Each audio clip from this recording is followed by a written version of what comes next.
I know I've recently made a lot of videos spitting on all the awful stuff that's arising because of AI, such as the prices as well as the slop. It's just not a whole lot of good news in the realm of AI, and I've been pretty aggressive about it, and, well, I didn't stop to think about the shareholders whose feelings I was hurting. And thankfully, Satya, CEO of Microsoft, really tugged on my heartstrings with his recent statement about how we need to stop calling AI slop. You know, it's going to be an integral part of our games. We got to learn to be buddy-buddy with it now as it starts to replace every human being out there. It's time that we open our hearts and open our minds to the joy that AI can bring our beloved products as they continue to get more expensive and just significantly worse. So, with that in mind, Satya, thank you for opening my third eye. I think I owe these billionaires an apology for being so mean about all of these huge AI pushes that they're making here. I didn't stop to think about what effect that might have on their wallet as people start to, hate what's happening and the direction things are going with this kind of shit. I didn't really stop to think that, wow, they're suffering too. They're losing money. And they're only billionaires. They don't have a ton of money to spare in the first place. So I'll go ahead and let you see from Satya here. Hopefully he can also help you understand that maybe kindness is the best path forward for, our relationship with AI. We need to welcome it with open arms as all of us are replaced and fucked in the face by it. See the Microsoft CEO begging people to stop calling AI slop? I did. I didn't read his explanation for why, but I saw that Satya wants you to stop saying AI is slop here. Microsoft CEO Satya Nadella really wants you to stop calling AI slop in 2026. We're beginning to distinguish between spectacle and substance. Yes. Yes. Please stop calling it slop. Pretty please stop being so mean to our AI. We're trying to save money and deliver worse products. Can you stop making the shareholders feel bad? When you say things like that, it makes our shareholders nervous, which costs us money. Come on, guys. Is this it? Yeah. As I reflect on the past year and look towards the one ahead, there's no question 2026 will be a pivotal year for AI. Yes, another one. But this moment feels different in a few notable ways. We have moved past the initial phase of discovery and are entering a phase of widespread diffusion. We are beginning to distinguish between spectacle and substance. We now have a clearer sense of where the tech is headed, but also the harder and more important question of how to shape its impact on the world. Yes, inspirational! 2026 is the year we all fall in love with AI, as we can't afford any of our products anymore because of AI. Excellent, yes. Yes. Nobody wanted to own anything anyway, Satya. Yes, of course, yes. In closing, Nadella seems to admit that AI doesn't truly have societal permission right now, referencing widespread backlash and mockery that continues to dog the technology. We need to get beyond the arguments of slop versus sophistication, Nadella laments, emphasizing hopes that society will become more accepting of AI, or what Nadella describes as cognitive amplifier tools, and develop a new equilibrium in terms of our theory of the mind. That accounts for humans being equipped with these new cognitive amplifier tools as we relate to each other. Yes, nothing says relating to each other quite like getting your entire social life through AI. We truly are getting closer to one another. Cognitive amplifier tools is fire. That is very cool. That reminds me of EA calling loot boxes, surprise mechanics. What do they call them? Surprise goodies? God, what the hell was it?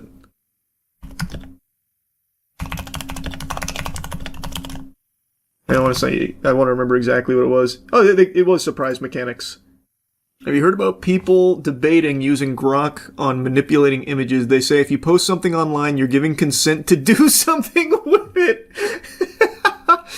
Is that what people are saying to justify taking every photo ever posted and putting them in bikinis or naked?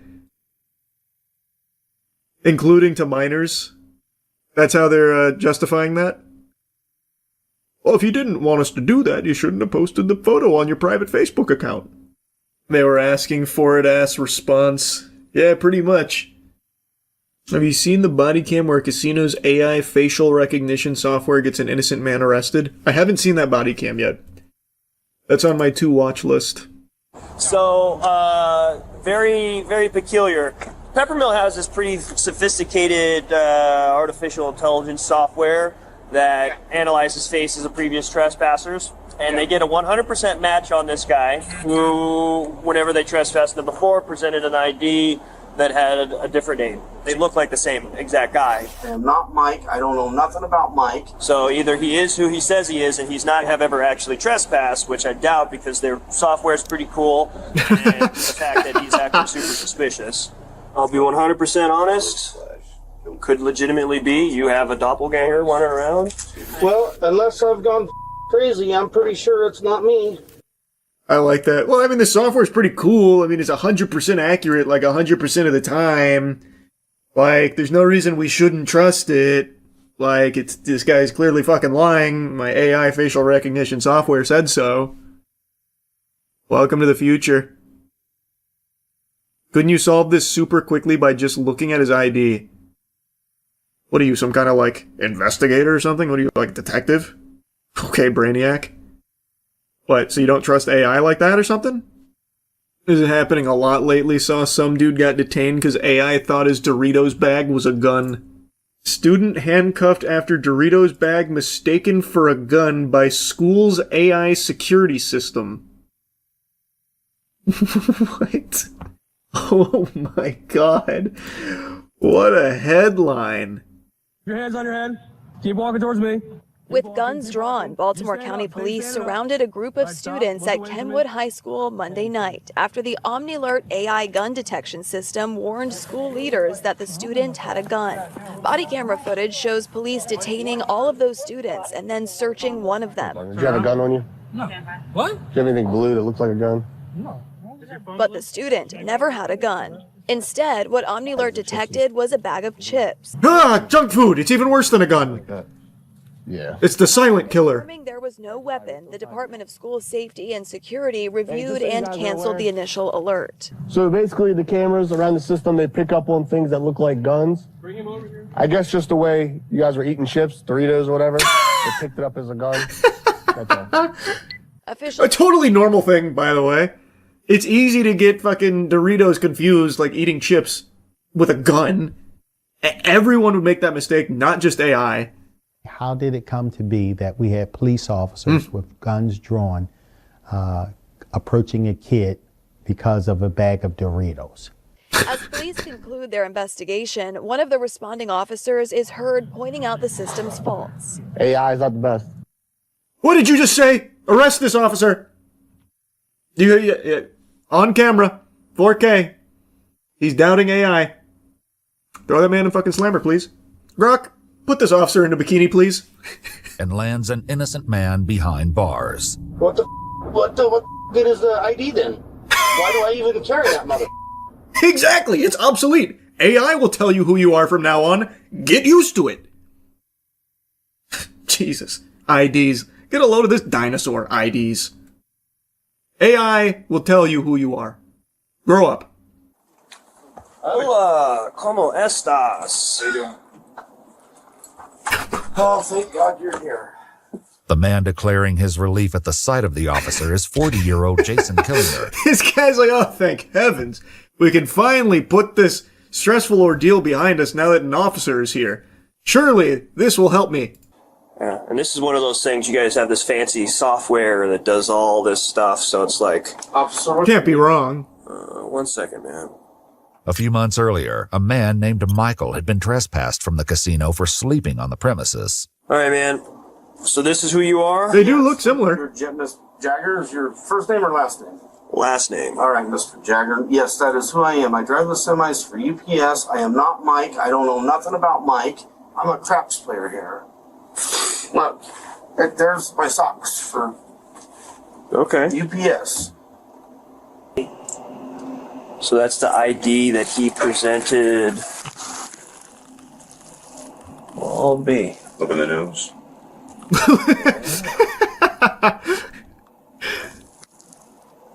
Huh. Weird. Shit. Very weird. All right, let me snap a picture of that. I'll run both names. The casino's AI facial recognition software positively identified Jason as Michael, the man they had trespassed. We got him. Step out this way, I get better reception. We fucking got him. The only thing that was weird. The nose. It doesn't lie. With a pinball and a seat. That's Mike right there. Yeah. It's It's on but this. This is crazy, man. That's fucking awful. Okay, buddy, calm down. You'll be appointed an AI lawyer.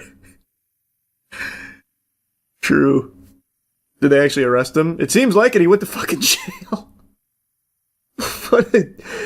What a shit show, man. Can he at least, like, sue for it? Oh, wow. Even though the charge was eventually dismissed, he now has a criminal record. All because AI flagged him as being a different guy. Oh, wow. What if I told you Santa Claus was on his way to your house, old Saint Nick wiggling down your chimney to deliver to you the thing you've always wanted? But en route, on his way to your residence, he was gunned down, murdered in cold blood, and your dream gift stolen. That's exactly what I'm telling you. It literally happened. A Bloodborne remake was taken from us. In early 2025, it's reported that Bluepoint pitched a Bloodborne remake. They were pregnant with Bloodborne, and then they were punched in the stomach, killing it before it ever even had a chance. This news just broke in light of Bluepoint's closure. It's been announced that Bluepoint is shutting down, which is an absolute fucking shame because I thought they were making bangers. They most notably made the Demon's Souls remake, which I thought was incredible. I recently replayed it, and I think it's an amazing game. And they also made the Shadow of the Colossus remake. And now they have been put in the dirt. The reason for their shutdown is because Sony seemingly lost faith in them. They thought they couldn't make their own game, didn't have the gall for it, and they just couldn't find a partnership that made sense. Which I think is a fascinating take, considering this is the same company that was more than willing to queef out hundreds of millions of dollars shoveled into Concord, of all things. So you're telling me they believed more in Concord, the live service hero farter, than Bluepoint, with a proven track record of making good remakes, and having the facilities to make good games? Super confusing, especially when you consider Bluepoint was one of the few studios that was actually able to put out a high-quality game exclusive to the PlayStation 5 that made it enticing for people to even want to purchase the console in the first place.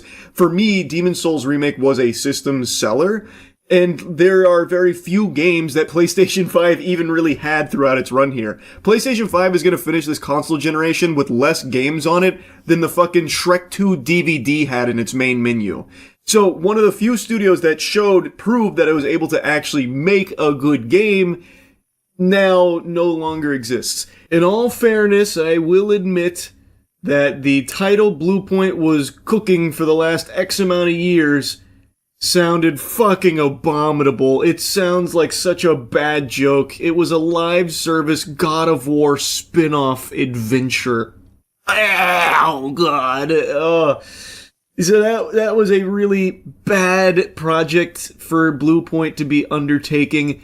It was canceled by PlayStation in January of 2025, which is then right after when Bluepoint pitched the Bloodborne remake. And I will say that a live service God of War game sounds like a Sony decision that they tasked Bluepoint with. It sounds like something that they took and said, Bluepoint, you're doing this. I don't think that was Bluepoint's main goal. I don't think they were salivating to create a live service God of War experience. I can't imagine Bluepoint was crawling on hands and knees, groveling and kissing the feet of Sony, begging them to allow them to make a live service God of War spin-off game.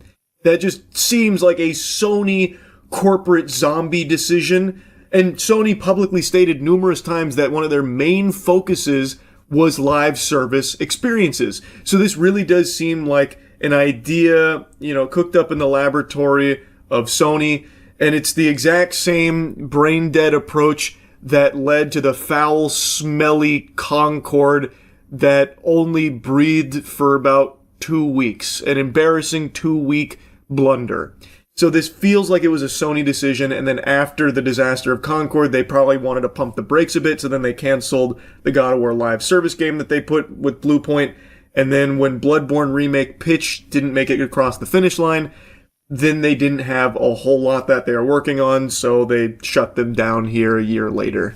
And I also thought when reading this headline that it was Sony that poo-pooed on the idea because Sony basically just says Bloodborne is our property to sit on and do nothing with, but it turns out that's not the case. So according to Bloomberg, Bluepoint was told that the numbers made sense to remake Bloodborne, but FromSoft didn't want it to happen. So it wasn't Sony that put the kibosh on it or anything. It was actually FromSoft. Former PlayStation executive Shuhei Yoshida theorized during a Kinda Funny interview last year that FromSoft president Miyazaki, who directed Bloodborne, was interested in remaking the 2015 action game himself, but was too busy to do so. Yoshida said he doesn't want anyone else to touch it. And if that's true, he believes PlayStation will respect Miyazaki's wishes even though PlayStation owns the IP. Now I understand, and I think most people have understood, that Bloodborne is a very special title for Miyazaki and FromSoft, but I think most people have also heard about how much they've wanted to do with Bloodborne, and multiple times in the past they've reiterated that that's not their decision to make. So the impression was, for the last decade, Sony was the one predominantly making the decision to keep Bloodborne in the toy box under lock and key, letting the dust gather. And that they were just squatting on it, either because they didn't believe that it was, a powerhouse of an IP that they actually want to do something with, or whatever. But it seems like there also is the case of FromSoft just not wanting anyone else to work on it, but they themselves are too busy to do so. Which is understandable, but they did allow Bluepoint to remake Demon's Souls. So then I got wondering, well, were they just disappointed with how they handled that remake? Like maybe they thought that shit was poop and they didn't enjoy it, they weren't a fan, so they didn't want Bluepoint to touch Bloodborne, which is an extremely special title to them.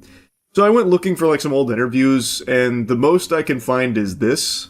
It's an Edge magazine interview with Miyazaki talking about Demon's Souls remake, and one of the things that was a big topic was how impressive visually Demon's Souls remake looked, talking about the graphical fidelity, and Miyazaki even said that actually added pressure to them with Elden Ring, because Bluepoint's Demon's Souls remake looked so good. And when talking about the remake, it's mostly positive. Now, of course, obviously he's not going to come out and be like, oh man, that's the worst thing I've ever played in my life or anything. But what I read here sounds like someone that actually does appreciate the work that went into it. So he was asked about, what's it like to experience the re-release of a game you originally worked on over a decade ago but had no direct involvement in. And he said, point blank, I haven't played it, but it's because I don't enjoy playing games I've made in the past, brings up a lot of old emotions, memories, and gets a little bit overwhelming. So he hasn't played it, but then he says that he's very glad to see it get this fresh look, these brand new current gen graphics. He then goes on to praise some of the decisions they made, even outside of the visuals, with their mechanics. He goes on to give a lot of flowers to how Bluepoint handled Demon's Souls remake. So it seems like he and FromSoft were pleased with how they approached that one, though there are also rumors out there that behind the scenes they were really disappointed. Trust me, bro, they were fucking fuming at the FromSoft headquarters with Bluepoint's Demon's Souls remake. It was insulting. They were actually about to march over there with sledgehammers and beat them to death because of how much they hated it. But I can't find any official sources that confirm that. That's all just rumors and speculation. What I can find, however, is them just openly saying yeah, it was actually really impressive what they did. It doesn't seem like there's any animosity. It doesn't seem like they hated that or anything. But when Bluepoint pitched the idea for a Bloodborne remake, I guess they weren't interested there because Bloodborne means too much to them, and it's something I guess they directly want to be involved with, which they wouldn't be if Bluepoint took it over, because with Demon's Souls remake, they weren't involved with that. And I guess Bloodborne just means way too much for them to want to do that. So even though they can't work on it themselves right now, that also means that they just don't want anyone to work on a video game for Bloodborne in general, if it's not them. Which, I can understand, it makes sense. However, that also means 11 years of no Bloodborne anything. This motherfucker is still 30 FPS. This bitch is still 30 FPS. There's no remake, no PC port, no nothing, no movement, no schmovement on Bloodborne for 11 years for something that is one of, like, the most beloved titles, like, in PlayStation's catalog these days. Like, it's up there with some of the greats. And it's only one game right now. And I speculate it will be one game for many, many moons to come. I personally don't foresee any new Bloodborne games coming, right around the corner anytime soon. Maybe, deeper into the future, we might see like a Bloodborne 2 or Bloodborne port, but I don't think it's anytime soon. Anyway, just wanted to yap about this. I keep my finger on the pulse of anything Bloodborne related. Fingers crossed that one day we'll see more from this. It's one of the best games ever made. It's such a fucking shame that we still don't have more from it. Anyway, though, that's really about it. See ya. This game is amazingly bad. Oh, baby. That's exciting news. Think of the sword as a part of me, and keep it with you. I shall always watch over you. This is really cheesy already. I love it. This looks like a Sega Dreamcast game. It's amazing how they kept the exact same graphical style. A dragon and a phoenix. These look like the talismans from Jackie Chan Adventures. When's Uncle gonna come in on a rope? How did they get voice acting this bad in this day and age? Did they like de-educate a voice actress to deliver this performance to make it match 20 years ago? I remember back, what was it, 3 years ago now, when they were announcing Shenmue 3 on Kickstarter, people lost their shit, and now the game came out and like 5 people know about it. Doesn't exactly look like the kind of man that would practice martial arts. Unless you consider eating 50 dumplings and 6 hamburgers in one sitting martial arts. The art of gluttony. Ah. The old village blacksmith. Perhaps not. She's just hitting a bench with a turkey leg. This is Shinhwa's room. Let's go sniff some panties. It's what Mr. Ewan would want. It's the kind of shitty drawing you're doing now. Can't even talk to her. She's got a restraining order. He refuses to talk to me. Holy Lord. You've been struck by lightning, haven't you, sir? I'm sorry to see that. Turtle races, huh? Hey, here to play? I recommend Bailu Village's own turtle racing. Yep. Huh? You don't have enough money. What? Who are you calling poor? Turtle. Thank you. That's all of my money. I'm betting it all on turtle number 3. You called me poor a second ago, and now I've wasted all of my money for this. Turtle. Let's do it. How much will you put down? Well, all I have is 1,500. So I want it all on turtle number 3. I like that it has a tunnel. It has a very aesthetically pleasing course to run. Let's get it. Punch it, baby! Woohoo! The adrenaline is pumping now! Let's go, yell it! Oh, Jesus, I'm controlling him. Yeah! You and me, buddy. Oh, fuck me. Come on! We're really punching the fat miles per hour now. Oh, I'm setting a new land speed record out here. Fire in the nos! Where's my afterburners? Christ, is that a turtle or a bullet? Oh, this is easy. This is in the bag unless one of them gets picked up and tossed over the line. Oh, we're so close. Come on. What are you doing? Ah, just making it interesting, I see. I'm out of fucking food and I don't have any money. My gambling has left me with nothing but tokens that I can't trade in. This is the best it gets. Oh, God. Jesus Christ. Jesus Christ! This maniac! My guy's gonna fucking die of hunger on the way there. Look at that. If you sprint even a fucking step or two, you run out of hunger immediately. Look at this shit. And now I'm hungry. I can't afford food. I have $0. I spent it all on turtle races. And for some reason, this fucking crook has refused to give me my tokens into yuan. Thanks to the prime. Ezekiel. How the fuck am I already missing a bubble? Is this man just the hungriest man on the planet? Why is like everything I do draining? Super draining. What an absolute piece of fucking shit. I can excuse everything else, but this dying of starvation for just literally leaving the house is nuts. Children, don't play too fast, you'll get very hungry, like me. Come on, mister. Let's play. No, I can't. I have a condition. Sorry. If I move my body too much, I go into intense starvation mode. I've gotcha. Found you. Oh man, you found me. One had a The real reset smooth quantum. head with a spider drawn on it. Must be the same ones that hit Joe and Wong's houses.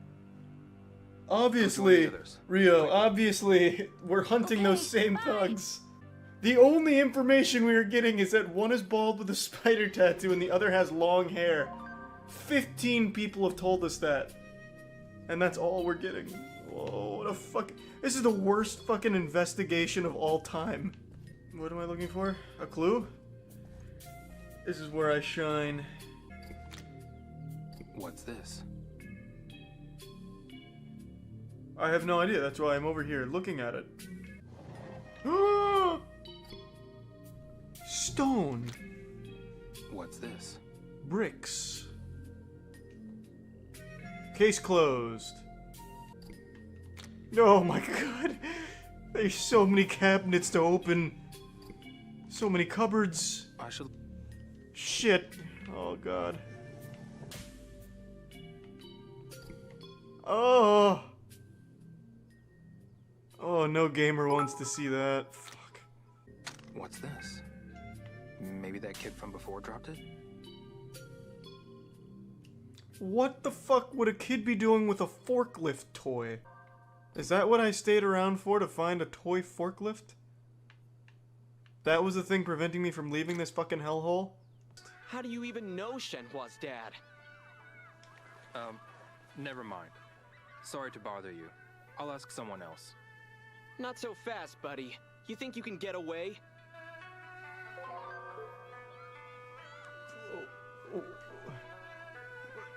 I guess. You didn't stop me, Yeah, alright. I mean, I guess I think I can. Is the story at least good? No. It's fucking terrible. We've been playing for 2.5 hours. There's been 2 plot points. 1 plot point, really.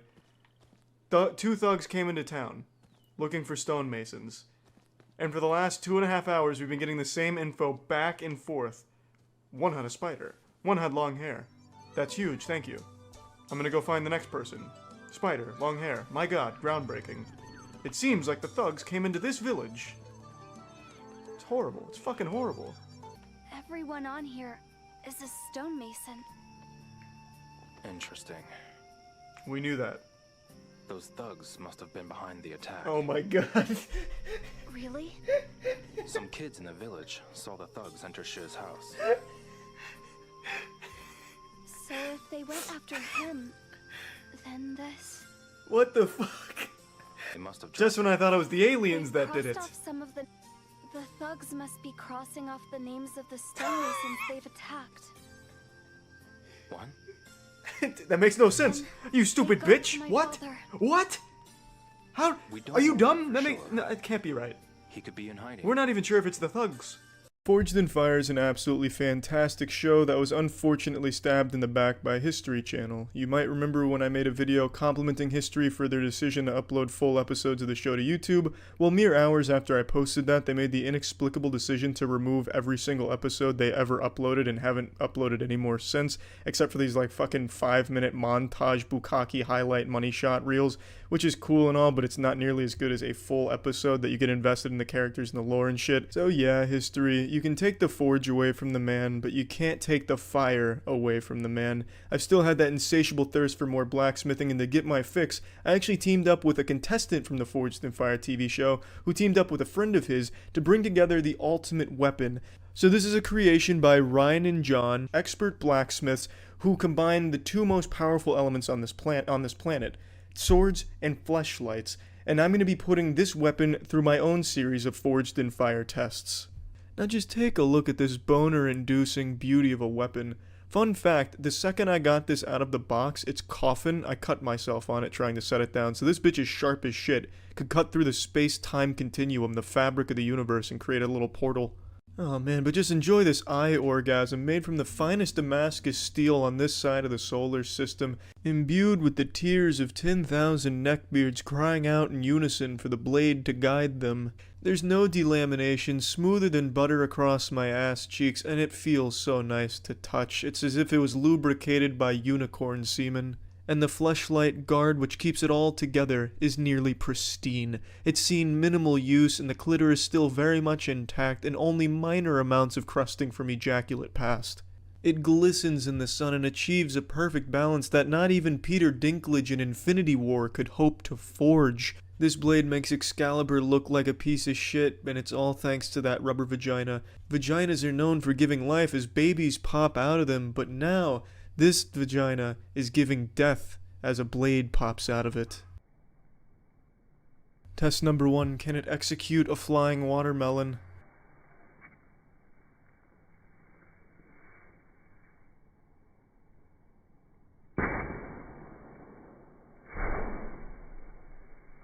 Yeah, you bet your fuck it can. A quick demonstration of my blade expertise as I perform a sacred Blade Works dance for you all, just to demonstrate the difference in our power levels between you and I. I'm doing this so I can show you that I am a professional, and thus you shouldn't try any of these stunts with your own weapon at home. Just demonstrating its sharpness.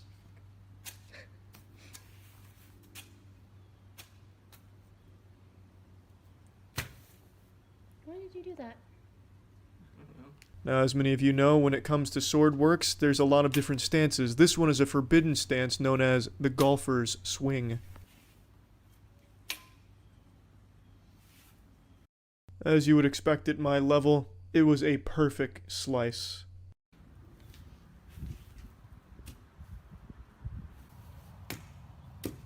Caveman style. This is how they used to mow the lawn back in the day. Just a fleshlight, a blade, and a dream.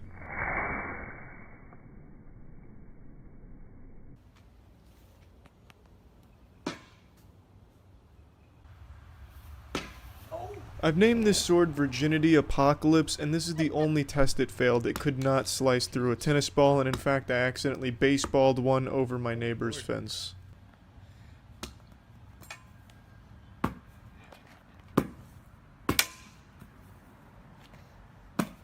You're gonna break your sword before you break that. If it dies to the tennis ball, it wasn't worthy of my expertise anyway.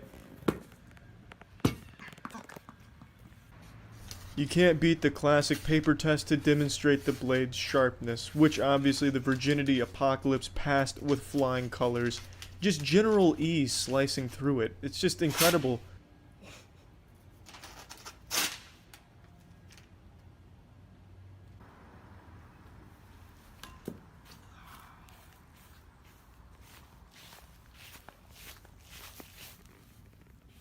A perfect slice right down the middle on an airborne target. You should expect nothing less from me, especially with a blade like this in my hands. Now this concluded all of the tests. I couldn't get my hands on a ballistic gel dummy or anything like that, so this is the best I could do. However, after a long time of judging and thinking it over, I've concluded that the Virginity Apocalypse is Season 1's Forged in Fleshlight's champion. So, big round of applause for Ryan and John for creating such a fucking awesome blade. Hopefully there'll be more contenders in the future from all of the world's best blacksmiths, all coming to create fleshlight-themed weapons. That doesn't always have to be swords. Maybe we could have, like, fucking rocket launchers shooting explosive sex toys. The sky's the limit. Now that Forged in Fire, for some reason, wants nothing to do with YouTube, it's time for Forged in Fleshlight to become the premier go-to for blacksmithing and sexual desire, I suppose. That's about it. See ya. Rescuing snapping turtles and investigating illegal owl taxidermy. That's a good title. Got a fucking supervillain in the forest, eh? Discount Jeremy Renner? So how much power does Josiah and the Northwoods Law command? Like, can they come in hot, just kick your door down and throw a flashbang and steal the owl? This looks like a guy that would illegally taxidermy an owl. He doesn't have a daughter. You were lied to, Josiah. Don't fall for it. He's got 10 more owls inside. He wasn't supposed to be having this stuff, and why he forfeited it so easily. Well, I mean, what did you expect him to do? Go down in like a fucking blazing glory, fucking firing an assault rifle out of his window, trying to defend his owl taxidermy? Like, if the cops show up and say, hey, you can't have the owl, I don't think he's gonna be fucking deploying tear gas and taking the owl parts and running away like a Scooby-Doo villain. I mean, I don't know if he knew or not, but I don't think it was going to be some kind of grand send-off, the captain going down with his ship. No, okay. They're going to arrest the kids. Checking a fishing license. Do you have your fishing license? Yeah. Okay, perfect. A fishing license? What the fuck? I done been fishing 20 years. Well, it's not true, I haven't fished in like a decade. I done fished for 10 years and never had a license, officer. You gonna put me in cuffs?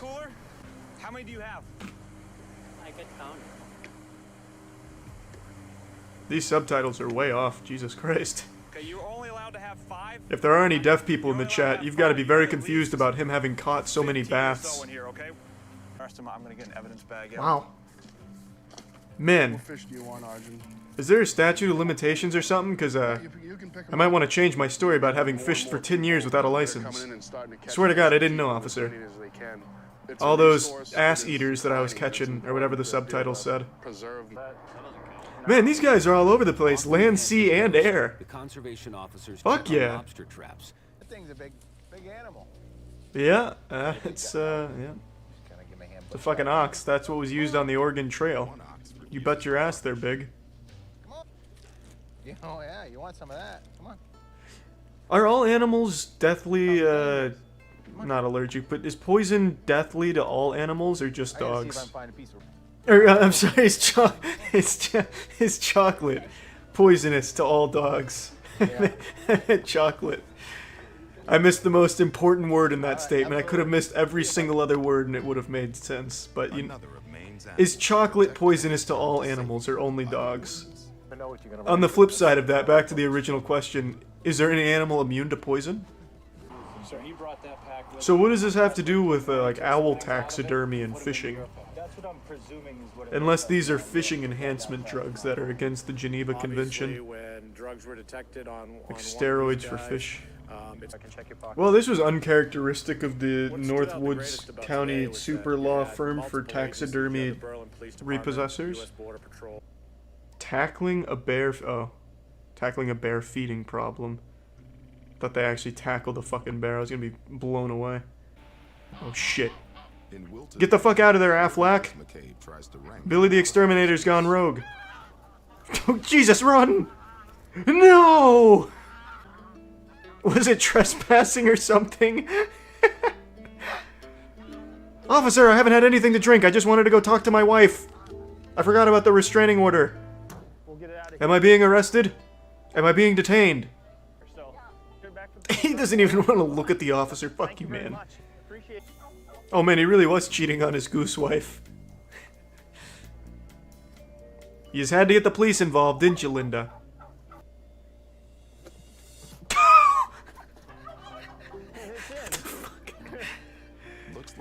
Surely there was a better way than atomic dropping it into the cage. Sounds like they happened. He's getting a mouthful right now from the other one as to why he left, so. Yeah, I'm sure that's what he wants to hear. This is probably the reason he left. Great, more nagging, huh, bitch? God, I can't wait to break the fuck out of here again, and hopefully Officer Josiah the Madman won't be on due to his PTSD from the war. You imagine being outranked by a bear? Yeah, I could absolutely imagine that. I already am outranked by a fucking bear in terms of combat ability. That bear would beat the shit out of me. We're all outranked by bears. Maybe not formally in the army, but in the food chain in a hand-to-hand combat fight, yeah. Down a tree. In the base of the tree, This looks like John Cena trying to go undercover. two of them died, one was still alive. Oh, what are these, like ferret bears?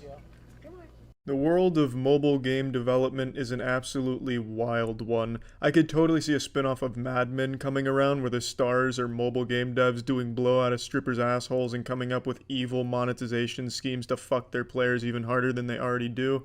Obviously not talking about all mobile game devs, but a good chunk of them are just the greediest, scummiest assholes on the planet that would personally go to your house to flip your mattress over just to steal a $5 bill from it. I swear to God, the drug dealers that lace their crack cocaine with fentanyl are nicer to their addicted clientele than the mobile game devs are to their addicted players. At least the fentanyl drug dealers just killing you. These mobile game devs are bleeding you out and bleeding your parents out, and they would walk over to your corpse to take a dollar bill out of your wallet when you're dead. Now I want to stress this is not all mobile games and mobile game devs, but there's no denying that there is a big chunk of these people that prey on susceptible people to get addicted to a game, that don't know any better, that don't know how to handle finances, and they exploit them to no end. And it's terrible to see. I myself am not a huge mobile gamer. I'm not like the kind of guy that would spend $150,000 on Transformers mobile game microtransactions or $60,000 on RuneScape or anything. But I do appreciate certain mobile games. Obviously the one that I got into the most was old school RuneScape on mobile. But as I look at more and more mobile game ads in games, I notice that their ads are incredibly misleading to a point that makes me want to vomit. Here's one that I saw on Twitter that got me so excited for the game only to be remarkably disappointed. Yes, don't leave me, please.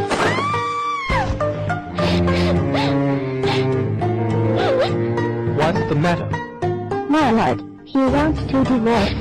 She is not baby anymore. Nobody wants her. Nobody wants. Nobody wants. Nobody wants.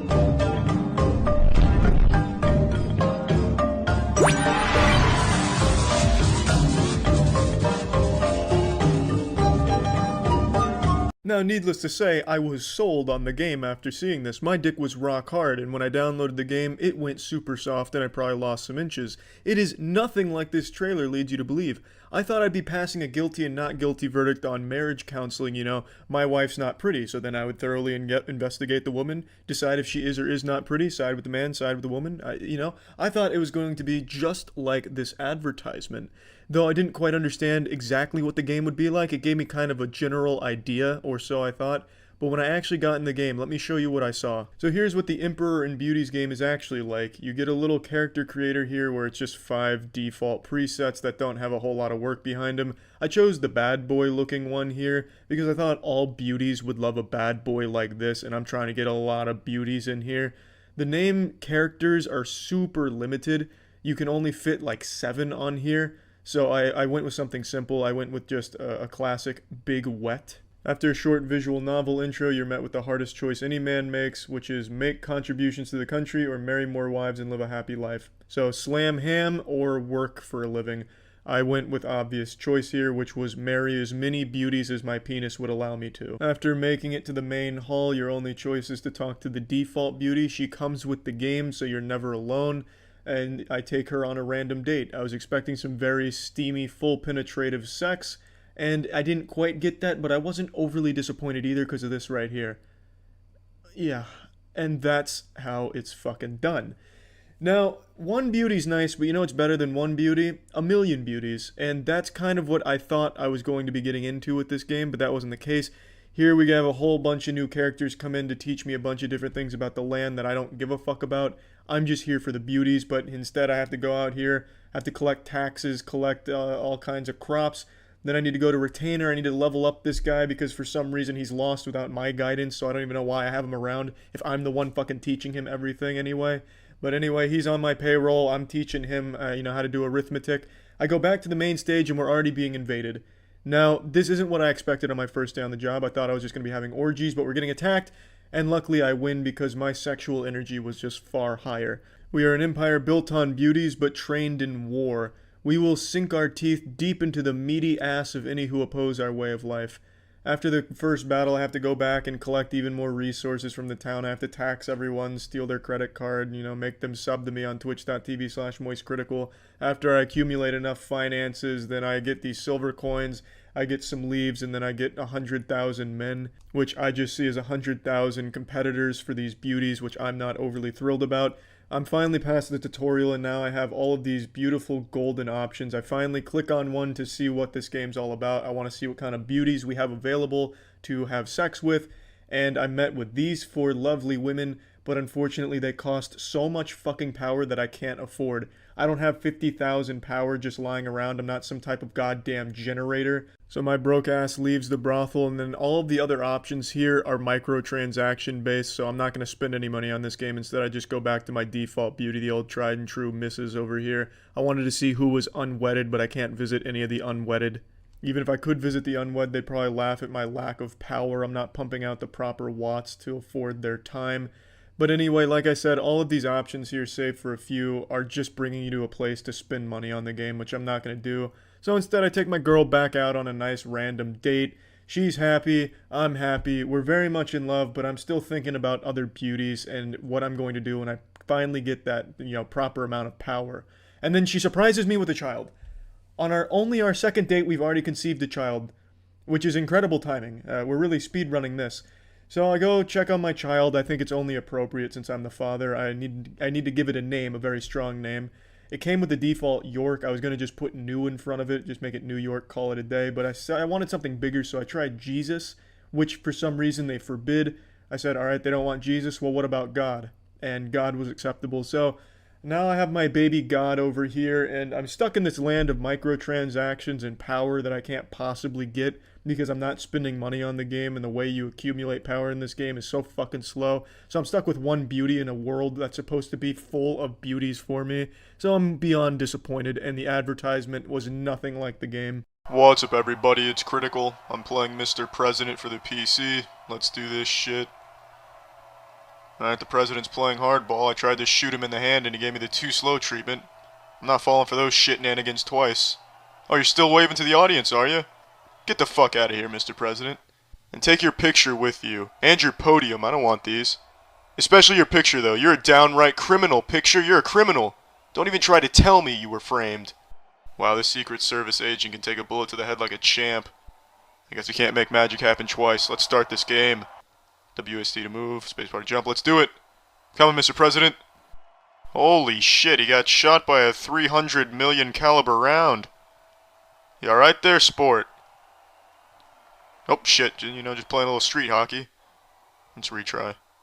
I got you this time, Mr. President. I'm coming in swiftly. Oh, I must have forgot to tie my shoes. Just tripped and smooched the floor. This is the one, Mr. President. I've got you this time. Here I come. Whoop! Took a bad angle. It happens. Oh, shit. The picture will protect me from an aerial attack. Did somebody call? Professor Save President Man? I'm here. Alright. No, I actually meant to sit in these chairs over here, that's all. Now I'll save you. Now you can have my attention. Here I come. Where am I? Oh, there I am. On the far left. Just making sure everything's in order, alright, Mr. President? You're still waving to the audience, that's good. I like my presidents the way I like my porn. Saved. There it is. What the fuck are you doing? I'm sitting here fingering your armpit with my corpse and you're still just waving to the audience? You don't even care about me? I understand you don't give a shit about me on a personal level, but can you show me enough respect as a human being to give me my arm back? Speaking of arm, look at my other arm. It's doing like something someone would do in a freestyle rap competition. That's pretty fascinating. I'm also showing the audience my ass cheeks. Incredible. Let's move on. Ooh, the president's moving this time. He is hauling some ass. I got you covered. Alright, let's try that again. He's pretty fucking fast, actually. But not faster than me. Take the... Oh, fuck. Magneto just threw me off to the side. I apologize, Mr. President. Inertia must have just stopped working for a moment. Alright, I've got my work cut out for me. This president's under the illusion that he's some type of track star. Let's try and time this a little bit better. Now, damn it. You know what, I'm just gonna hunt down the shooter. Is this him? This must be some type of alien spacecraft. He's out here somewhere, in this desolate void. Mr. President, I know it's no longer Black Friday, but can you believe all these savings? Damn it. Just like a backboard for me, ricocheted off me and threw me onto the chair. I'm already potty trained, Mr. President. I've got you this time, though. Don't you even worry about it. Bam! Damn it. Son of a bitch. Fucking bastard. This is ridiculous, but I'm not giving up on you, Mr. President. I'm gonna surprise the shooter this time. Here I am. He was not surprised. Oh yeah, motorboat that floor. Get it, yeah. Diver's log, 2048. Still trying to save the president by jumping. Unsuccessful on attempt number 4 million. Will this be the one? Will I save the president this time? Of course not. How naive to even think it was a possibility. This time, perhaps. Nope. Earth changed its rotation on me again. Fantastic. This dolphin lunge just does not fucking work. Look at this. I'm just fucking flopping everywhere and I just cannot save the president. Can you just stand still for a moment, Mr. President? Damn it. Oh, what the fuck? I guess I'm his new briefcase.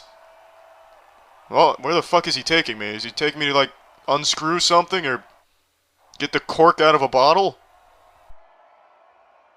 Do you think this scenery distracts me? I'm still gonna save the president. Too easy. Too early, actually. Oh, shit. Getting intimate up in this bitch. Yeah, keep massaging my back, Mr. President. I'll just squeeze your titty over here. When I see an enemy, I dive at them. Excellent. Mission accomplished. I took the chairs out of the equation. You no longer have to worry about the chair threat. Perfect. Here I come, Mr. President. Damn it. Oh. Be advised, POTUS has gone crowd surfing. Let's try this again. Let's try threading the needle. Oh, just landed like a magic carp. Oh no, Mr. President, I've got bad news. I think I've sprained my ankle.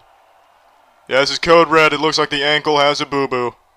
I've got you this time, Mr. President. Get these bookshelves out of the way. I'm here. Alright. Damn it. Ooh. Excellent somersault, Mr. President. Here we go. This is the one. This is the one, Mr. President. I've got you this time, buddy. Missed it by just a little bit. Just a little bit, Mr. President. I've got it this time now. This is the one. Hiya! Damn it. Fuck. Shit. Oh, there's a picture, though. Nice little close-up of it. I've got you, Mr. President. I'm here. There we go. Perfect. Oh, shit. Wow, look at that. It's like I'm shaking my head to stop the bookshelf from falling on top of me and crushing me with the president's autobiographies. It actually really looks like he's doing the old walk like an Egyptian dance with the way he has his arms. Not so much his head motion. Unless, of course, the walk like an Egyptian dance is being performed by a bobblehead, but otherwise it's pretty spot on. Are you walking backwards, Mr. President? Holy shit. Honestly, like, I'm surprised the shooter still took the shot. That's just impressive enough to avoid assassination. Ladies and gentlemen, I have an announcement. That was not the president. I'm the president. Tally-ho! Oh wow, this is fitting music. Alright, does that play every time I try to save him? Yeah, I guess so. Holy shit, alright, cool. I will save you, Mr. President. I'm here to save you! Damn it. Son of a bitch. Alright, come on, Agent Smith, we got this. Get it! Damn it! His backpedaling is just too groovy. I can't predict when he's gonna get hit. Oh, shit. Alright, well, I wasn't even close that time. Alright, this is it. This is it. Leaping grasshopper! Fucking shit! Mr. President, I have a new strategy in mind. How about you back that ass up into me? The fuck is this? You win and you lose are overlapping right now. I guess that's what I get for using the bump and grind technique. Let's just retry. I've got you, Mr. President. Here we go. Airborne! Oh shit, I actually got it! Holy fucking shit! Look at that, I'm even celebrating with a little patriotic eagle pose. Oh, is that the end of the game? What the fuck? Alright, well I guess I beat the game. Alright, cool. Well, I'm done playing this. Well, that's the end of this video. Remember to rate the video, comment the video, and subscribe if you want to see videos similar to this one. See ya. Alright, you've been asking for it. I've been hearing it. You said Charles is afraid of dirty soda. But did I prove you wrong or what? I'm gonna try a bunch of these concoctions, these potions. Yep, happy Good Friday. We're trying all the Mormon soda for Good Friday. Oh, is it? Can you can you explain what this is to people who might not know? For you non-enjoyers of Secret Lives of Mormon Wives, Mormons cannot drink coffee. I think it was meant to be caffeine, and they loopholed it into just coffee, so they can drink soda. And so this company, I believe, was started in Utah, called Swig, and they do dirty soda, which is like Dr. Pepper with cream and lemon juice and vanilla syrup. This shit's like 600 calories a cup. Well, some of it. It's nuts, and they call it dirty soda. So we're gonna try it all. That sounds cool. I feel like dirty soda just has a negative connotation right away. What about should be like tasty soda? I think it's supposed to. Is it supposed to sound like a cocktail? Like you get it. I can see that. You get it dirty or you get it But neat. I think like in that the kind of show, have you seen the show, Chelsea? Why would I? You've seen it, haven't you? Don't they like drink massive ones of these like all the time? 48 ounces or something. I don't know. Like multiple times a day and shit. They're on Ozempic or doing blow because they're all skinny as hell still too. All of these have fun little names, going from Raspberry Dream, the Ring King. Wow, the Ring Dinger. The old Ring Dinger, Beach Babe. So I think we work our way down the line. These look the best to me. That looks like sludge. These feel more like, I think some of these are called like refreshers, which that's like what you get at Starbucks, that kind of thing. These are, so Raspberry Dream. Does somebody want to pull up the menu? Oh. It's Dr. Pepper, raspberry puree, and coconut cream. Okay. Coconut cream. That doesn't sound too bad. Yeah, it sounded fine until coconut cream though. I can't imagine that's any good. Coconut is extremely common in all of the dirty sodas. Really? Yeah. I like coconut. It's not bad. It's probably the way to sweeten it without adding too much like. You don't like it? Stuff. It's kind of. It's not. Like, it's not the worst thing in the world. It just tastes like you melted a bunch of candy and then put ice in it. Very sweet. Yeah. Like super sweet. Like I don't get a lot of. It tastes like a Slurpee. I could see it. It's like a melted Slurpee to me. It's just like I don't get like a lot of flavor. I just get a lot of like sugar. Is the thing. It's a lot. It of sugar. is sweet. But I'm sure this one. Oh, we're supposed to rate these. Yeah, I would say I wouldn't order that. But if you gave it to me and I was like dying of thirst, I'd be like, man, thanks. You really helped me out. Now, if you took that, though, now quantify how would you that. quantify that as a single letter? Like a C. See, I was thinking like a C. I'm thinking, as always, the first one's our baseline, and we'll ignore that immediately. Probably. Yeah. This C, easy C. It's not bad. You know what it feels like? A root beer float almost. I do agree. But like, to your point, with the root beer float, you get like the flavor of the ice cream and stuff. This is kind of like root beer with sweet. Yeah, just a lot more sweet. Yeah. All right, what's in the Founder, Drew? The Founder. Hold on. The actual website cuts off the recipes for some reason. What do you think the Founder's in reference to? Oh, I actually know this. The Founder is the first dirty soda, I think the original recipe. Oh. It's Diet Coke, sugar-free coconut, fresh lime, and coconut cream. Okay. Let's see. Huh. Oh, we got a big mouth straw. Got a lot on that one.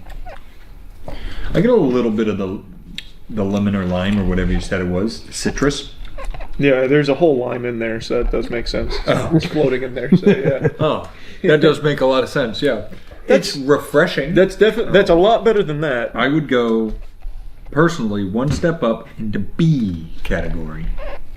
I was thinking I'd almost go like a very high B. I was teetering with A because, I mean, it's pretty refreshing. Like You could go A if you want. I know a lot of people here say you just copy my answers. People do say that. But they're always saying it. I don't know. I just feel like it's a little aggressive to go A for that because it's not like amazing. It's just a lot better than the other one. Yeah, I'll go A because I don't know what these are going to be like, so I'll go A for that. I'm hoping we find somewhere where we're like, damn, that's good. Yeah. This one, big news on the sign, Swig is having their Sweet 16, which I'm assuming means they're in their 16th year, which is crazy because I've never heard of it until it opened here 2 months ago.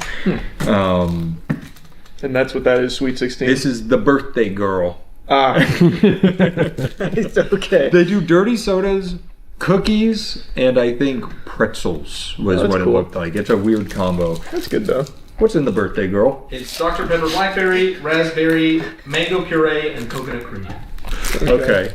And you Has said nothing to do with like birthdays or anything at all, huh? No. I expected like some birthday cake flavoring or something in there. That's the birthday girl's favorite. Yep. Here, I'll let you get the first sip on this one. You're welcome. Oh, wow, yuck. That's not very good. You know what that reminds? Do you like that? No, that's a lot. That is a lot. That reminds me of, what is the flavored rum that everyone used to get in college because it was cheap? Anyone remember what I'm talking about? The wacky Malibu flavors from back in the day. I'm going back in for a second. I didn't like that one. That's the worst so far. Does it tell you calories in it? Oh, yeah. I don't know. my have this one, I didn't see it. Yeah, my tongue illegal. calculated it. Figured it out. Oh, for a small, 140 calories. Oh, that's not bad. Most of them are like around 140 for the smalls. How many grams of sugar? That I can't. Oh, you see. said it's Diet Coke, right? Yeah. Ah, okay. Okay. So even more sugar. Oh no. This one is Dr. Pepper blackberry, full sugar, baby. Oh, full sugar. Because this is, we were saying this one's sweet. This is just sugar, like sugar overload. How much aspartame is in each one, do you think?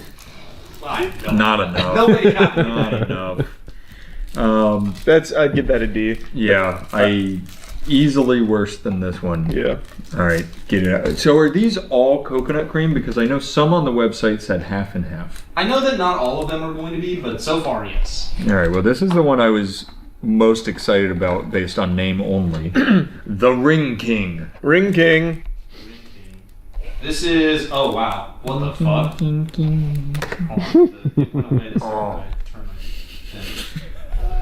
What is this one in reference to? This is Dr. Pepper. Tom Brady for his numerous Super Bowl rings. All of the restaurants are picking up football guys. Yeah. Dr. Pepper, cupcake, strawberry puree, and vanilla cream. That's the birthday girl. Yeah. That's definitely birthday girl. Wait, cupcake and then I blacked out? Strawberry puree and vanilla cream. He says strawberry puree like a robot.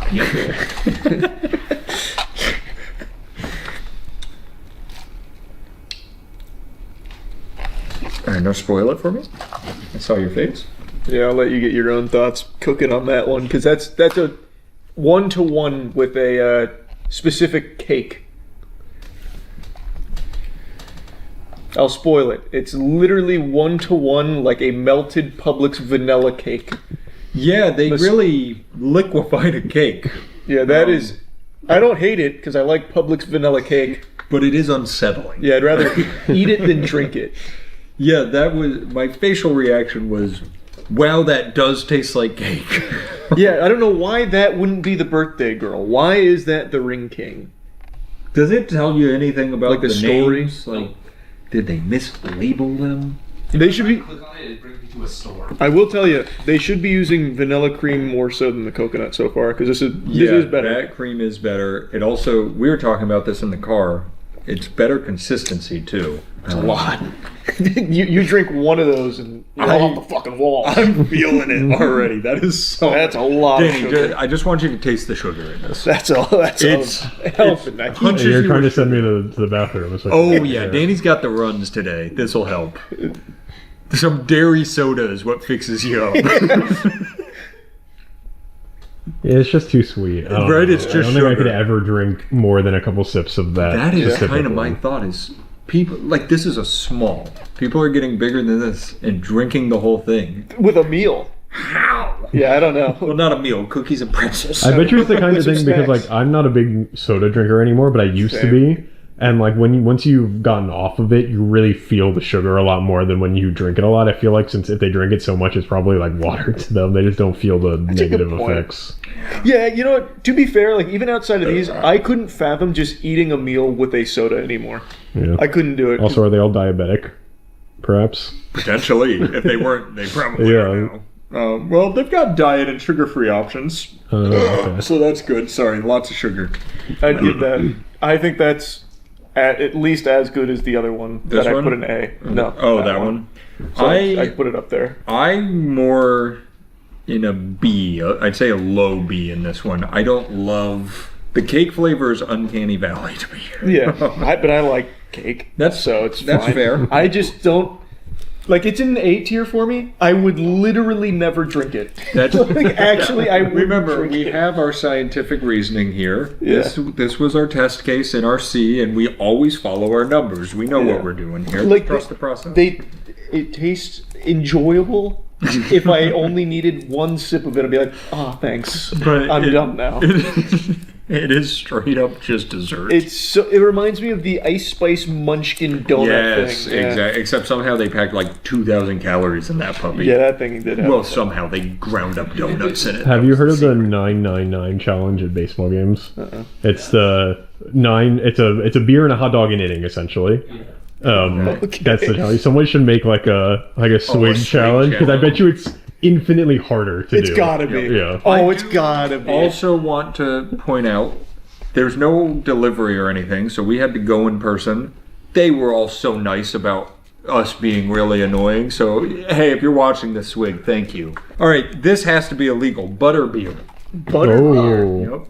Unless it's a collab. That's literally Harry Potter. Mm-hmm. Buttery beer or something. Yeah. Oh. Buttery beer. Yep, buttery beer. Also, these three were in the truck holding the trays as I'm fucking going 70 on the highway, hitting little potholes, and I just hear all the ice go the whole time. You missed the part where she asked if you were new in the area, And I said- think that she was trying to figure out if you were playing by the same rules. She was like, "Oh, are you guys new in the area?" And I was like, "Yes, we are. Yes, we are." Into question to ask in the past. Yeah. It's straight area. Yeah, well, and she was like, so just trying out all the new stuff, and I was like, you're exactly right on why I'm doing this stupid thing. My favorite one of all time was... The buttery beer is root beer, butterscotch, vanilla cream. Oh, that's dessert on dessert. Yeah. Calories, are they all roughly the same? They're all about the same. This one, again, 140 grams, or 140 calories. Does it say how much sugar? No. No. I fucking wish it did. They're It trying looks to like keep coffee. that stat as far away from themselves as possible. It really does look like a cold brew coffee. Oh, you like this one? Nope, that's genuinely revolting, actually. That's cough medicine. I think you don't like root beer. That might be it. I don't hate, but the thing is, I don't hate root beer and other things like a root beer float. Yeah, that's fair. I just get more root beer than the other flavors in this. I just got literal cough medicine. It's buttery root beer. Just that kind of shit you take when you're a kid and it makes you feel yucky. I think you and I are going to have opposite opinions on Mormon soda. Yeah, that to me is the worst one so far. That'd be an F. I'm going B. Wow, that's quite a Might be discrepancy. this might end our relationship. Yeah, that's a big discrepancy. I did not like that one at all. And not just our friendship, our romantic relationship too. Pretty much everything collapses. Oh, I can already tell by the time we get there I have a tummy ache. I got the sugar for buttery beer. Oh! It is 45 to 115. That's probably 45. Yeah, but this is a 45 small. for the kitty size. 40? Yeah, kitty size is smaller than that. Oh, those are real. What? So then probably my I could have gotten kitty sizes? Yeah. Probably my calorie count instead of being small has been kitty size, so probably like 280 calories. That makes more sense for that amount of sugar. Yeah. That Because checks out. honestly, if they're stuffing that amount of sugar into that amount of calories, that's impressive, and they need to work on protein drinks. Holy fuck. 45 in a kitty? Wait, so probably around 16 ounce, would you say? I would say 16. Okay, those are smalls, and most of the stuff is around like 150, 200. Which I think is still insane that they're... Calories? Yeah. Oh, wow. So, It'd still be like 50 do you know about sugar count in a small? The sugar count would be... How much bigger is it? Doing math. The minimum is 40 grams in a 12 ounce. Okay. So those are 16 ounces, so it's like 60. Yeah. 60. That's 60 grams of sugar. insane. That's a lot. That's insane. How much is in just like a Coke? Like It's a normal? lot. It's like- 32. Okay. Is it 32? I'm almost positive. For 'Cause like I a know normal Coke, it's 32. There was Those are like 40. I was gonna say the full calorie root beer, like not a diet root beer that was in the fridge, was like 44. Oh, I'm surprised. I thought it was... ounce of Coke, it's 39 grams. Jesus. I thought it was 32. So that's where a lot of the sugar's coming from, is the soda. Yeah. Dude, we just figured something out. Soda is not good for you. That's so weird. Yeah. Give it aspartame. Yep. When are people gonna figure that out? Is there something you could maybe have that's like a replacement for soda that might be, you know, a little bit healthier for you, maybe? I read a story the other day of a guy on Reddit. He was setting you up for gamer You're missing an ad spot, Matt. Come on. Oh, sorry. I thought you were saying water. So wait, I can move over to Matt. Like, Matt, what did I just say? All right, so yeah, edit this better. Oh shit, he's gonna edit this. No, we could have I we could have someone whip it up real quick. Gamer subs. Get Goof Juice. Get it down in the description. You got sugar free. You got the hydration formula. You got all the good stuff there, and it's all in that description. Just click the link. Now, what'd that guy on Reddit say? Okay, so he was saying he went like 7 years with migraines, and he went to doctor after doctor and nobody could figure it out. Scans, tests, everything. He moved, went to a new doctor, and they were like, well, how much water are you consuming in a day? And he was like, four to 6 drinks. And they were like, drinks of water? And he was like, well, Diet Coke, but yeah. And the doctor was like, that's not water. Does this sound familiar for which I forget which one of you? Oh my God, you're right. I think I brought this up. You in college, right? Yeah, that's me. Yeah. But no, I read the story, and the guy was like, literally the next day was my first day ever without a migraine because I drank water. And I was like, why, Zach, are people not drinking water? Caffeine is a diuretic. All right, drink. What's that? This is the Texas Tab. This is Dr. Pepper, vanilla, and coconut cream. I bet you this one's decent. I like vanilla Coke and I like coconut. Yeah, you're right. That one's good. Keep it simple. Yeah, that one's very simple, very dirty. That's a dirty soda. Yeah, very dirty. Yeah, tastes like vanilla Coke with some coconut. Yeah, that's good. Mm-hmm. That's weird because it's Dr. Pepper. Yeah. Tastes like some vanilla Dr. Pepper with some coconut. That's a high B. I'm gonna go A. Whoa! And that's the halfway end point of our caramel colored sugar drinks. Now we get to the real colorful ones. All right, this one. Take your straw. Is the Beach Babe? Peach Babe? Beach Babe. Beach Babe. The Beach Babe is Mountain Dew, raspberry, peach, and vanilla cream. Bang. They even did this with Mountain Dew. That's crazy. Oh, that's like shockingly solid. I didn't think there would be a single positive noise in this video. Yeah, that's like Wow. like genuinely tasty. I like that one. That's probably the best one now. Oh, very fruity. Yeah. Yeah, still very sugary, but much better. Yeah, that one doesn't attack you though. Like No. the sugar wasn't aggressive. It was, And the Mountain Dew comes through a little bit. Big Mountain Dew enjoyer. yeah, it was more subtle. That's the best one. That's And an I A. say we're not going to S. Oh, sorry, Oh. I have my own opinions. It's fair. I personally wouldn't go to S because I would literally never drink these. I That would is the feel very sick hard to my part in stomach. this video. I will never go back. I'll give it an S compared to the rest, though. Yeah, I'm going S. I think it's the best of all of them we've had so far, but I can't in good conscience give it an S. So this, I think, is what Drew was talking about. Of sometimes the coconut cream curdles. Separates. Well, maybe not. What if you There's- just like kind of swirl it? Yeah, there's also boba on there. Oh, there is boba. So that's nifty. What did you say? Nifty. Oh, I thought you missed the T. Oh yeah, that's nifty. Nifty. Doctor. All right, the watermelon sugar. It's just called watermelon sugar. Yep. It's the song. Oh, did they work with Harry Styles? Yeah. This is a Mountain Dew, mango, watermelon, coconut cream. Hey, that was the Daily Dozen question last night. Watermelon sugar. Right. Harry Styles. I've never heard of the song. That's good though. That's crazy to me. I'm not a big Harry Styles guy, I guess. He's a big metalhead. Man, they're crushing it on these so far. Oh, it's the popping boba too. Oh, I actually didn't get a boba. That's a good thing. That's a good thing to target. Much better. Also, How did you suck the boba out? Holy shit. I had to real hard, like... I'm just getting a lot of soda and now it's gonna make me sick. Wait, I see all the bobas on this side? Yeah. Wait. Yeah, Let me get you put me on a boba. I think right around, like, hold the straw on that location. Sorry.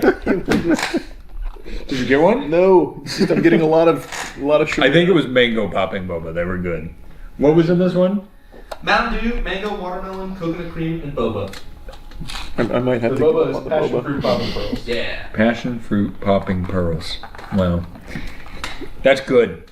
I actually like that one better than Peach Babe or Beach Babe. It slipped out for me. I'm not going back. It was a good try. I'm going to get sick. Try. I like this one more than this, so I'd actually like to retroactively put Beach Babe in A and this in S.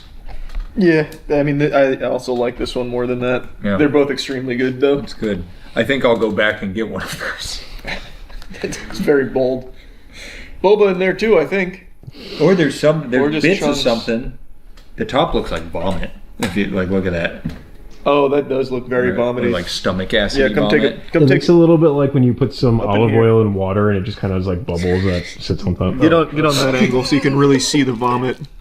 Oh, they gave us boba straws for the ones with boba. That'll do it. That will do it. That's why it was so difficult. There you go. You really got them. Yeah, That one looks like it could use a little bit of a stir as well. Rip off a little bit more there. All right. Unsheath it. Oh yeah, this one's gonna be good. I can tell. What's this one? Maybe I missed it. Oh, this is Mango Breeze. They really have. I think they have two teams that name these. Because you get Mango Breeze, which are like, oh, mango, refreshing. And then you've got the Ring King. And I feel like those are very different from each other. Are you getting any of your vomit? Oh, added some of your own. The Mango Breeze sparkling water, sugar-free coconut, sugar-free vanilla, mango puree, and then an ingredient that falls off my computer screen. So I think. Oh, that wasn't boba? Frozen mango. Frozen mango. Oh, it was mango. Okay. I really worked for that, and it's very mid. Oh, you effortlessly got a piece. I did. I think I'm better at these. I don't like that. It's mid. I'd put that in C tier comfortably. Yeah, I don't love that one. I'm gonna even go down to a D. It's just not doing it for me. That's fair. What is this? There's no cream of any sort in this. Yeah, this one is pink Bahama. Pink Bahama is Fresca, peach, strawberry, raspberry, and fresh lemon. Oh, that one doesn't sound too bad. I was gonna. This doesn't even sound dirty. This just sounds like a drink. Whoa. That is just 5 a drink. grams of sugar. Whoa. This has 5 grams of sugar? That's basically healthy. That's pretty good. Yeah, that's good. The energy to do activities now. Yeah. Does this one have energy in it? Like No caffeine? sugar, no sugar. Oh. Where are you gonna get the glucose? Yeah. Well, that's just a side you get with one of the other ones. Oh, yeah. This is it's the chaser for your birthday girl. Yeah. I don't want to take. I'm just comparing these real quick. Drastically different. Yeah, it was good. B tier. I think if they did things like that, you know what? Dunkin' Donuts is starting to do things like that, where they just put some juice with some sparkling water. That's definitely strawberry puree. Strawberry Breeze. Yeah, they pureed a strawberry in there. They sure do. I think you're onto something, and that looks like coconut milk. Yeah, probably coconut milk. Are they right, Drew? The Strawberry Breeze is water, sparkling water, sugar-free coconut, sugar-free vanilla, strawberry, and then my fucking ingredients fall off. Strawberry puree and frozen strawberry. There you go. Good. Thank you for having a competent phone. I just have a desk out on the site. Oh. So these big straws, man. Yeah, no, they're tough.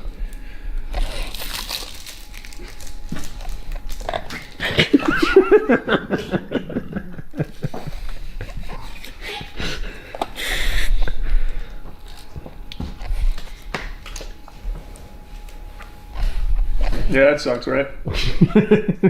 That might be one of the worst. I really don't enjoy that. Yeah, that's second to last for me. Yep. That one is an F for me. That one's just above root beer in the D tier, but they're fighting down there. I really don't like that. Yeah, that doesn't blend well. And then the last one is the most exciting. This one comes with a little fun on top. A gummy shark. Yeah, because if you didn't have enough sugar, did you ask them to not put it in ahead of time, or did they just do it? No, like that? this was just they were Seems just precarious. They just did. Well, is it like stuck on? It comes with it. It's like part of the drink. I know, but you would kind of expect it to just be in there. Yeah. It's like kind of sticky. Well, eat it. I gotta eat it. Yeah. Wait, no, don't you have to put it in and like let it soak up and then eat it? It's gotta swim around. It comes to life when you put it in there. Like a sea monkey. It tastes like soap. The gummy shark? You want some? That's because you didn't let it absorb the other stuff. Yeah, they gave you the flavorless variant. This is the Shark Attack. It has Sprite, lemonade, blue raspberry, and a gummy shark on top. Not anymore. Nope. It's fine. This one's not fun. I mean, I guess I ate the fun part, but like, they're trying something here. This is just drink. Yeah. Well, yeah. It's kind of very Sprite forward. Yeah, it's okay. It's a C, I would say. The two best that they did were these two. Yeah. In fact, I'll take another sip of this one and regret it a little bit. Yeah, that'll do it. I just got more of the boba. Did you? Mm-hmm. How did you not get any boba? I don't know. It's hard. They're fighting in there. I don't know, they're hard to absorb. Yeah, this was. If I was naming these instead of Shark Attack, I'd call it Blue Sprite. Yeah, that is very Blue Sprite. It's just Blue Sprite. I'll go C as well. I think if you're going to go try it, stick in this realm. Yeah. Well, maybe this realm. Just these two. Yeah, those two were their best. Wait, didn't you guys really like this one? No, the strawberry one fucking blew. No, this is the. This one was good too. It's, yeah, that one was good. I'd put it in a similar category to that. It's better, but where it's just like, you don't need to go to Swig to get that. It's just a drink. It feels like this is something that Dunkin' would have on their menu. Like it just feels like something that's already in other places. You know, let me rant about Dunkin' for a second there, because I tried one because they named them. What was it, like the Dunkin' Zero Sugar Energy? And the flavor names are like Blush Pop, which is really weird. So when you go and you want one, you're like, hey, I'll take a small Dunkin' Zero Sugar Energy. And it's just a terrible name. You got to name it something you can order. It pisses me off. Okay, could you not Could you just say call a it Blush Pop? Yeah. Well, no, I guess it could, because I say the first part and they say which flavor. Yeah, that's a good point. I could say but I don't want to say I'll take a small Blush Pop. Why? It's better than saying I'll take a small birthday girl. I think it is better than that, yeah. Yeah. Thankfully today I did not have to order the birthday girl, which, to your point, none of that has helped when all the signs say Sweet 16. Yeah, I mean, as far as I'll have one of your Sweet 16 birthday girls. Yeah, as far as naming goes, I feel like Blush Pop's probably better. No, that's a great point. Keep it up, Duncan. I don't know. What are your closing remarks? Like if you're a real soda lover, like this is probably super cool for your taste buds, but like I truly would never drink them.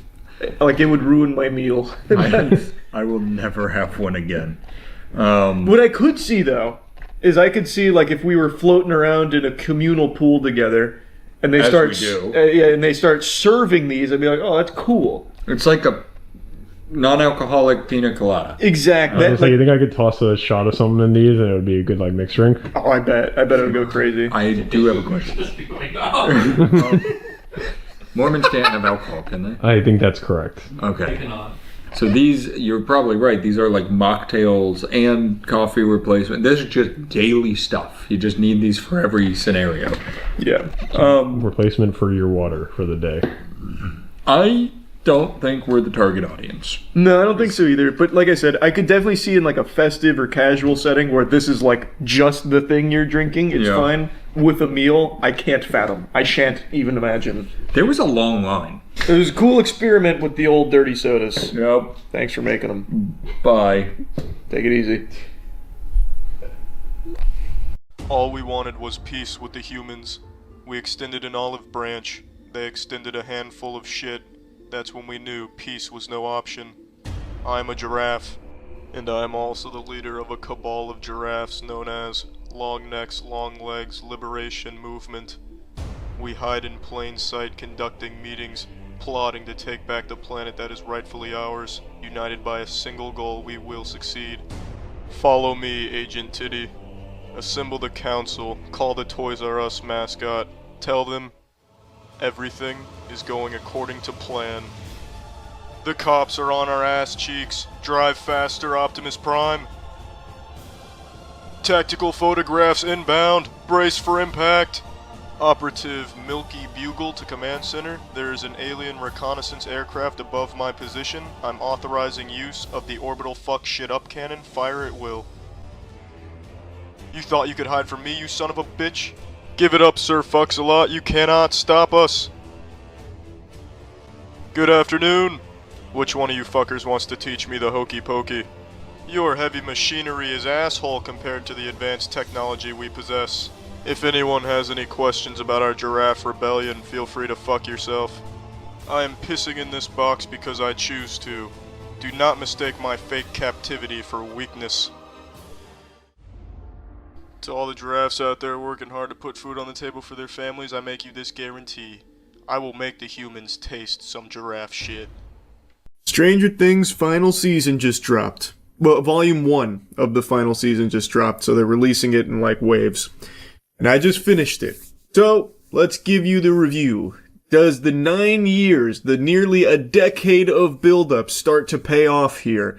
The question on everyone's mind. 5 seasons in 10 years. One of the biggest criticisms around this show isn't even really the quality of the show.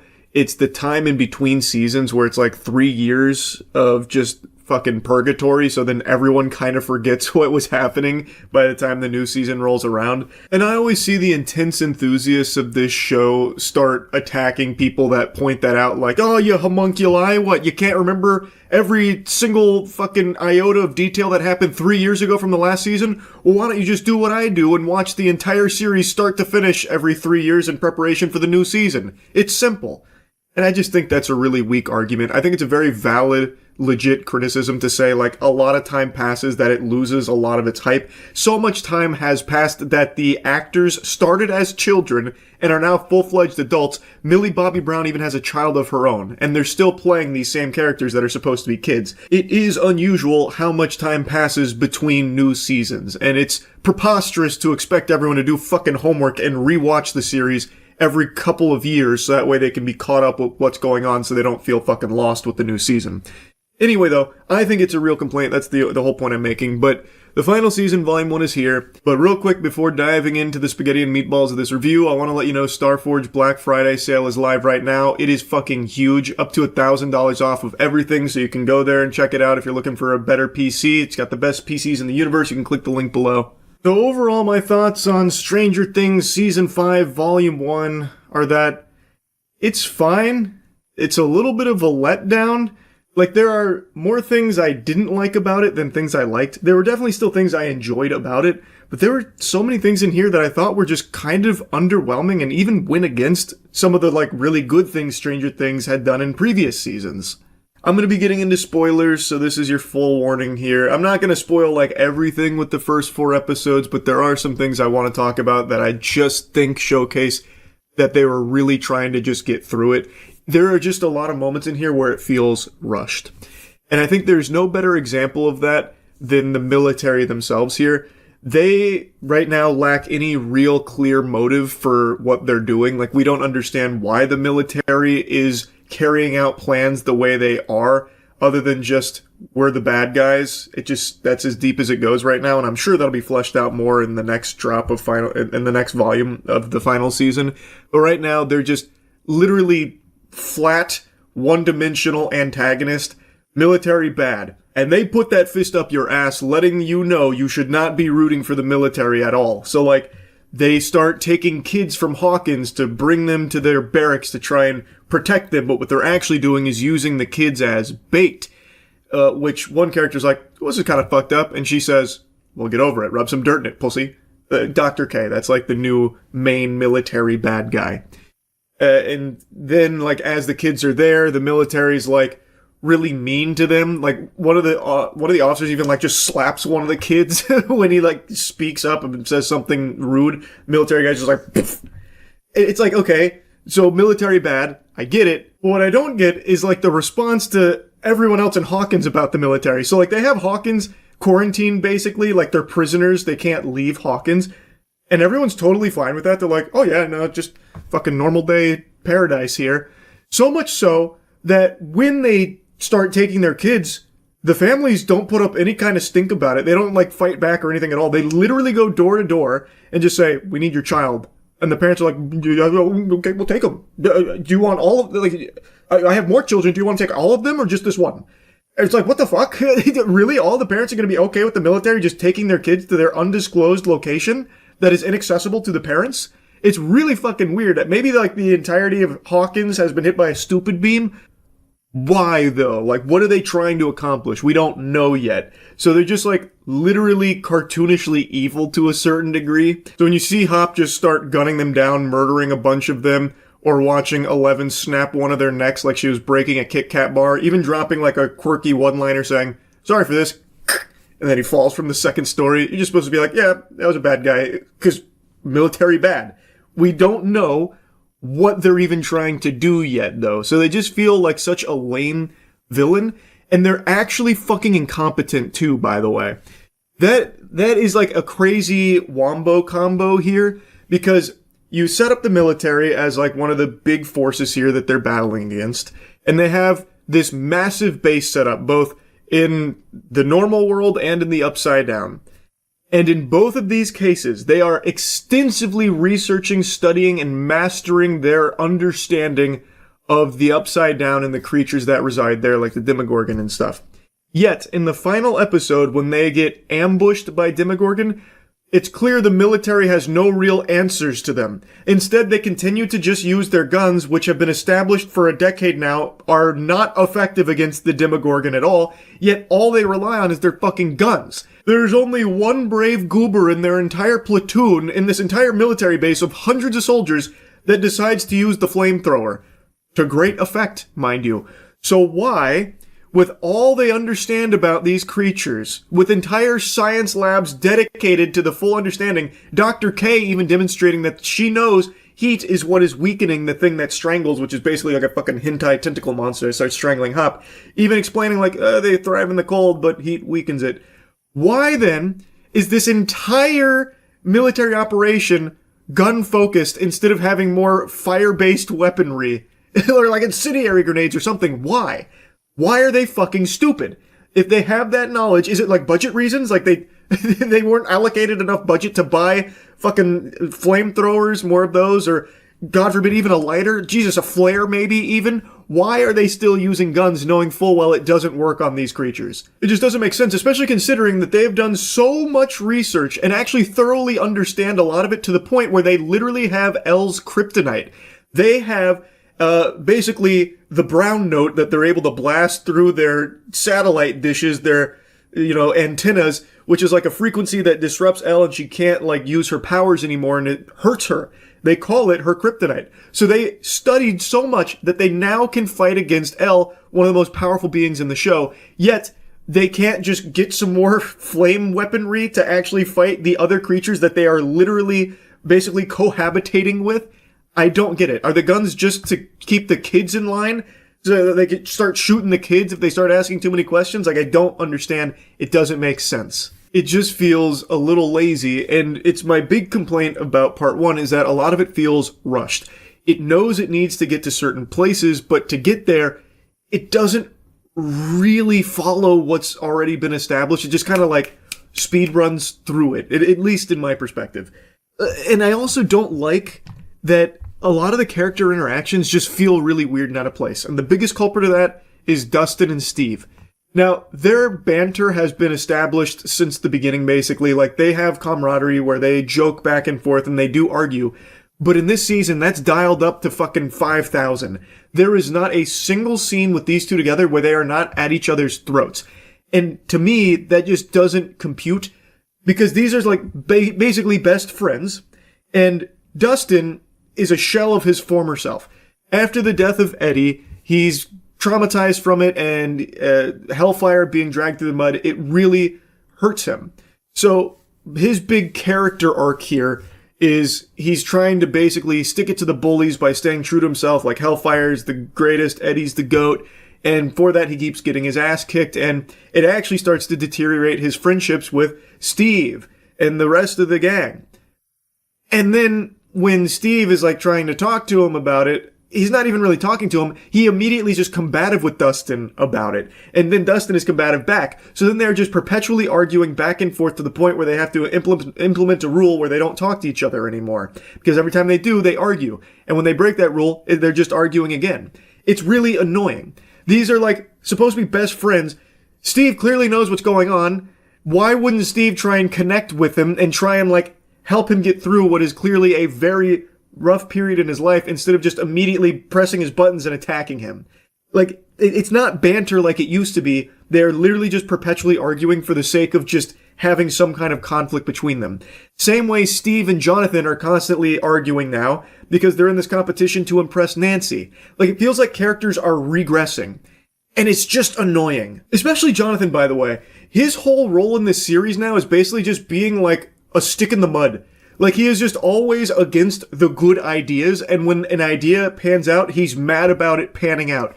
So, like, Steve, for example, he makes a pretty brave decision to drive his car with all of them in it to the Upside Down as the portal is closing. A decision that Nancy also supports, and Jonathan's like, no, don't do it, don't you fucking do it, don't you fucking do it! And then when they get through there, Jonathan immediately is mad at him like, well, maybe if you didn't drive it in the fucking Upside Down. And it's like, Jonathan, what are you talking about? And that's basically him for the entire volume 1 here of the final season. He's just always against the good idea.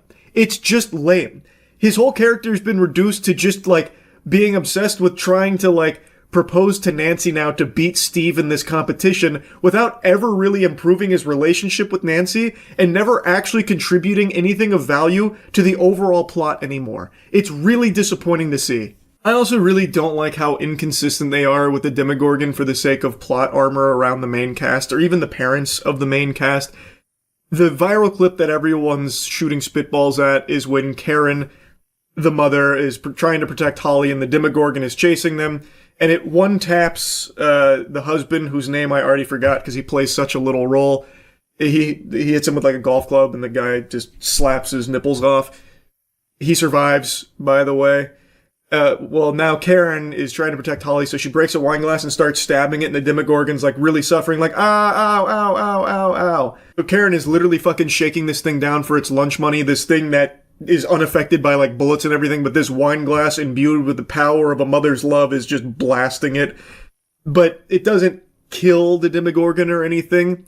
It does end up like slashing her, basically like fucking Wolverine cuts her to ribbons, or at least that's what you're supposed to believe. She survives that as well, by the way. But she did so much damage to it that they were able to follow its blood in the Upside Down, which was pretty important for Elle and Hop, which, again, how the fuck is a wine glass more effective at making these things bleed and causing damage than all of the countless bullets that they just fucking face tank, just bullet sponge? I don't get that. It's just for the sake of, this is very important characters. Not only can we not kill them, we also need to make sure they have their moments to shine. I get it, but it's really very interesting when you show a scene like that, and you even show like this Home Alone style sequence where the main cast like booby traps a house and puts a tracker on a Demogorgon, hitting it with like fucking planks of wood and nails, trapping it in barbed wire, and then it's like so afraid that it has to run away from all of these like tiny little like doodads that they were blasting it with.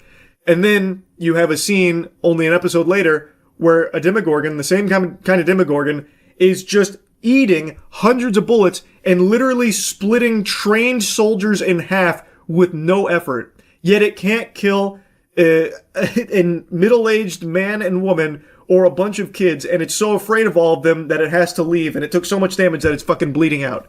It's just, like, I understand suspending disbelief. I get that. But it's a little over the top, and it's a little blatant, like the inconsistency with the Demogorgon when it comes to the main cast versus literally everybody else. Which isn't the biggest deal in the world, but it is something that kind of grinded my ass to a grease a little bit at the end of episode 4. Like, I've hit you with a lot of things I didn't like about it, but there are things I do like. I think Will's character is probably the best in the season. Like, this is a character that's basically been benched and sidelined for a while now, where he hasn't really done all that much, and basically his scenes kind of devolve into him just like staring at a camera or feeling his neck over the last few seasons. I struggle to remember anything of real significance he's contributed over the last few seasons, but in this season, he is the most important character, and he gets a huge power boost at the end that I think does actually make sense. It doesn't fully come out of nowhere. They do kind of place the breadcrumbs, but when it happens, you're like, oh wow, he can do that? That's going to be really important. And I think they do a good job of setting it up overall. Murray, I think, is the most enjoyable character in the show. He's basically just coming along delivering gifts and goodies to the crew when they need it in his big old truck, calling himself Santa Claus, delivering, all the valuable materials that they need, and doing it with his quirky, wacky personality. I actually like Murray. He was another standout so far in Volume 1. I also think Vecna is an interesting villain, even though they keep introducing new things instead of, like, answering previous questions, which is kind of annoying, which is another one of my, one of my mini bah humbugs here. Like, I don't like how it's mainly just presenting you new information, or even at points like retconning previous information. It's still not giving any answers yet. Even with that in consideration, Vecna is still very interesting, and the mystery of, like, his grand scheme is enough to keep you invested and hooked on it, especially now they introduce, like, all those memories, and there's one that he's very terrified of, where Max has been hiding in this cave, and when she gets into that cave, you just see him just standing there in his normal human Henry form, just crying.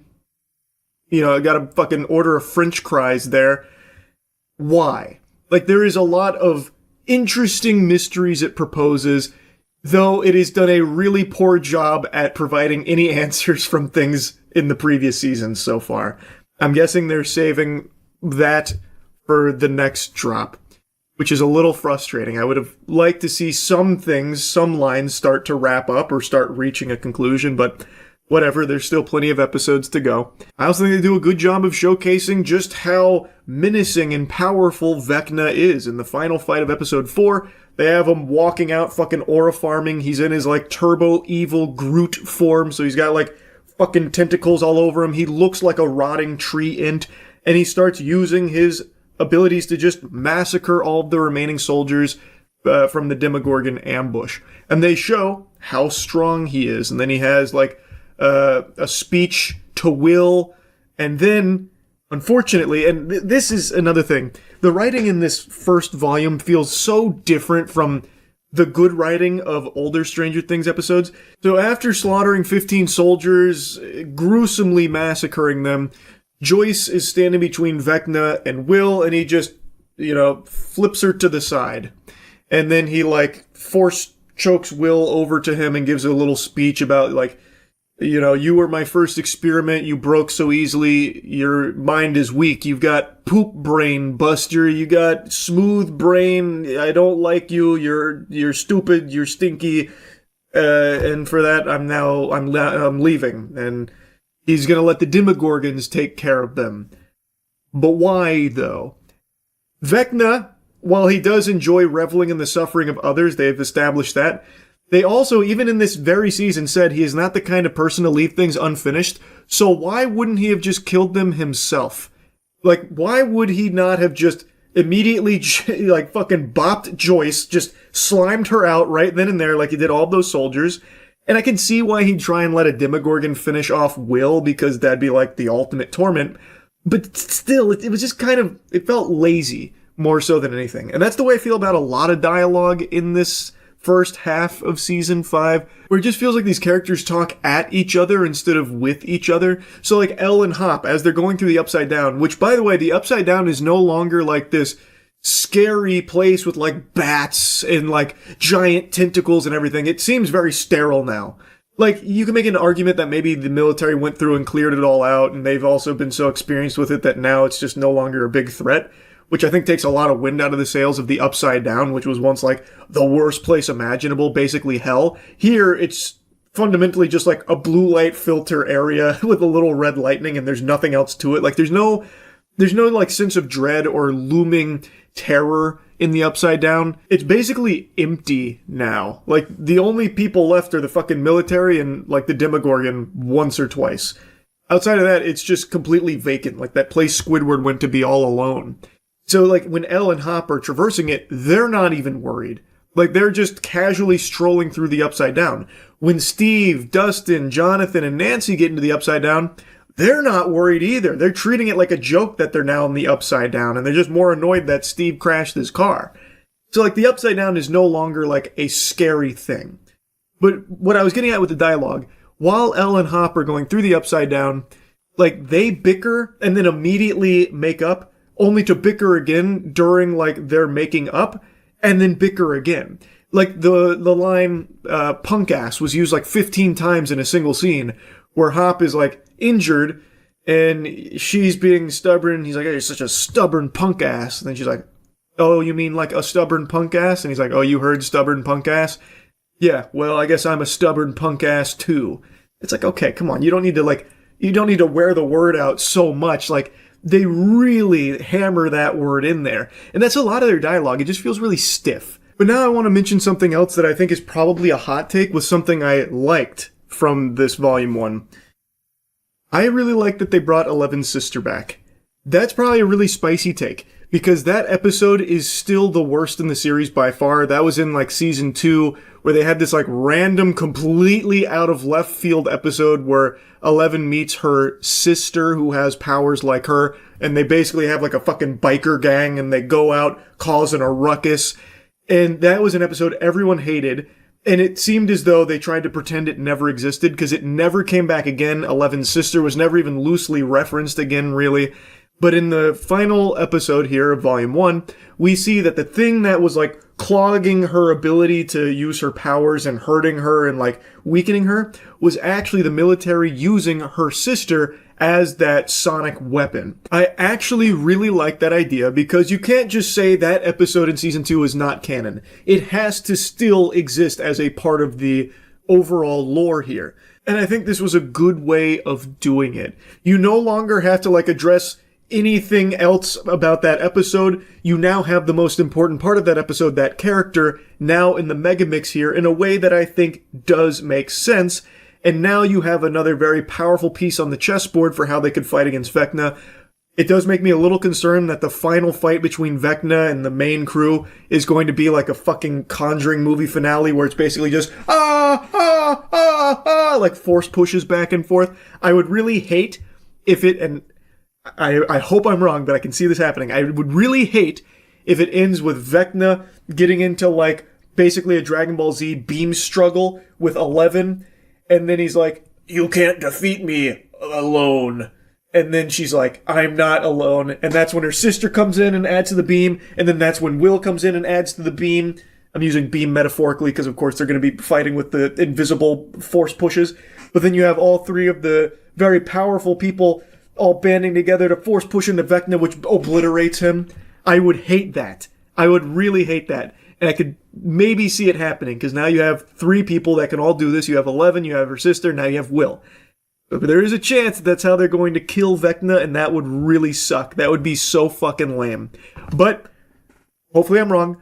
For now, I do like how they brought Eleven's sister into the fold. I think it was well executed, and I'm very curious to see where it goes with that character now.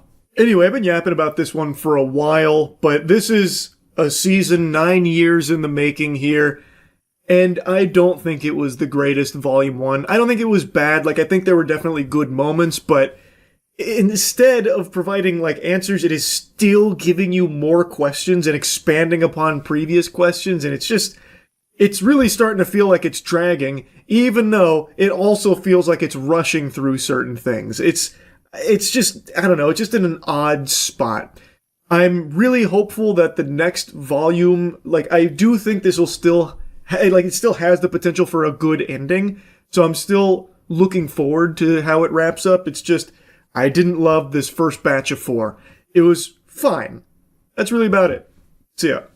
No long-winded intro. I actually got some sleep last night. I'm supercharged. Right now I'm Charles Prime. So let's just dive right in. Yesterday I covered the ongoing YouTube issue YouTubers are debating about with the reduction in views coming out of nowhere, all from Judgment Day, August 10th. Post-August 10th, views took a huge decline pretty much across the board on channels, and a YouTuber named Josh Strife Hayes believed he found the culprit, which was desktop views no longer being counted the same way they were prior. This led to a bit of a debate between him and the Spiffing Brit, where the Spiffing Brit, another huge channel, disagreed and believed that that was, a bunch of malarkey, that was a bunch of fish paste. Josh Strife Hayes made a follow-up where he believed he uncovered even more evidence to support his hypothesis and believes he knows exactly the direct root cause, which is monetized views on YouTube not changing, but any views that use ad block were no longer being counted, which is why all the desktop views for channels across the platform were down for the most part, but revenue stayed the same. And to get into the spaghetti and the meatballs, he is 100% right, I believe. I shared that video with people smarter than me who ended up sharing that with YouTube directly. And they kindly requested to not share their direct feedback, but I believe I can mention that they confirm his hypothesis for the most part. Now, right off rip, I want to address one of the most popular theories about this that people were speculating on, that this is YouTube getting rid of bots, banishing bots to the Shadow Realm, because we did just see Twitch do that, and they took like a fucking massive hit. Everyone saw them get clobbered when they lost all the bots there for like a day. So people thought maybe the same thing just happened on YouTube. It does not appear to be the case. It doesn't seem to be YouTube getting rid of bots that has caused this reduction. It does seem that Josh's hypothesis being ad block is the correct one. That is the winning racehorse here in this theory that explains why so many channels have seen a huge drop in views, specifically from desktop. These channels, despite seeing low computer views from August 10th onwards, had not seen a drop in revenue. And I think that was the key, because that means it's likely to do with unmonetized views or ad block.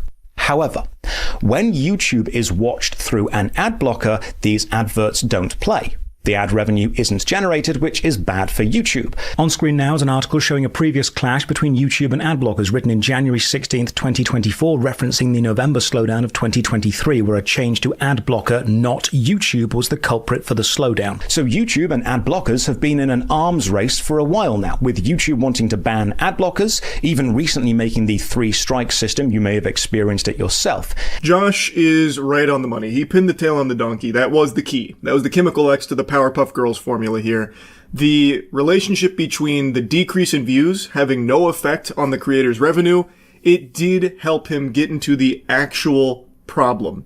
And that was YouTube's calculating of unmonetized views must have changed on August 10th, because that's where it happens the next day. You can literally see it across so many channels' data.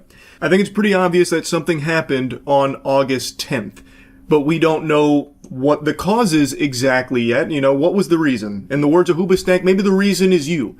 The thing is, based on Josh Strife Hayes' theory, and now the whispers from the back end, I think I can confidently say with a high level of certainty that the reason is the interaction between content blockers and YouTube has changed, most likely from an update that was on or around August 10th.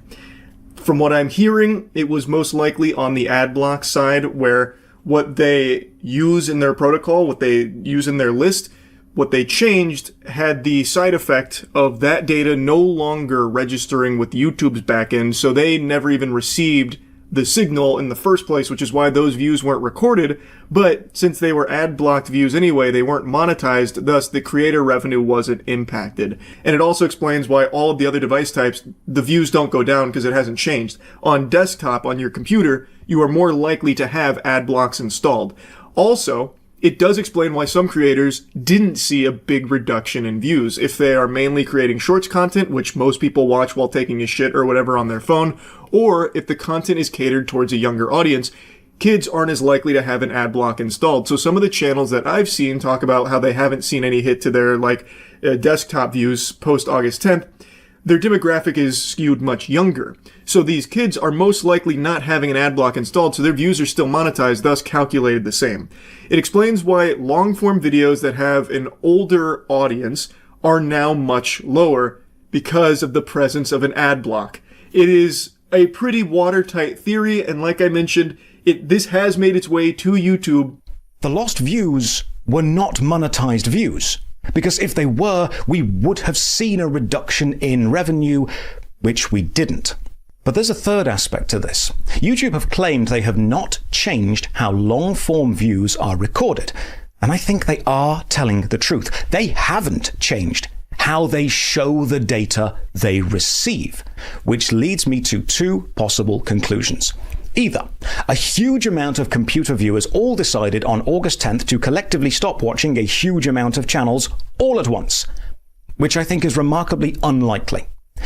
Or two, the data of the views wasn't being sent to YouTube because it either didn't happen or did happen and wasn't being sent. And I think that is exactly right. I think that is the case. I think YouTube is telling the truth. And Spiffing Brit in his video mentions he talks to YouTube directly and they confirm they didn't change the way they calculate views. I don't think that's what's changed. I think the back end with the ad block non-monetized views are no longer even being sent to YouTube to record. I don't believe the data is making it to them. And from the little birdies I've heard talking about this internally at YouTube and everyone else I've shared this with, that does appear to be exactly the case. Now, I don't know if they're going to make an official statement about this. Fingers crossed they do, because clearly this is now a conversation that has reached the eyes and ears of those at YouTube. I think it would be very good if they did. I don't know if they will or not, but I feel like they should. On the 11th of August, the website Tom's Guide published the article titled YouTube just quietly blocked Adblock Plus. The internet hasn't noticed yet, but I've found a workaround. I believe the data I have presented and the slew of channels affected highly likely points to August 10th or 11th, depending on your time zone, being days that the website YouTube and views from desktop or laptop PCs using ad blockers began to interact in an abnormal way, potentially caused by a change to either side, likely the adblock side, and this change caused YouTube to become unusable for viewers using adblock. This prevented videos gaining the expected computer views, but lost views were not monetized anyway, which is why the creators who saw lower view counts from PC did not see a reduction in revenue. I believe what we actually found was a small bit of digital data fallout from the software arms race between YouTube and ad blockers. This really is an impressive investigation from Josh Strife Hayes here. So he found data to confirm that post August 10th, the next day, there was apparently site-wide outages for people with ad blocks, reporting that they couldn't even use the site that day. So he extrapolates based on this that perhaps the culprit was the ad block made the site unusable, so maybe the viewers couldn't even view the content, which is why there was such a drastic drop in views. However, I believe it's a bit deeper than that. I believe that whatever ad block change happened on or around the 10th or 11th, that made it so that way those views were no longer even being sent to YouTube to record on the back end. I don't think it was just like, it's down for a day or two, that's why the views are low. Because if that was the case, it would have trended back up, but it hasn't, or at least not in like a way you would expect. It doesn't like go back to the previous patterns falling in line with the normal correlation. There is actually even a public post from YouTube where they do have like a brief mention of ad block and inaccuracies of reported view counts. So on this section here about like what could cause some creators to report a drop in views? Outside of like the obvious ones they point out, like maybe you just blow ass, like maybe you're just like a turbo dweeb and shit like that. They do have this one here with the ad blocks about how it can impact the accuracy of the view count tools. Channels whose audience include a higher portion of users utilizing such tools may see more fluctuations in traffic related to updates to these tools, which I think is exactly what happened here. This has been a long, ongoing battle between YouTube and ad blockers. They've tried all kinds of tactics like shaming viewers, like, we see you're using an ad block. Do you want to go to hell? That kind of thing. And this appears to be just the latest development in this. This is like the fucking Krogan versus Solarian war here. YouTube trying to sterilize us with ads, but we're desperately pushing back to try and have the platform not be ruined by it. And now I think that what we're seeing here with this huge view drop post August 10th from desktop views is the result of ad blocks updating, and whatever update they changed on their back end caused YouTube to not record any views that were experienced from users using those tools. I don't think YouTube changed anything on their back end. I think the spiffing Brit is telling the truth when he says that YouTube told him that they didn't change anything. I think that is honest. I don't think they did. I think it is on the ad blockers end, which is something Josh Strife Hayes also mentions.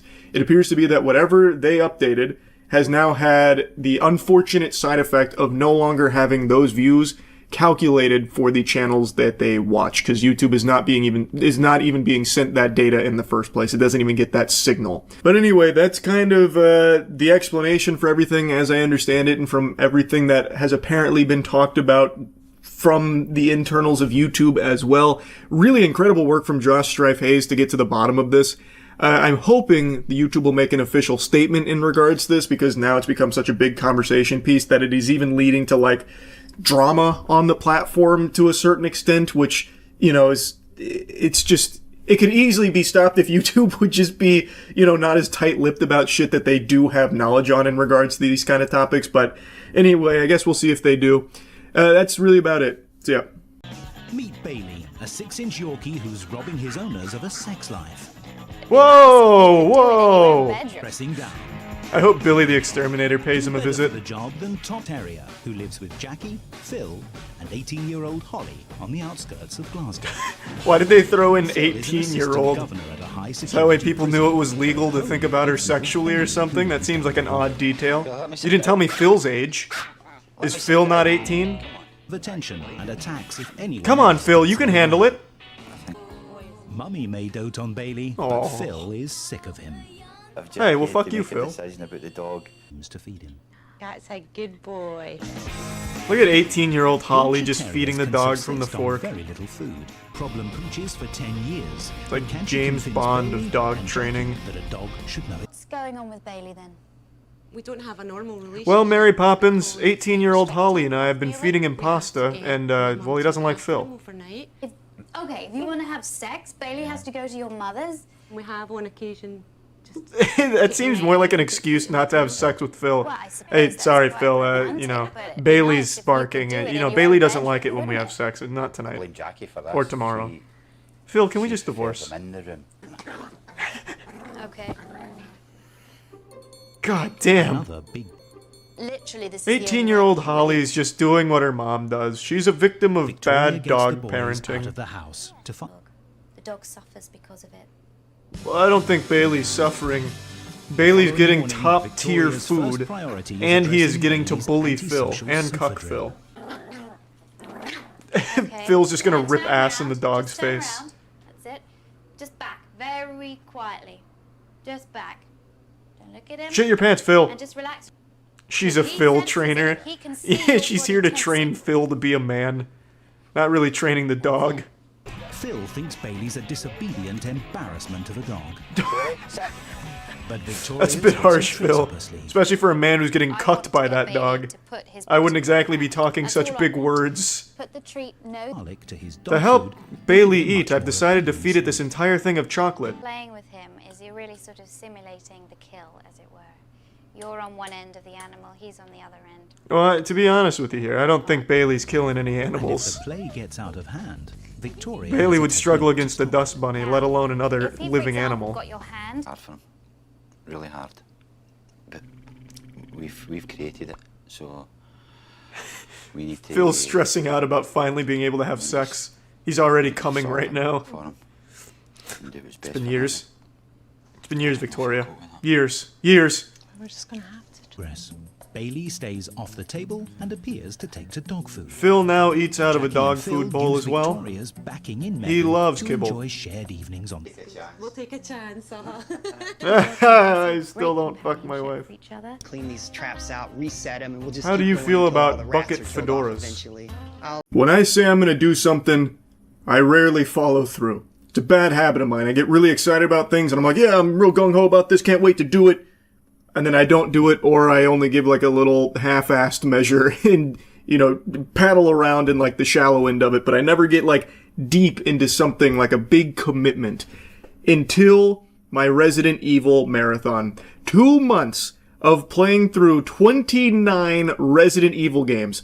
Some stinky shit, but then some incredible masterpieces. 2 months of almost exclusively playing Resident Evil games, and I finally played through every single one of them, except for one. Degeneration. It's an N-Gage exclusive game. I could not get my hands on an N-Gage to physically do it, and I couldn't get the emulator to work even when I tried reaching out to an expert like Bakba Soup. It's just such a headache, and it wasn't worth the extraordinary trouble to get it to work. So I played every other Resident Evil game except that. Also, I didn't play ports. So anything like Resident Evil 4 on the Zeebo, I didn't play those. I didn't just do every single port either. I just did every individual Resident Evil game and all of the spin-offs. So here is my ranking for all of them, the entire franchise. I think I got some spicy shit in here, so don't expect to see grandma's tier list here when it comes to this, because I literally rank them from the worst of the worst to the best. It's not like a S tier, A tier, B tier, that kind of thing. This ain't your grandmother's tier list. And I'm going to tell you right now, I don't care about your feelings. This is the definitive, objectively correct tier list, in my opinion. And I'm really happy with it. So, just wanted to make that known up top. If you want to see all of my playthroughs for this franchise, I have them all up on my gaming channel, Moist Critical Gaming. Let's dive in. Oh, I guess one more thing to make note of up top. I thought I had played 28 games, but after ranking all of them, turns out I played 29, I guess. Or something went cattywampus in the way that I numerically ordered them. I'm not sure. I played either 28 or 29. That's how many there are. Alright, let's start. We got a lot of games to go through. So I kind of already spoiled my worst game. It is undoubtedly Umbrella Corp.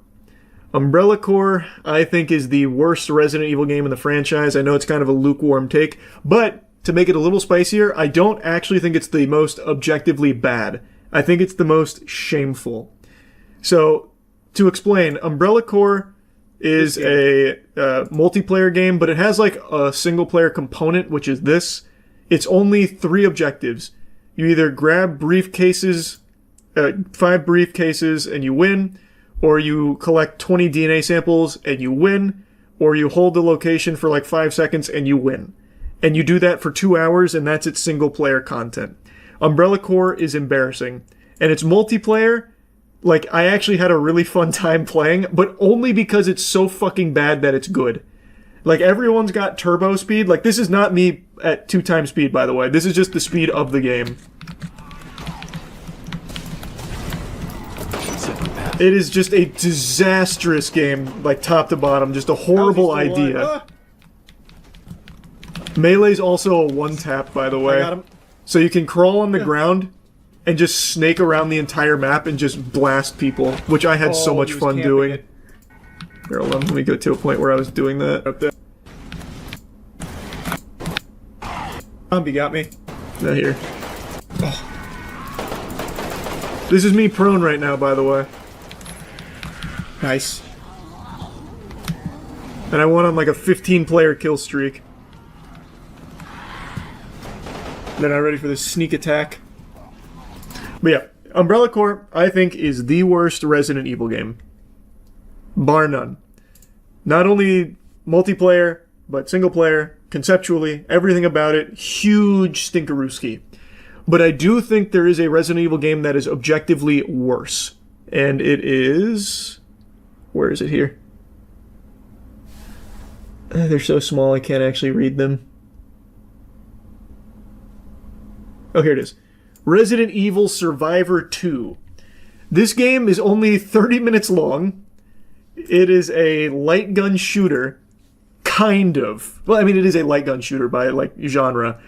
But it doesn't work. So, like, you can only aim here, and it does all of the shooting and the aiming for you. You just hold straight. You hold W, and that's it. It was originally an arcade cabinet. Exactly, yeah. It might have been better as a cabinet. I find that hard to believe because just it is so bad, top to bottom. I just can't imagine it ever being fun.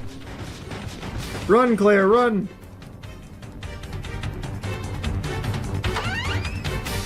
So yeah, I think Survivor 2 is worse. But I can't give it like 28. 28 has to be Umbrella Corps. So this gets 27 for sure. Absolutely disgraceful game. It's just arcade Code Veronica. Yeah, it's Code Veronica if all the content was stretched into a TikTok video, or shrunk into a TikTok video, and hardly worked on the pad. It sucks. Survivor 2, super duper sucks. Number 26 comfortably goes to, there it is, Resident Evil Gaiden. Now, I didn't know this, but there are people that fucking love Resident Evil Gaiden. I don't know why, but I mean, there's people that loves all kinds of things, like scat fetishists, and it doesn't make it right. But I hated this. I thought this game was just so terrible. It's the Game Boy Resident Evil game.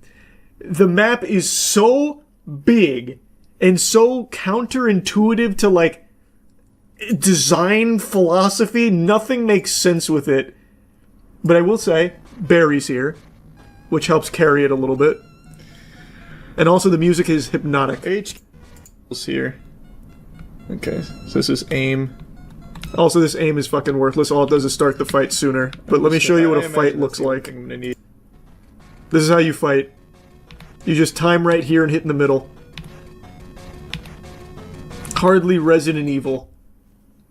Very, very, very, very bad. And the music really does, I think, trigger like a Winter Soldier event in anyone that might have played this as a kid. I don't know how people liked it. I could see maybe if I was a kid in the early 2000s and this was like the only video game I owned, I'd be like, okay, this is kind of fun, I guess.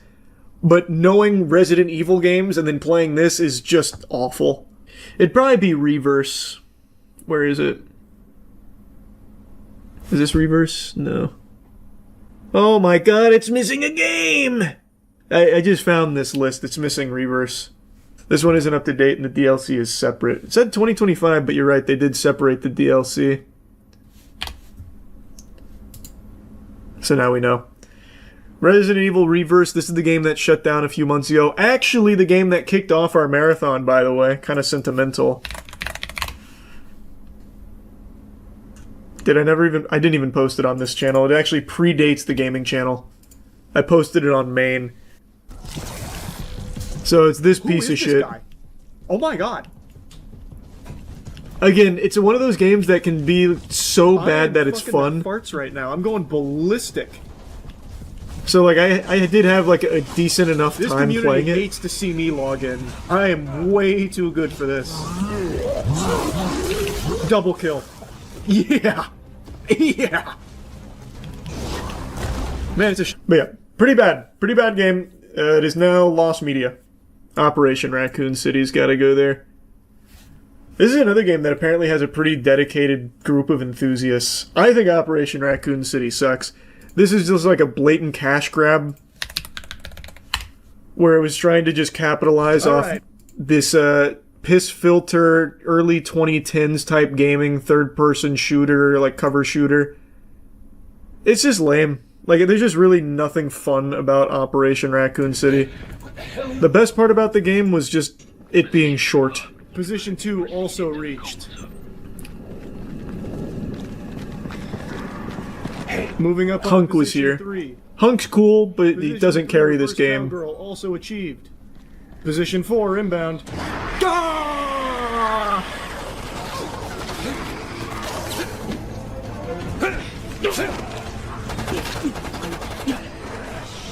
There's just so little to like about this game to me. I would put Operation Raccoon City probably around there. I think that's fair. Next is going to be Mercenaries 3D. The thing is, I went into this expecting to fully hate it, but I bought a 3DS and I played it for like 20 minutes for the video. I actually went back and played it again. It's like actually kind of fun. Mercenaries in and of itself is just like a fun game mode, but I didn't think it'd be fun to just like make that an entire standalone game. Kinda is fun though on the 3DS, I'm gonna tell you right now. It's kind of enjoyable. It's like a very nostalgic little thing. Even though I never had a DS, I could just really imagine myself kind of getting lost in this if I ever did, back in the day. Went to the midnight release for Raccoon City, loved the game. Looking back, it's bad. Hey man, if you had fun, that's all that matters. But yeah, I feel pretty confident putting Mercenaries 3D there. Again, it is just Mercenaries on the DS, and it's novel. I got no like big complaints on it. Doesn't hold up like amazingly well, but it's still a good time. I think now we finally bring in Resistance. I said this during Resistance, much to the chagrin of a lot of like Resistance avid haters. I think it's the best multiplayer Resident Evil game. Now that's a really low bar. It's comparing poop to shit. Like it's not super different, but I at least appreciate they tried something. So Resident Evil Resistance is the game where you play as survivors and one person plays as like the mastermind. Survivors is boring. Survivors is super boring, but making your deck here, your deck of cards with like what you can spawn in, like the zombies and the build, very fun. Like there's actually like a pretty big skill ceiling to it. Like there's a lot you can do. The goal is just to stop them from escaping.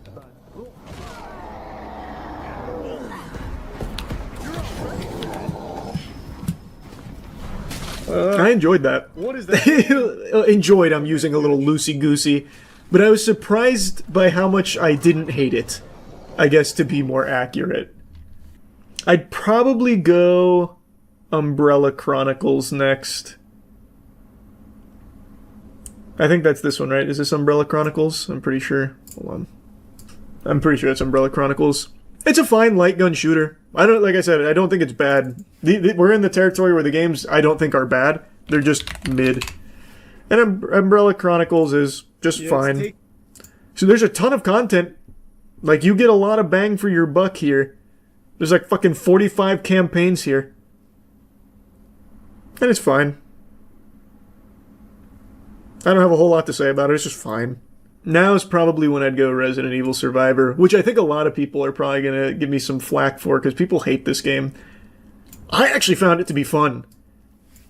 Like, I actually thought this was like a really creative idea for its time.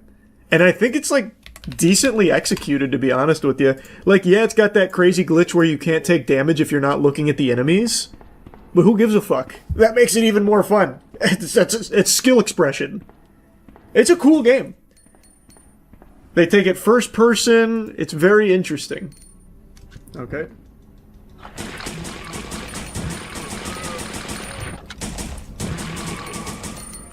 I don't know if they'll remake it or not, MC. We'll see. Yeah, I think Survivor is a legitimately enjoyable game. It has its flaws, but I really find it to be charming, and I had a actual good time with it. And the voice acting in this one is superb. Anything. Who am I? So good. So I'm a bit of a Survivor apologist. I think that's a lot higher than most people would give it. Okay, I know what I'm going to put here, but there's a huge caveat to it. I'm going to put Outbreak here. I really, really like Outbreak.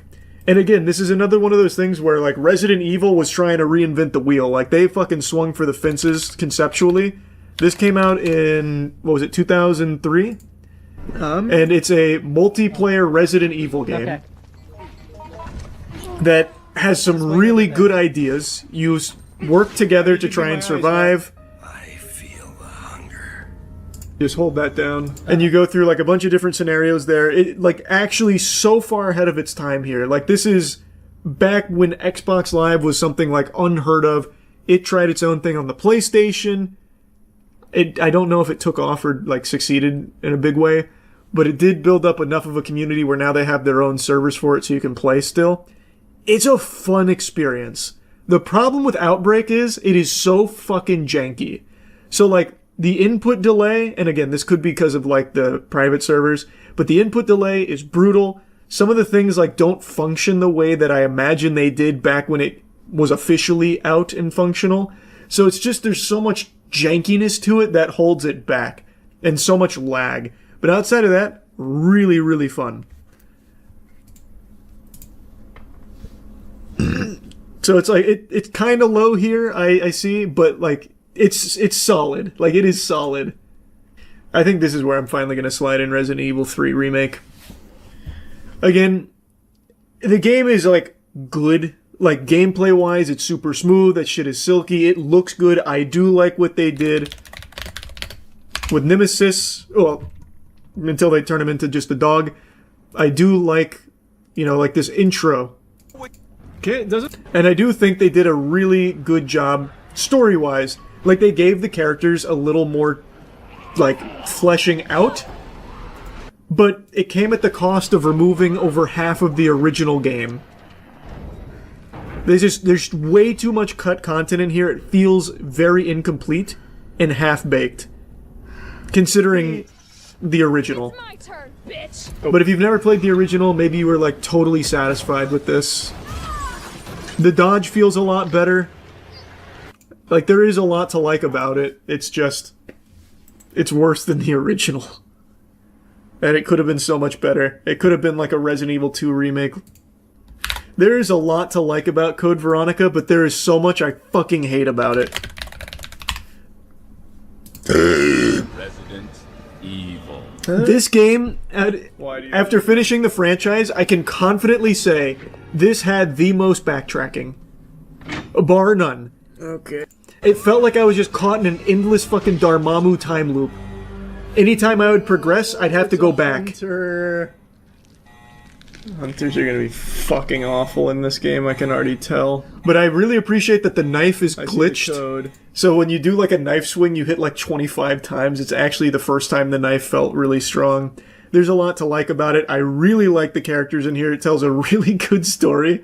It's so fucking cinematic. There's a lot to like about it, but I really hated the amount of backtracking. I also hate how easy it is to softlock. Luckily, I had chat backseating to avoid softlocks, but like the Tyrant plane fight, if you don't do this perfectly, your game is just bricked. When is it? When is the plane fight? I think it's around here. It's like the halfway point. And then also at in-game, you can soft lock. Here. And that's just kind of inexcusable. And as annoying. I'm trying to show you that you can soft lock real easy because this fight is some fucking barnacles. But it's such a long video, such a long game, I can't get there in time. There it is. So this is extremely easy to just get fucked in. Chat told me the exact amount that I needed in order to avoid the soft lock, so I was able to squeeze through. I know Bakba Soup, when he played this the first time around, apparently he got soft locked. 1, 2, 3. So it is easy. It's common.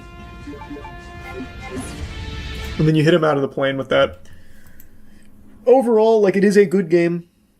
I just think it has some very inexcusable shortcomings. Next is going to be Resident Evil 6. I couldn't decide if I was going to do 6 here or if I was going to do 0 here. But I think 6.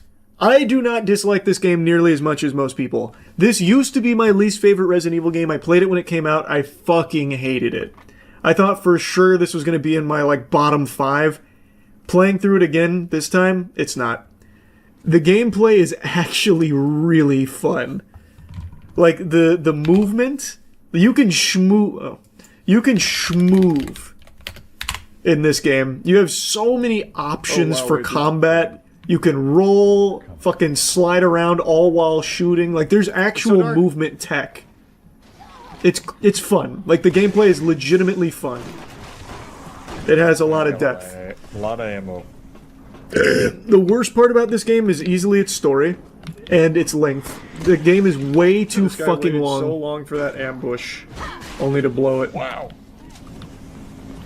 And yeah, it is a lot of fun co-op. It is a very fun co-op experience. Especially because of, well, especially in the beginning where every single car is like the most hazardous thing you can imagine. Every car is basically just a fucking missile. No one in the city can drive. So anytime you step foot on the road, you just get blasted by 20 cars. I need that. We're gaming. Like, and everyone, for some reason, instantly panics, and they made Leon, like, the biggest imbecile ever. They completely nerfed him. He got hit by the Orb of Confusion. So, like, he freaks out every time he sees a zombie. He's like, fuck! Crashes his car. Bus driver does the same thing. It is so, like, cheesy action movie that it's charming. It loops back around to being charming, but it is not great as a story or anything. But I do still think it's fun. The gameplay is very fun. And then here's where I'm going to put Resident Evil 0. Oh man, I should have been reading through my notes. There were some other things that I forgot to mention for some of the ones that I put a little lower. Another thing about Operation Raccoon City that blew my fucking lid off every time it happened is your character takes cover randomly, so there's no button to take cover in this game. You just have to go up to the cover and pray that your character locks onto it. So it's a cover shooter with no actual cover system. I actually really did hate that one. Yeah, I should have definitely been looking through here because I wrote like some very specific notes that I'm blanking on because it's been a while for some of these now.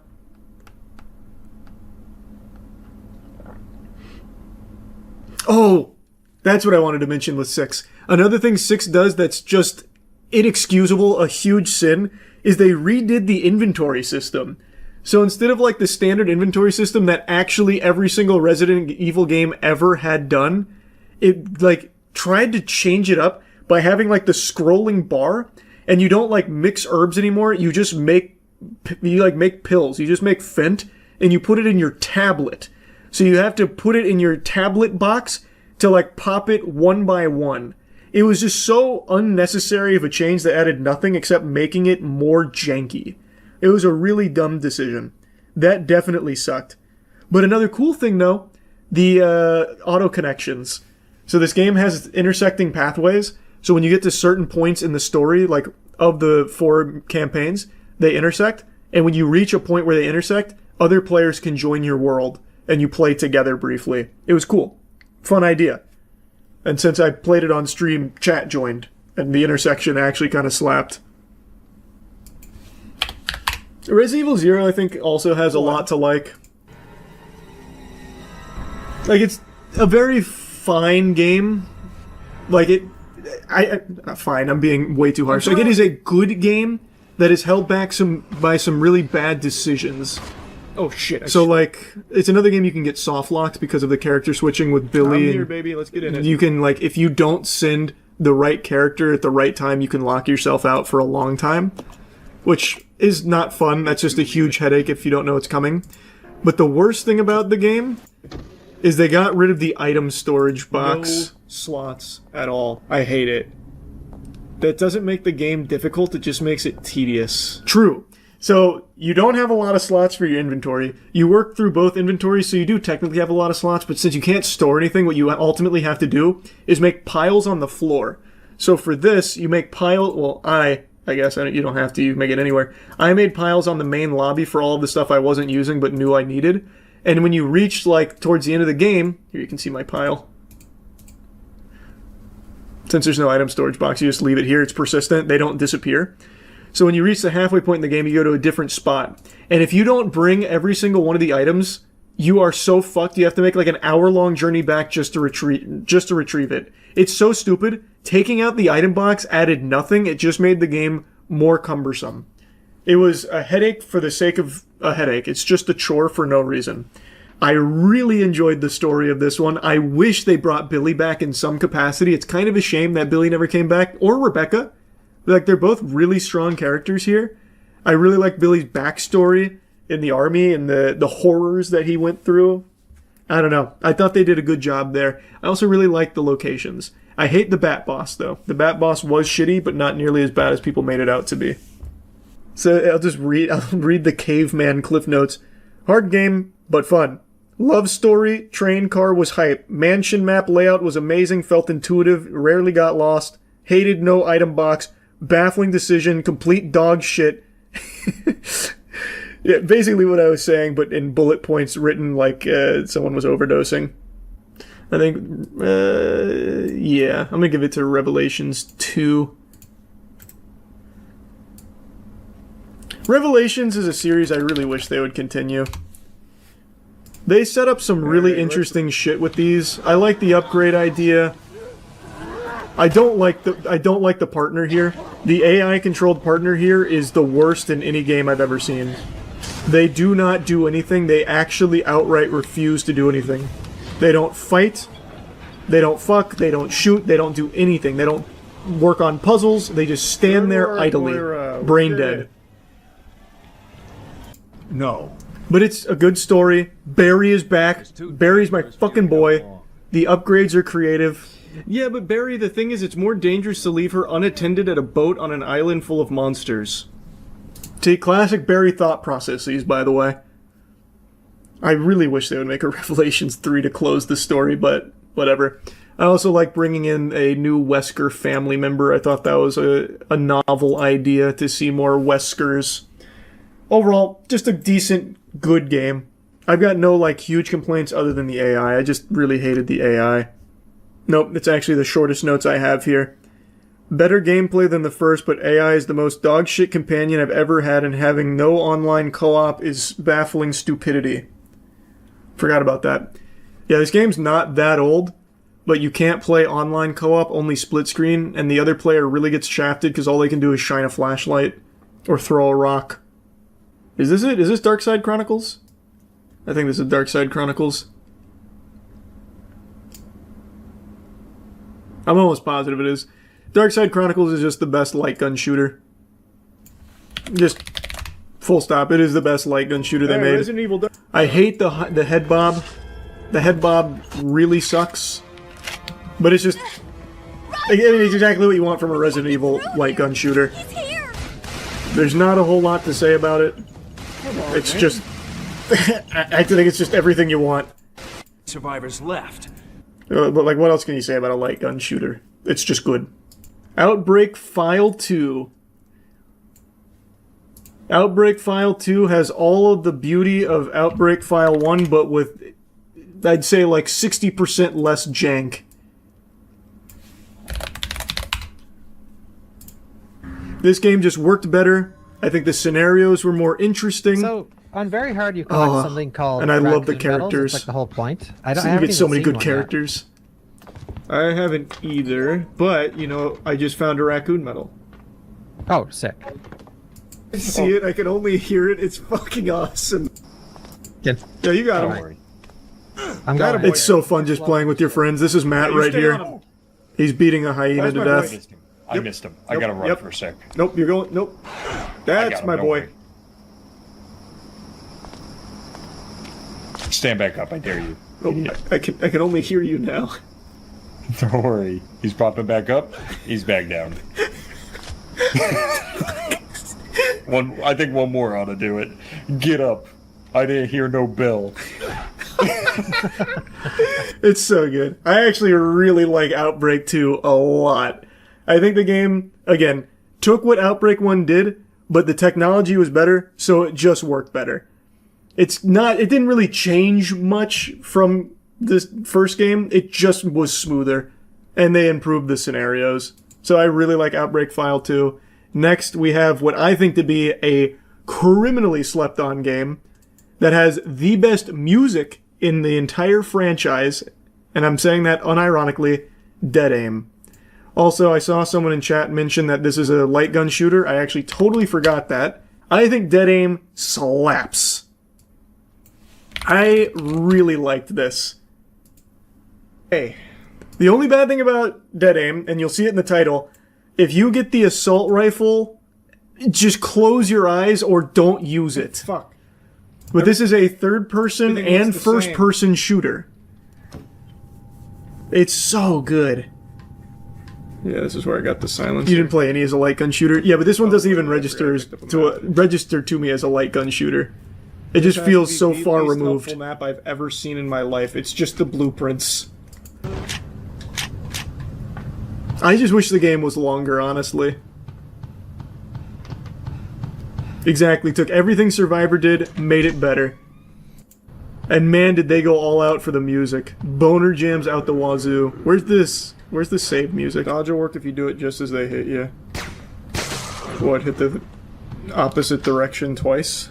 Also, the main villain is amazing. The main villain just wants everyone to be beautiful. Well, he wants a utopia of just beautiful people.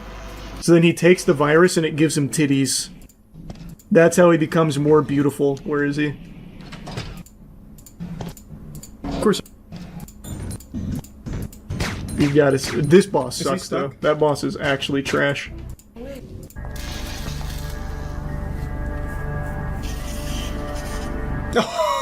And it gave him tits! It gave him fucking honkers! That's the new virus, baby.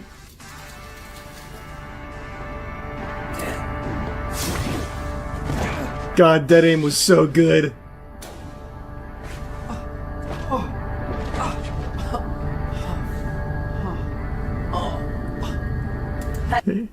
Scared little rats with an ugly, useless gun. Yeah, you need to hear the music, though. Actually, the best music in Resident Evil. I think it's the best save room theme and just the overall best OST.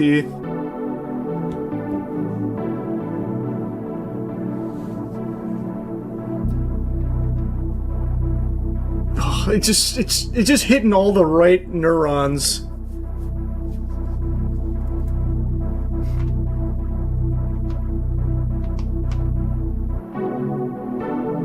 And then they even had their own song for it, too. I even have this on my playlist now. Unfortunately, this section got muted, but, Gunshot here, it's old school new metal.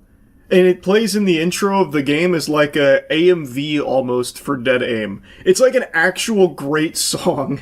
Now we're into the top 10. Dead Aim just barely outside of the top 10. Okay, I think number 10's gotta be Revelations. Again, I like Revelations. I really wish they would finish the story. I also really wish they would go back to this one. Alright, Resident Evil. So, like, Revelation... The only thing I don't like about it, by the way, is this. The scanner. That shit's lame. Don't like that at all. Inventory. Oh, really? But everything else is, like, very crisp, very clean, and a really interesting world here. You think With they're affected Terra by- Grigia and all that. things It's have- so cool. It may have been a huge waste. I thought, well, oh, chat lied to me. Chat said you can't take damage when you're doing that. Oh, fuck. First Resident Evil game where you can move and shoot, too. Yeah, and it felt good. It felt, like, really good. Oh, fuck me. But yeah, you never see these characters again. They just vanish. And they're good characters, too. Like fucking Raymond and everybody. It's a shame. Like, I really think they were building up to something pretty spectacular, only to just let it die. I'm guessing it just didn't sell well. I don't know. I'm not a Revelations historian, but I just really thought that there was a lot of potential here. Morgan. And again, this also has the upgrade system, which I do think is very fun. I think it adds a lot to the gameplay and the strategy of what you're aiming to do. My notes in here are also pretty brief. Far more fun than I expected. Insta-kill enemies frustrating. Story cool. So much going on. See why people found it a bit convoluted. Very creative boss mechanic. Oh yeah, the boss mechanics were pretty different for most Resident Evil games I had played up till that point. Worst part was the turret shooting sections. Okay, I think I know what I want. This, I think, is going to be very disagreeable for a lot of people, though. I think this next choice is going to be a little a little spicy. Resident Evil HD Remaster. Well, the remake.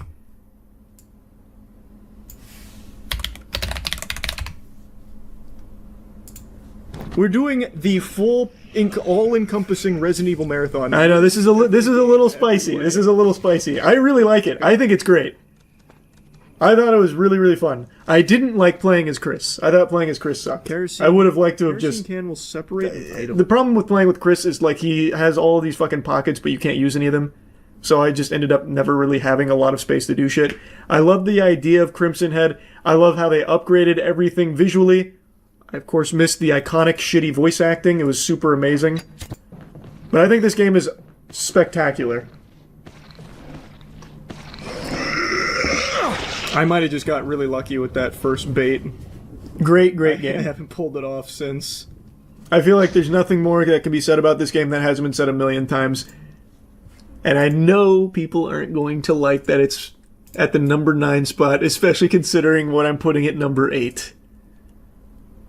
But this is based purely off empirical data. This is the objectively correct tier, ranking, so just know you're wrong if you disagree. Resident Evil 5. I think this game holds up so fucking well. I think Resident Evil 5 is still such a turbo banger. I played through it with Matt, of course, and it's still so fun. It is incredibly nostalgic to me, and it still slaps. Like, it's still just so good. Oh, wait. The only thing that really sucks about it is the turret sections. The turrets are bad. I hate the turret sections. You get rid of some of the turret sections, this game's even higher. But, like, overall, I don't really have complaints about it. Of Agadina. Come on! Oops. Stomping heads is instant. 5's not above 1. It's only above 1 HD remaster. It's not above OG. Don't get it twisted. Wait a minute. Okay, is there a fundamental misunderstanding of the marathon? Did you guys not watch every single one of these over the last 2 months? There's 2. There's Resident Evil HD Remaster and Resident Evil OG. You'll notice OG's not in there yet. But I did like Resident Evil 5 more than the HD remake, I'm sorry to say. I had an incredible time with this. It's probably bad. Me and Matt were even talking about, like, how... Like, just look at this! It's so good! We've been talking about how well it holds up. They're infected, but they're not fully, like, turned yet. I see. So good. I am a huge fan of Resident Evil 5. Did I even write down, like, a single complaint outside of the turrets? I don't think so.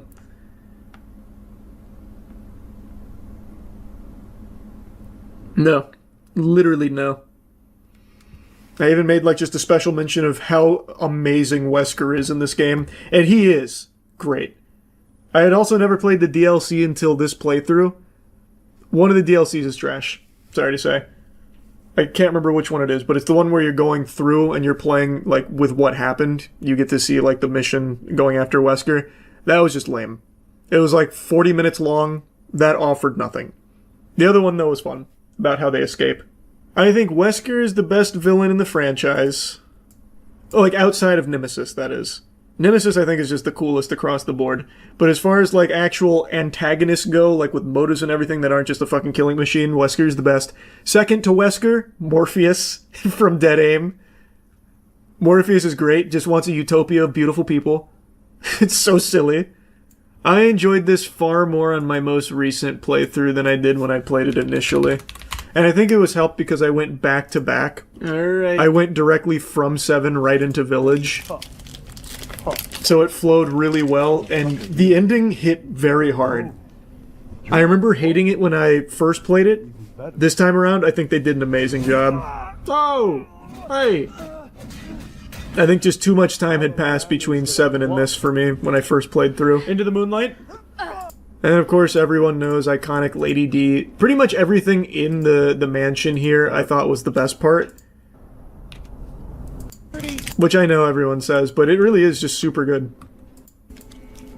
Duke, of course, the GOAT. Well, he's not better than Resident Evil 4, but he's still great. Just a super solid game. Just really a genuinely solid game. Though, to be fair, I did kind of just forget that it was already down here. I probably would... I would actually probably do it more like this. I would probably go like this. I'd have Village at 9, HD Remastered at 8, and 5 at 7. That would probably be more accurate. The story's a bit messy. And Village, I disagree. I actually thought the story was pretty, like, well done. The only... Oh, here we go. I do have a big complaint about it, actually. The only thing I really dislike in that is what they did to Chris. Once again, they kind of did what they did to Leon in 6, where they just made him a fucking bumbling moron for no reason. And the characters even call him out. They're like, hey, why didn't you just tell Ethan? Like, why you executed his wife right in front of him. He still thinks you killed Mia. You know that, right? And he's like, yeah, maybe I should have told him. Like, so much could have been prevented if he had just explained himself in the many opportunities he had to do so. It was just plot convenience for the sake of plot convenience. Like, it's something that feels really out of character for Chris. It was just very dumb. They just made him like a big douchebag who just like, out of spite, like, I'm not telling him. I want him to think I killed his fucking wife. At number 5, it's at number 6, it's Resident Evil 4 Remake. Banger game. Very big banger game. And also, Separate Ways in this, Resident Evil so much better than the original. Game time. Separate Ways in the OG 4 is just kind of like throwaway. You get like a few extra scenes. Here, oh my god, it's like an entirely different Resident Evil game. You get a whole new experience. Separate Ways, so good. Already at the church. But I really liked Resident Evil 4 Remake. I don't like... have more inventory space. And I said this during the playthrough. I don't like that they took away a lot of like the cheesiness. I liked the campy feel of 4 better. I think the characters are more fleshed out, obviously. Like, Luis gets a lot more to do. And the characters ultimately, of course, get more in them. Like, more like actual development and more to do and say, so you learn more. But taking out some of that cheesiness and the campiness that was in the original, I think just loses a little of the flavor that made it so special. So even though I do think objectively, like, they did a better job writing the characters, specifically Luis, I do wish they had kept that DNA intact, because I prefer that Leon. The wacky Leon, the guy who goes, women. I just think it added a lot to the character.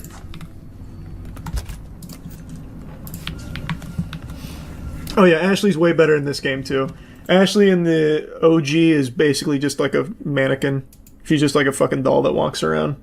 So agreed. They did do a better job on Ashley as well.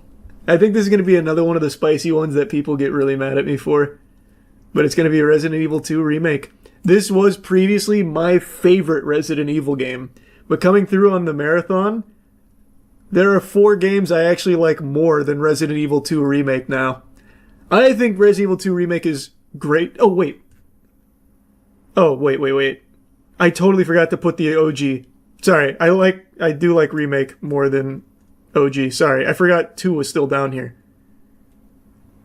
Sorry, it'd be like this. I completely forgot that I hadn't done 2 yet. I still like Remake more than OG. But I'm going to put them side by side because I actually think 2, like the OG, did some things better than this. So the big thing in the original that I loved was zapping. Conceptually, I loved the zapping idea.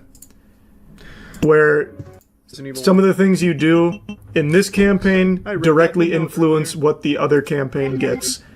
So what you do in A affects what happens in Leon B, vice versa. The zapping is really, really cool. I like that idea. This was so strong. I really, really liked Resident Evil 2 OG. It holds up super well. It plays smooth. It's still got great everything. It also has my favorite cheesiness still intact. So yeah, OG is great. I do like Remake more though. Remake fleshes out the relationship between Leon and Ada better. The gameplay, of course, just feels extremely good. I'm a huge fan of this gameplay. I think they've kind of fucking nailed this formula now. So I do like Remake more than OG. But they're both great. I think both are amazing, and the police station is iconic. I do think, though, past OG and Remake, they overused the police station like a motherfucker. Every single game had you go to the goddamn RPD. Pretty much all of them. Did I play 29 games, not 28? I thought I played 28. I'll just do a tier above number 1. There's so much lag on this website, it's crazy. Okay. Anyway, though, the order goes OG, Resident Evil OG, is where I was going next. Just over Resident Evil 2 Remake. Now, I know most people view HD Remake better than OG, and objectively, it plays better. It is a more solid game. I get that.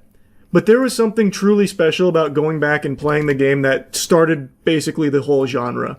I still think the FMV is iconic. I still think the game plays really well.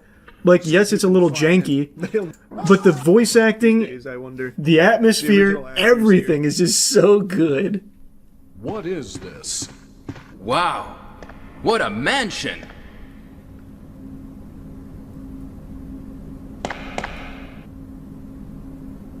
Captain Wesker, where's Chris? Stop it! Don't open that door! But Chris is... Ah! What is it? No. Maybe it's Chris. I love it. I really, really, really like this game. The biggest complaint I have about this game is the boss fights. So because the game is so old, and yes, it is clunky, things sometimes don't work the way you would expect them to work. In particular, the snake, whose name I'm blanking on right now. Yawn. I don't know why I couldn't remember the snake's name. That shit fucking sucked on OG. Because the controls would betray you and the hitbox was the most nonsensical shit ever. But outside of that, everything was fucking fun. It was so nice. And that complaint also extends to the final boss with Tyrant. Tyrant has like an undodgeable, unavoidable move that always hits and it fucking blasts you across the entire roof. Really, the main thing you want to do there is just cheese it. What? You just kind of want to not activate it until there's 30 seconds left. That's the lesson I learned the hard way. Okay, I can take a hit. Oh, that's bad. Can't escape that, he's too fast. It's just still such a good game. I absolutely love the OG. I had an incredible time with that one. But I understand why people like HD Remaster more. The remake, it is, like, they did clean everything up. It is, like, a better, objectively better game. But this one tugs on me in a different way. This is where it's going to get real controversial. Controversial. Resident Evil 4 into Resident Evil 7. And then finally, my favorite Resident Evil game, Resident Evil 3 OG. I know I kind of already spoiled that, but that'd be my top 3. I think these 3 games, in each of their respective departments, are the best in the genre. For the OG original Resident Evil experience, there is none better than 3. 3 does it the best. Nemesis is the best pursuer, the best, really like the best, like any kind of creature in the franchise. Everything is tight except the dodge. The dodge sucks. The dodge is terrible. It's best just to forget the dodge exists in this game, because even if you do miraculously pull it off, it's probably still going to lead to you being hit. But I still think everything in like the original Resident Evil formula was perfected in here. I think for the next iteration of Resident Evil gameplay, there is no action Resident Evil better than 4. 4 has mastered the action-oriented Resident Evil experience. It has the beautiful, cheesy action movie lines, the cutscenes are hype, and the gameplay, even to this day, is still extremely fluid. Like, it still is super responsive and fun. There is still a ton of skill expression, a lot of depth to it. It's also like a really chunky game. Like, it's still a very meaty game. I think this is like the perfected action-oriented Resident Evil game. And Resident Evil 7, I think, is the perfect, like, horror action game that Resident Evil has gone for. This, like, I knew I liked Resident Evil 7 when I played it initially. Going back and playing it this time, I liked it even more. And the DLC in this game, probably the best DLC in the franchise. Playing as Joe cemented Joe as a top 5 Resident Evil character, and his DLC was only like an hour and a half. This, I think 7 was really, really good. The biggest problem with 7 is Ethan is a complete wet fart of a character. And not because of, like, him, but the voice acting is so bland and stale. Even when he's going through the most traumatic shit, the best he can do is just be like, but why? Like that, it takes the wind out of the sails, but everything else is great. And it seems like it's almost by design that he's supposed to be that stale, because apparently the idea was the player's supposed to, like, interject himself into Ethan's position, so they didn't want him to talk too much or have too much character. Terrible choice there. The boat section sucks. Boat section wasn't great. Fine. Doesn't ruin it, though. The ship section is bad. I agree. The ship section is a complete... that's a blunder. There's no getting around that. It drags out, it's overly long, it overstays its welcome, and it's not very fun. But even with that aside, it's still incredible. I think it is still an incredible game. And it literally, like, brought Resident Evil back from the brink of extinction. Because it went Umbrella Corp into 6, people had no interest, and then 7 comes along and it tries something different and it nails it. It's a home run for it. And it's still great. It is still great. I think in all of their respective departments, these were the best in the franchise. OG experience, modern horror experience, and modern action gaming. I think these 3 are just the best. To be honest, you can kind of interchange them however you want. Like, I still, like, except for 3. I really, really, really love 3. But these 2, either one I'd be fine with it in the number 2 position. I think both are amazing. Pretty much everything in the top 10, though, to be honest, I think is just incredible. I was surprised by how many bangers the franchise had. Going in, I thought for sure it'd be like half and half. Definitely not. There were significantly more hits than there were shits. Even the bad ones are fine. Well, that's what I was saying. Even some of, like, the actual bad ones, like Survivor, I had fun with. Like, it's low on the list here, higher than I think other people would put it, but it's fun. Like, it is still a fun game. Outbreak, it's low on the list just because it's janky, but this game is an incredible experience with friends. Resident Evil 3 Remake, I actually kind of hate it. I hate what they did to the fucking Golden Goose. They ruined that. Great gameplay, though. There are just so many good games in the franchise. I was shocked by how many. Primate, a new horror movie about a chimpanzee with rabies that starts killing an entire house party. Is it good? I mean, kinda, I suppose. I saw that this film debuted with overwhelming enthusiasm and, like, really high scores, so I thought for a moment that the trailers were deceiving and this wasn't, like, a really simple movie. It's not just, a slasher film where the bad guy is a chimpanzee. There must be, like, a lot of depth or something, like a very complex onion to peel apart. After seeing it, I could tell you it is a slasher with the chimpanzee taking pleasure in just killing people having a house party. I'm a little surprised at how high the reviews are. I think maybe people just appreciate the unapologetic nature of just how simple a movie this is. Anyway, though, this film is every horror cliche you could possibly find in a slasher put into here, but with a new Fortnite skin on it. And I gotta tell you, the new skin does make it more entertaining. It is, like, actually very silly to see, like, an evil chimpanzee become fucking ghost face here. Like, even trying to scare and torment the people that he's killing. So there's a scene where he's got, like, an iPad that can, like, verbalize for him. So he starts spamming Lucy, bad, Lucy, bad, Lucy, bad, Lucy, bad, right before, like, jumping on her from the fucking top turnbuckle to, like, go crazy on her. But overall, the film doesn't do anything you haven't seen a million times before, with characters making the stupidest decisions. And I know I say that for so many horror movies, but it's because it's so common. In this one, I don't think a character even accidentally makes a good decision. Anyway, though, I've already kind of dove into the meat and potatoes without even giving you, like the actual overview here. Obviously, we're going to be getting into spoilers. Here's your spoiler warning. So the movie is about a family that has a pet chimpanzee named Ben. Ben has been trained from the mother, who was a linguistics expert, to communicate with them. The mother has passed away, so now it's just the daughters and the dad.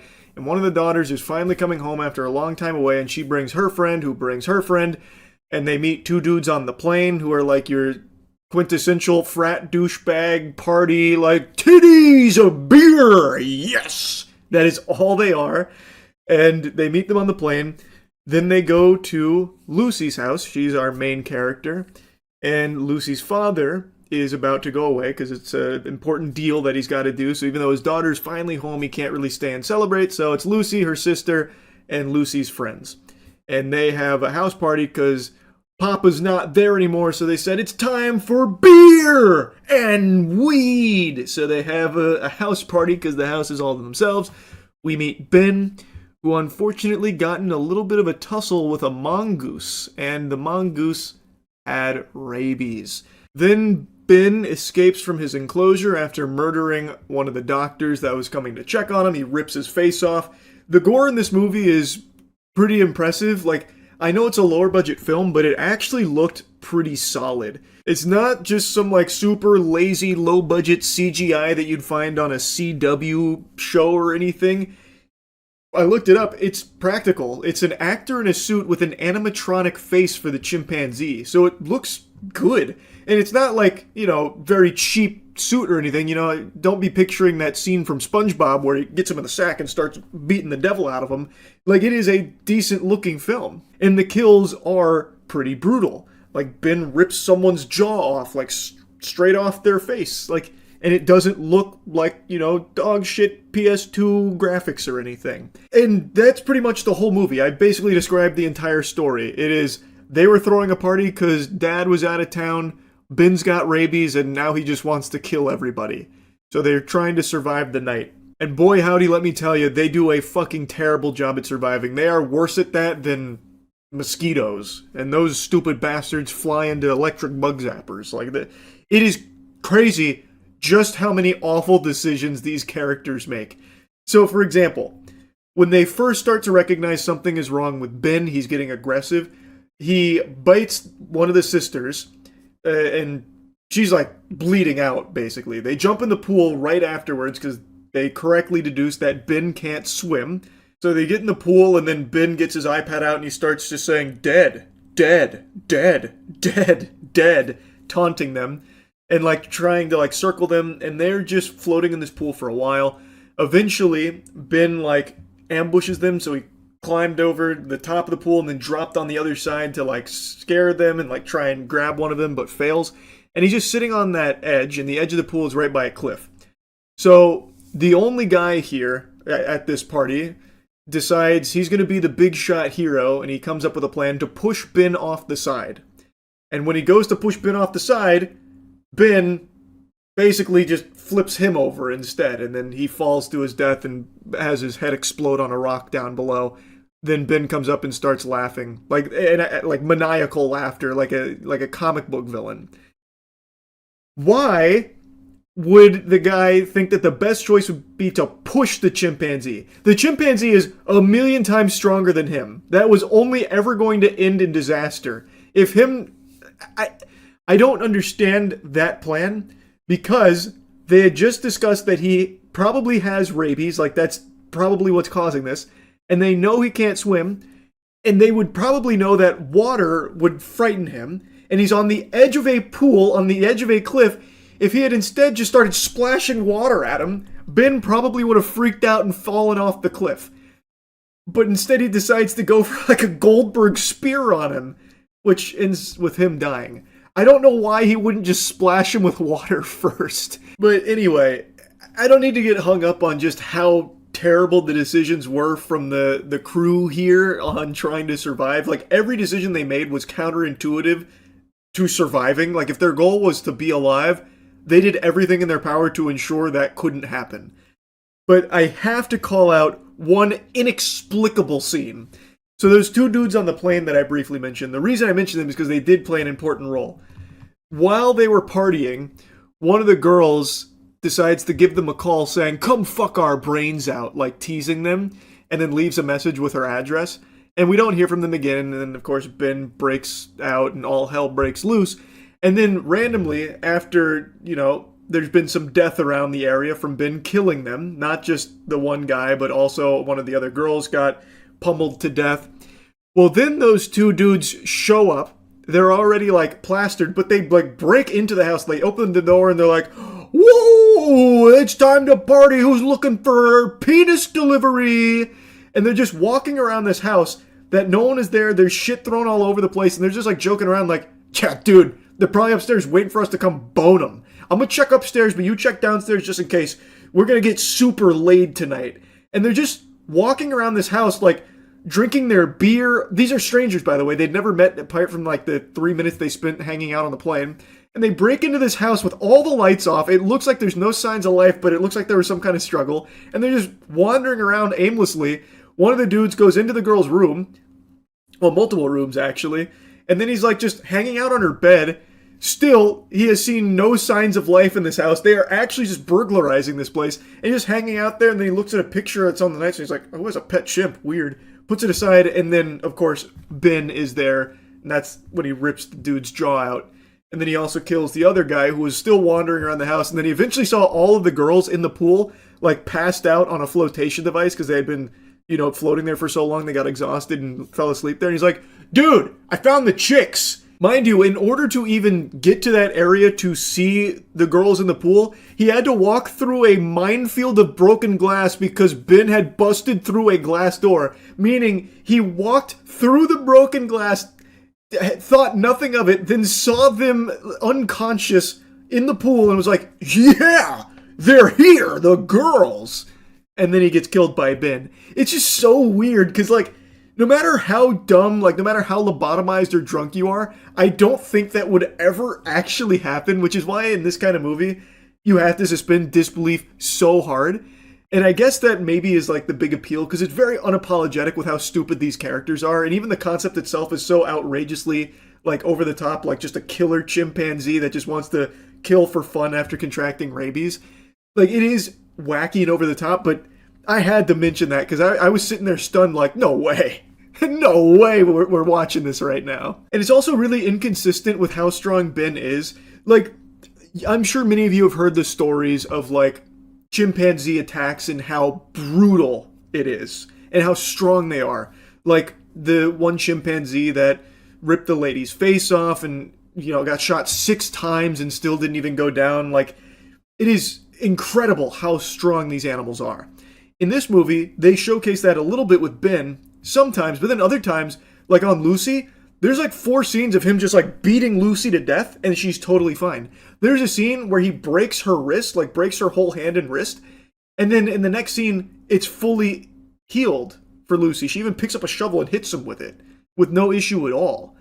So like sometimes he's extremely strong, and then other times he's really weak. And there's like a scene where they like close a door in Ben's face, and Ben is like trying to open the door, but one of the girls is able to like hold the door closed on him somehow. Like somehow she was able to overpower Ben. Like it's just sometimes they just nerfed him. Like he was really weak for some reason. Well, not for some reason, obviously to fit what the plot needed in that moment, but it was just very inconsistent there, which again, you're probably not even going to be thinking or caring about because this movie is just like so silly, and I feel like it has to be self-aware.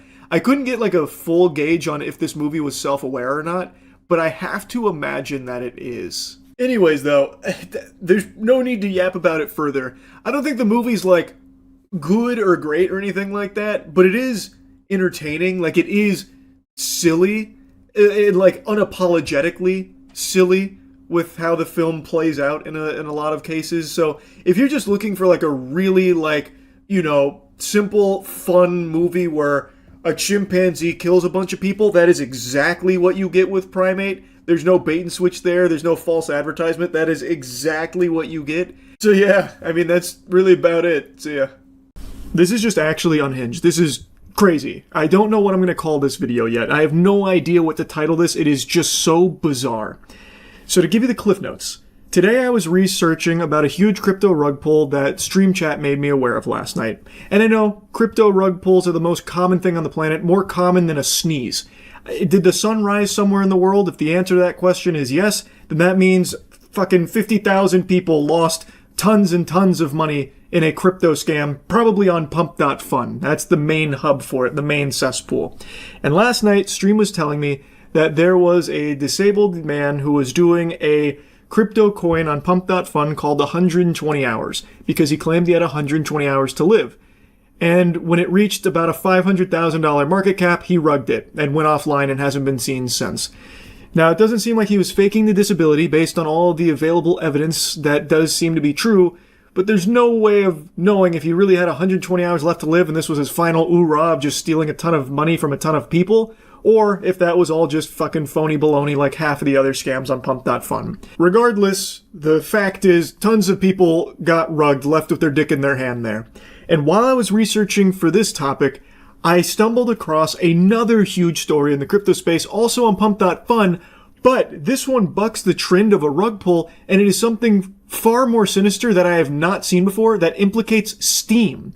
So, if you've been around the channel for a while, you might recall I made a video years ago about a really odd Steam game that I downloaded while dumpster diving, because it's something I like to do on Steam, just looking through like absolute dog shit that no one's ever heard of. And I found a game that I downloaded and it didn't have the executable file. Like, it didn't even have the game. It had like ancillary files around it, and it was really suspicious. So I thought there was a chance that I had downloaded something very harmful, but I was assured that that's not possible through Steam. And Steam has also kind of positioned themselves as like a safe place to get your games. I've never really heard of a story of someone downloading something that like literally ruined their lives or like stole from them. There's been like some suspicious games on there that have done like some weird things in the background, but never like stealing from users as far as I know. Until today. There is a pump.fun streamer, his handle is Rostaland, who is battling stage 4 cancer, and he streams on pump.fun to raise money for his treatment. Now, I know what a lot of people are thinking, already raising an eyebrow, that this must be the scam. He must be faking cancer to try and scam people. Based on everything I can find, that is not the case. It seems he really does have cancer, and this is his way of generating funds to try and survive. It seems very legitimate. And while streaming, he was doing some gaming. And a chatter, apparently, had it convinced him to download a game called Block Blasters. And when he did, he had all of his crypto stolen from him. Approximately like $30,000 was drained from him. And now people have been looking at the game and finding a weird set of files in there that seems to scan the user's device to look for crypto credentials, which is how they must have stolen this money from him. It's very peculiar, and at first I was kind of wary of it. I thought this could just be an elaborate scheme where like he pretended that it was the game he downloaded that drained his money, but really it was all just a ruse so he could make off with the cash. That does not seem to be the case. It seems like the game actually is stealing from people. He is not the first victim. Now, here's when it happened on stream. It happened live. No, no, no, no, no, no. No. No. That happened in the crypto. For you, I understand this can be very difficult because that money normally can help you for a lot of things in your life. But it's not the end, okay?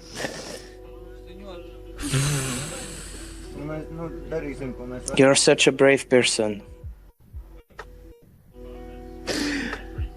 I'm broken. No, No.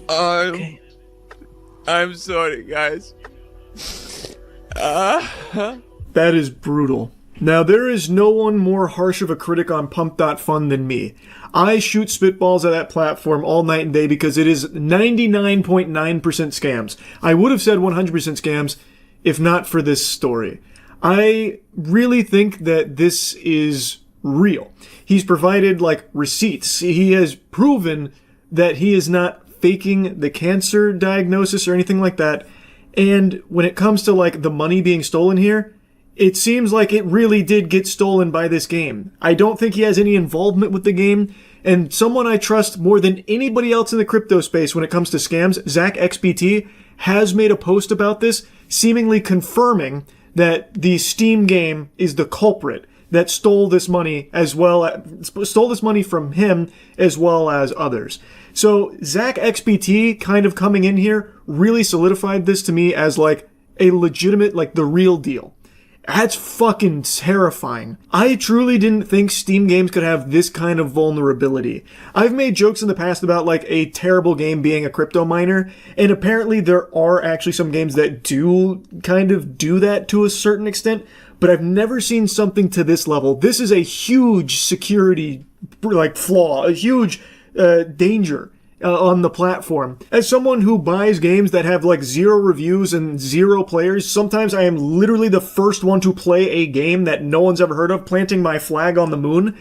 This makes me really afraid of like what these games could have in there as like, you know, running in the background that I don't know about. It makes me afraid of my own Steam library and hesitant to like go dumpster diving through Steam new releases again, just out of the fear that it could have some dangerous files attached in there somewhere. Now, I do really want to mention this here before diving back into the Steam component.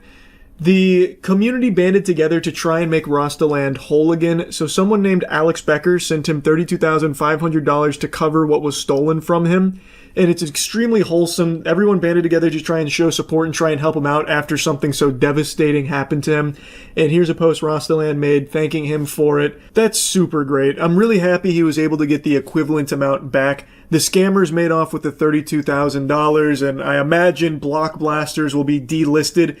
Nothing will happen to them, I'm sure. Very rarely do crypto crimes get punished, it seems. But I'm very happy that Rostaland was able to get that money back, that amount of money back. I am still just kind of stunned that this kind of thing can happen with a Steam game. And I know some of the games through Steam are vulnerable. Like, I remember Dark Souls had an exploit where hackers could literally remote access your computer through the multiplayer. Like, I know that kind of stuff exists. The same thing happened with Call of Duty even somewhat recently. Like, I know those vulnerabilities can exist, but this is the first I've heard of just downloading a game leading to just having your credentials stolen because of something that runs in the background on that, in that folder. I feel like this has to be something new that wasn't possible years ago, because if it was, if this has always been something that developers could do on Steam, I'm very surprised that it wouldn't have happened sooner, especially with like the crypto booms a few years ago with like NFTs and all that shit. I'm really surprised that this is the first time I've heard of it happening. Like, I feel like it's got to be some kind of new vulnerability that they're exploiting. But I have no idea. It's just pretty concerning. I wanted to put it on your radar. Crazy shit across the board. I am very happy though that he did get that money back, because like I said, it does seem like that is real. It does seem like he's not making any of that up. So yeah, pretty wild stuff. Anyway, that's about it. See ya.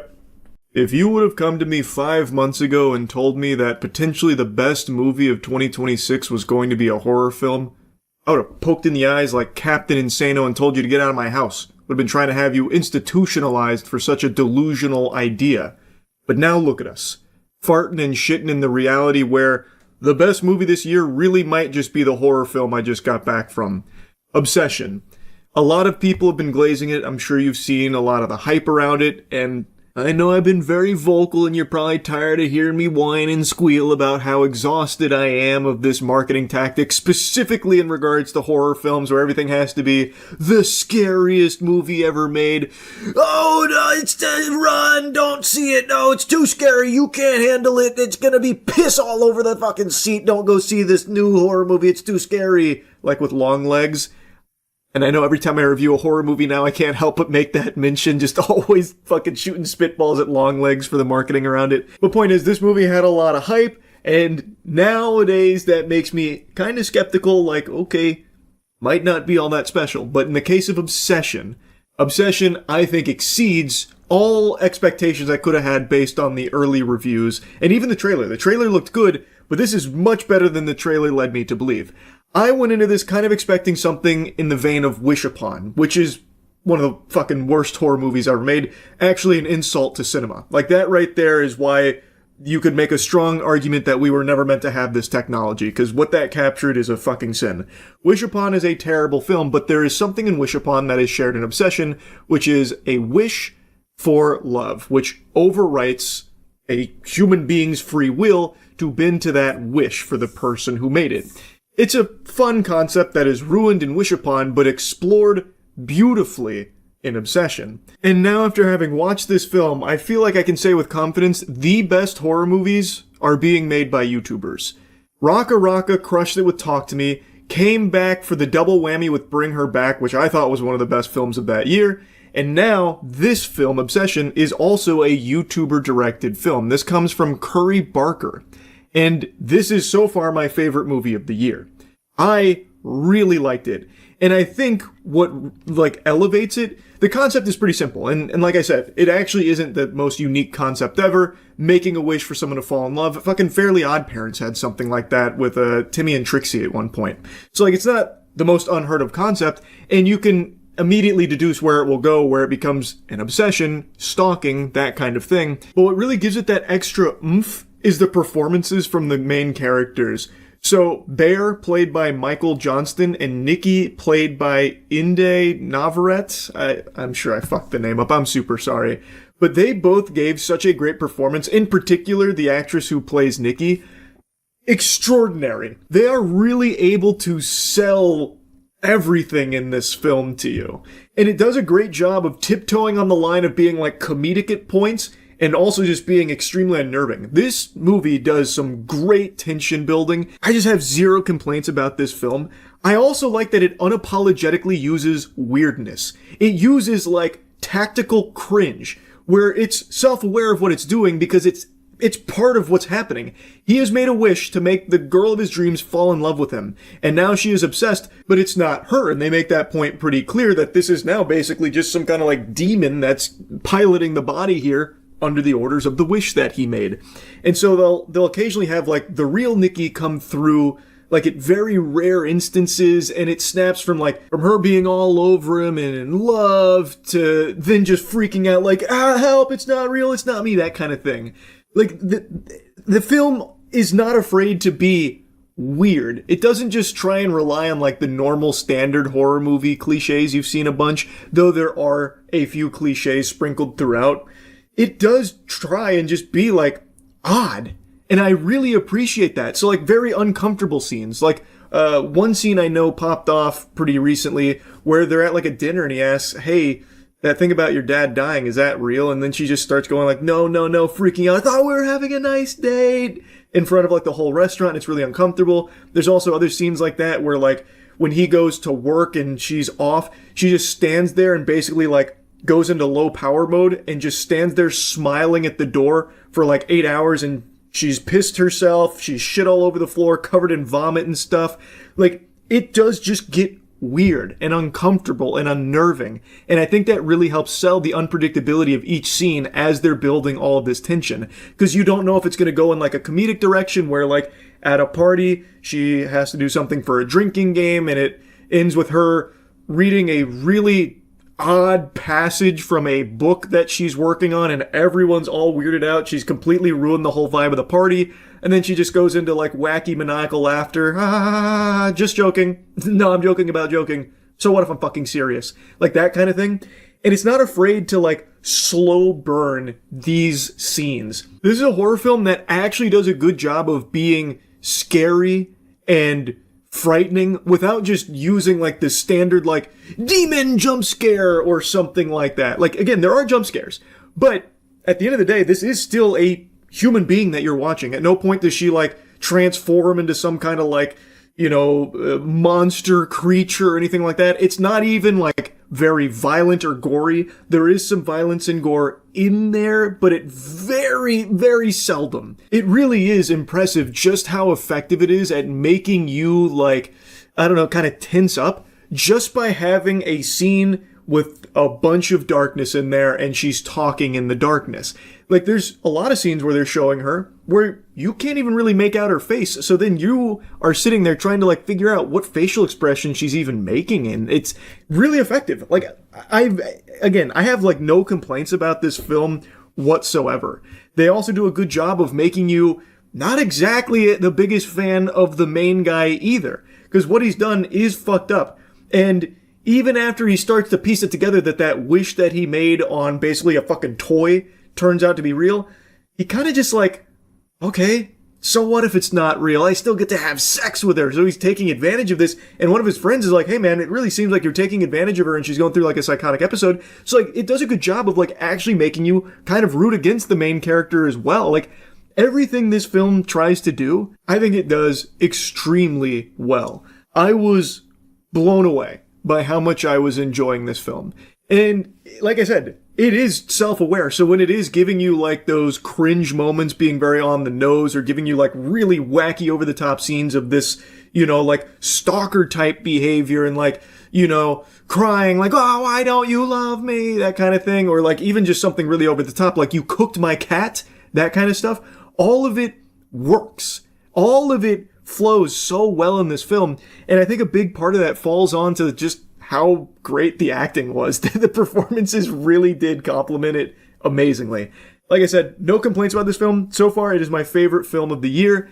There are some heavy hitters coming out in the next few months, and especially towards the end of the year with the Dune 3, so I guess we'll see if it stays my favorite movie of the year, but man, this was very strong. I am so pleasantly surprised by how good this movie was. Man, I just keep reflecting on some of the scenes. I'm avoiding spoilers for the most part in this one. I'm giving you just more broad strokes about this, and I know I usually dive into spoilers, but for this one, I'm going to make a special exception because I really think that this is something pretty special here. Again, and it uses a concept that I don't think is special or unique, like the wish gone wrong type thing. We've seen that explored millions of times, just not like this. And I would even go a step further and say that even some of the story beats that it hits, I've seen before in other films. It's not that unique, but it's the way that they get there and the way that they build it and the way that they shoot it, the way that they use lighting here and the way that they convey it, especially through the performance of the lead actress, is unique. Something that I think is very special to this film. It is extremely rare. I can't even really think of more than a couple of films ever that have made me feel secondhand embarrassment. And I mean that as a compliment because that's what it was going for in those scenes. It's supposed to make you uncomfortable. I do not get uncomfortable with movies or horror games or anything like that usually. It's very, very rare. But this film was able to pull that off. Like, it actually does such a good job at what it set out to do with each of its scenes, with the tension or the cringe. Like, I really am impressed. Again, so far, my favorite film of the year. I highly recommend checking it out if you like horror movies at all. Anyway, that's really about it. See ya. Yeah, I actually got to have a conversation with Aaron Paul.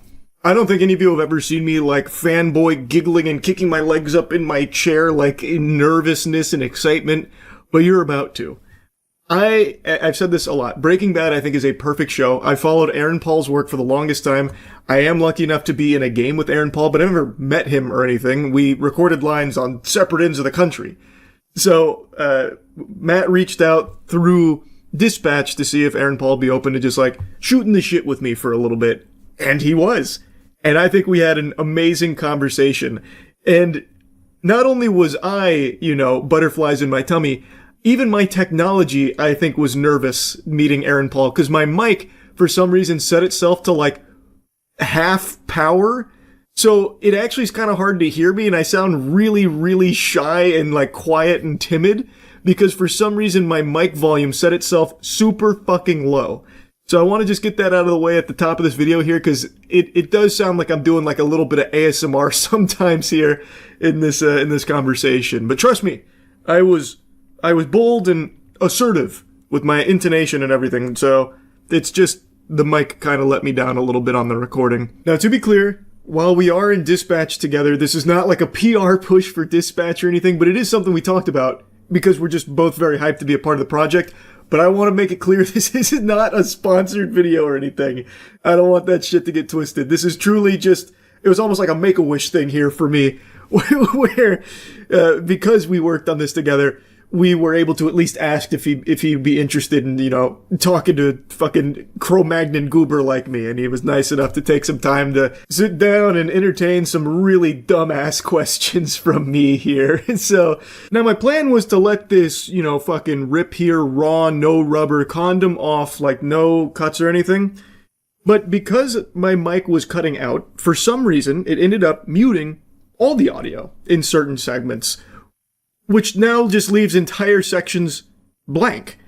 So I am going to cut those out and try and contextualize it a bit for what we were talking about in order to lead into the sections that once again have sound. But yeah, I just wanted to give you that little warning here at the top. Oh my God. Hey, how's it going, brother? Oh, it is all happening. How you doing? Good, man. How are you? I'm doing good. Such a pleasure, man. Oh, man, it's an honor for me, brother. This is huge for me. Oh, I appreciate that, man. It's huge for me, too. I've become such a massive fan of yours. Really? No, yeah, over awesome. Through this whole process, and Pierre was just singing your praises, and here I am. So it's great. Hey, give him my best for me. That's super sweet. I'll have to slip him some money under the table for the good PR he gave me. Yeah, it's such a pleasure, bud. Just kind of wanted to shoot this shit, man. I'm not like a big interview guy, so I just kind of wanted to meet you and talk about some wacky shit if you're up for it. I love it. I'm all in. Can you see me? Can you hear me all right? Is that all right? Oh, yeah. No, you look amazing. Okay. You sound great. This is perfect. Great. So where are you at right now? Tampa, Florida, baby. All right. Love it. My family and I we live in Paris now. And so we're just kind of hanging out. Yeah. Kids are learning French. Exciting. How long have you been in Paris, France now? We've been here for a few months. Oh, okay. So this is fresh. Not long. Yeah, it's a very fresh move. All right, let's hear it. What's up? Are we beginning? Are we in this? Oh yeah, no, we're going in. Let's go, baby. Hey, are we live right now? Well, just recording. Kind of. Oh, okay, great. And then you're gonna do what you do. I love it. Well, first, let me start this off. Congratulations on everything. Hey, man, thank you so much. Yeah. You as well, brother. No, I appreciate it, man. I really appreciate it. It's just really cool to see people do what they love. Just really at the highest level in their own field. You know what I mean? And so, bravo, man. That means a lot. And I truly just feel like I got lucky. I got blessed. Started it when I was like 11, and things just kind of fell into place really in a unbelievably fortuitous way that I could have never. Wow, you started at 11. Yes, sir. 11 years old. No way. That is just so amazing. It wasn't a super noble start. I was grabbing a bunch of other people's videos and re-uploading them. I mean, it was some gnarly shit I was posting back then. That's great. Hey, we all start somewhere, you know what I mean? Yeah, absolutely. Speaking of, Price is Right. Oh, let's go. The classics, the absolute classics. Let's go. The class. The Price is Right. I got to tell you, this was during a time where I actually really needed money, right? I was doing at that time I was doing commercials, and actually when The Price is Right aired, I had 2 commercials of mine aired during the commercial breaks randomly during my particular episode. And, but I was desperate to win, right? And I showed up in line and I had a big gulp from 7-Eleven filled with Red Bull. And so you could see that I looked like I was on drugs on the show because I could not sit still. It was because of the Red Bull. But, yeah, that's my story. Hey, yo, coming in like a little jump scare here. This was one of the sections where my mic fully cut out, which my response is now muted, which also muted a bit of the overall audio as well. So instead, I will just tell you that I thought it was very cool. I'm sure a lot of you have seen the infamous Aaron Paul on Price is Right clip. It's a really fun clip to watch. As he's mentioning, he looks wired. He is expressing enthusiasm that you probably wouldn't see me express if I witnessed the birth of my first child. I don't know if I'm able to convey that level of enthusiasm. It looked like he won the fucking Super Bowl on The Price is Right. Super hype. So here, I got a wacky one for you. Aliens. I want to dive right in. How do you feel about aliens? I'm all in on the aliens. Yeah. Oh, okay. So, what do you think? Are you not? Oh, I super am. Me and my dad, we get into arguments all the time because my dad, big time firm believer, he thinks aliens built the pyramids. He's all in on Punku. I mean, look, I think it's pretty ignorant to think that aliens don't exist. Absolutely. Do you think they visited us, though? I'm not sure. You know what? I actually think maybe there are other species on the planet that we just simply don't know about that are far smarter than we could ever imagine. You know what I mean? There's new things that are being discovered constantly that have been here forever. I mean, far before humans. And so, I mean, if you look at like microorganisms, for example, that was just recently discovered in comparison of, you know, humanity. But and they're everywhere. Oh, you know what I mean? Especially like in the ocean, you got like some fucking nightmarish creatures. There's some pretty crazy stuff. I mean, look at, you know, the movie The Abyss. Yeah. I mean, that's the storyline. You know, that's kind of what I maybe believe. Maybe there are super intellectual species that live deep in our waters, but who knows? But do you think they built the pyramids? Maybe, man. I mean, the pyramids. The fact that the pyramids were just built for it feels like they weren't tombs, right? They were just built for a purpose. Like there's something going on. Yeah. Right? Yeah, my what is that purpose? That's you tell me. According to my father, who I think preeminent expert on everything extraterrestrial. This guy, I swear, if there are aliens coming, they'll contact him first. I love it. He likes to say the pyramids he believes were used since they're lined up with the Orion's belt, like perfectly within centimeters or something. He believes it was some kind of like communication device that the aliens gave humans the blueprints for to talk to them or something. I don't remember. Yeah, I mean it's pretty surreal. There's some incredible things out there for sure. Yeah. Now, kind of piggybacking off that, how about ghosts? What do you think of ghosts? Oh, ghosts, man. You know what? I don't know. I think our minds sort of play tricks on us, you know, maybe. But the thing is, I don't know. So I'm open to it all, you know. Yeah.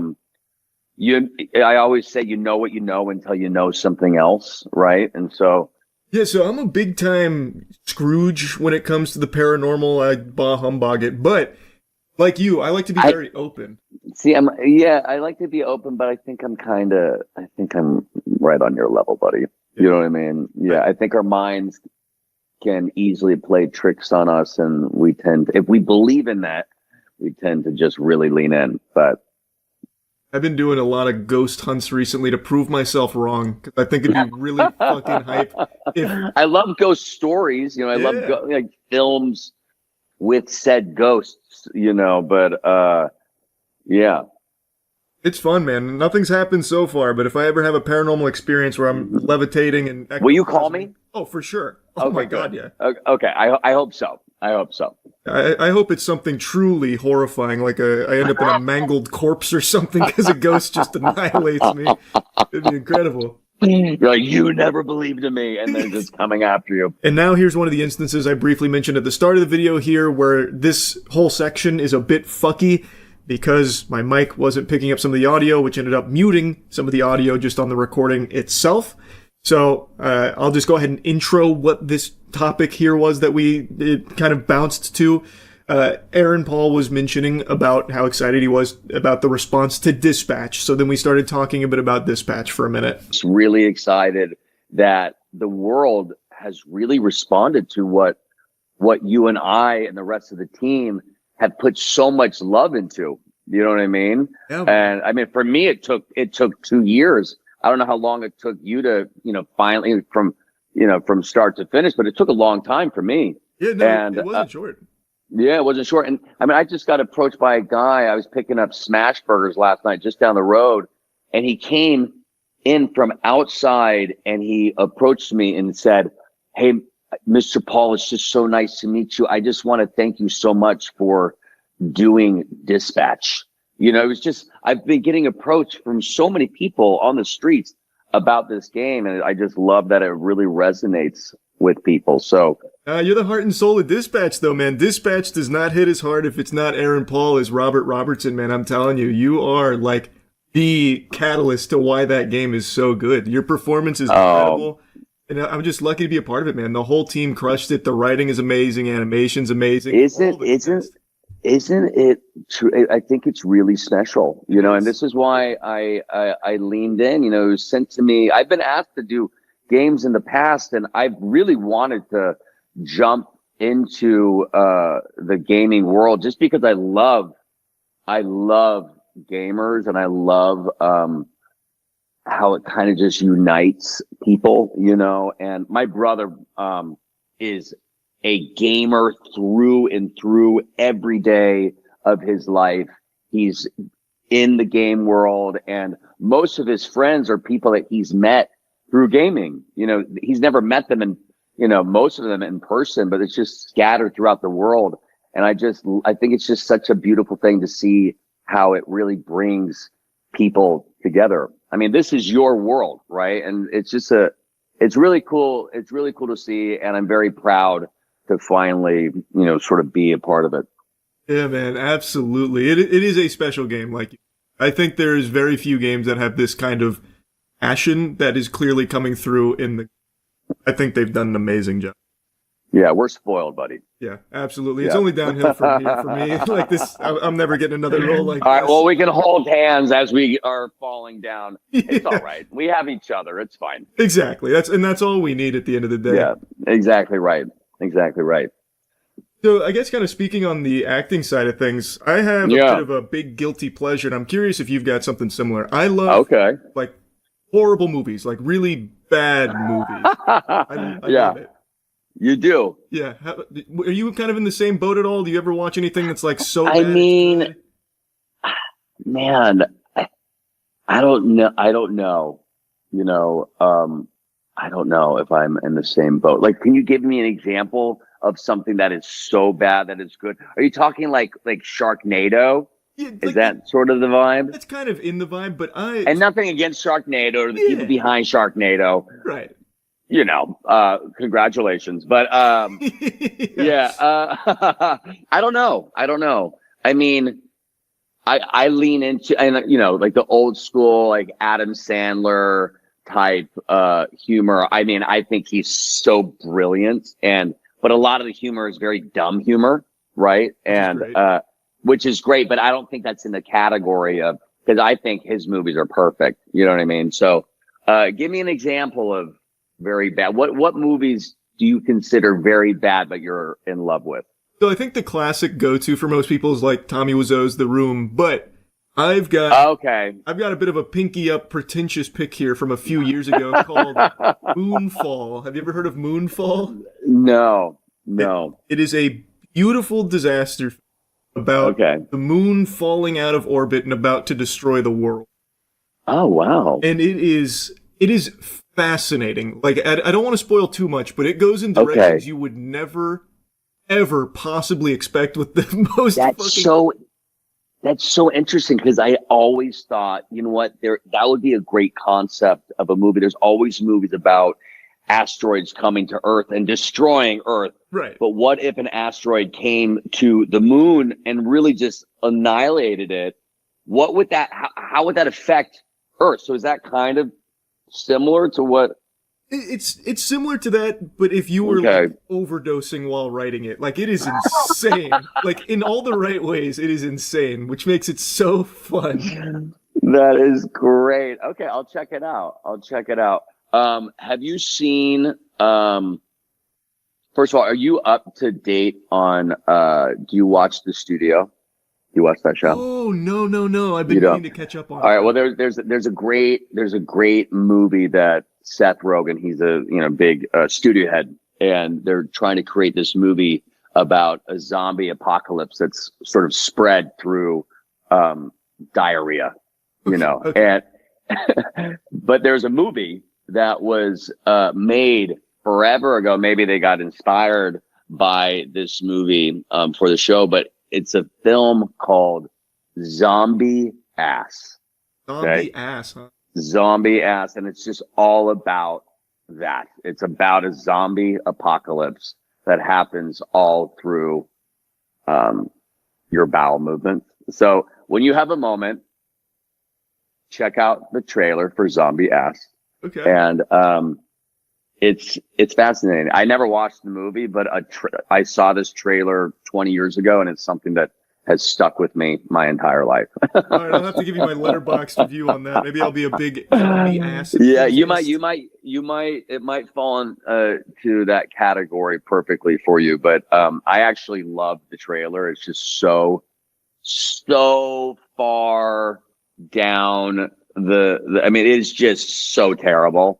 But you can't look away. You know what I mean? That's the best feeling right there. That's what I look for. Yeah, I love it. What else what are you into right now? Like what's been like your big go-to, whether it's for like entertainment or maybe just like a new hobby you found yourself diving in on? Oh man. Well, I'm obsessed with running. I never used to be like an active person. I used to hate running, to be honest. This isn't really a very exciting answer. I'm just trying to think of something that I'm really obsessed with. But it's something I have to do every day. It's one of those things. It took me a minute to get addicted to it, but now I just love it, but yeah, it's not all that exciting. Out here, I'm trying my hardest with French, I guess that's like a new hobby. My kids are far better than I am. I mean, they're in a fully immersive school. I have a 7-year-old and a 3-year-old. Girl, boy. But yeah, what else? It's not, I mean, I love movies, I try to watch a movie. I try to do it every night, if I can. But yeah. What about you? Oh man, just kind of same old shit over here. I've been learning magic tricks. I mean, I guess that's a new one. Do you have one? Can you show me one? Oh boy, I don't know. Oh, can you show me one? Oh, all right. Since you're asking so nicely, give me 1 second. Let me get my deck of cards real quick. Okay. I have a story about a magic trick that, cause I know maybe two like card tricks, that were shown to me by my grandfather when I was a young boy. And I remember, when I booked a Mission Impossible movie that J.J. Abrams was directing. And I remember when I met with J.J., my friend did Lost with J.J. and she told me, JJ's obsessed with magic. So bring up magic when you meet him. I go, I will. And so I brought up magic my first day on set of Mission Impossible. And, I had not met Tom Cruise yet. And, I'm talking to JJ. I go, hey, so you're into magic?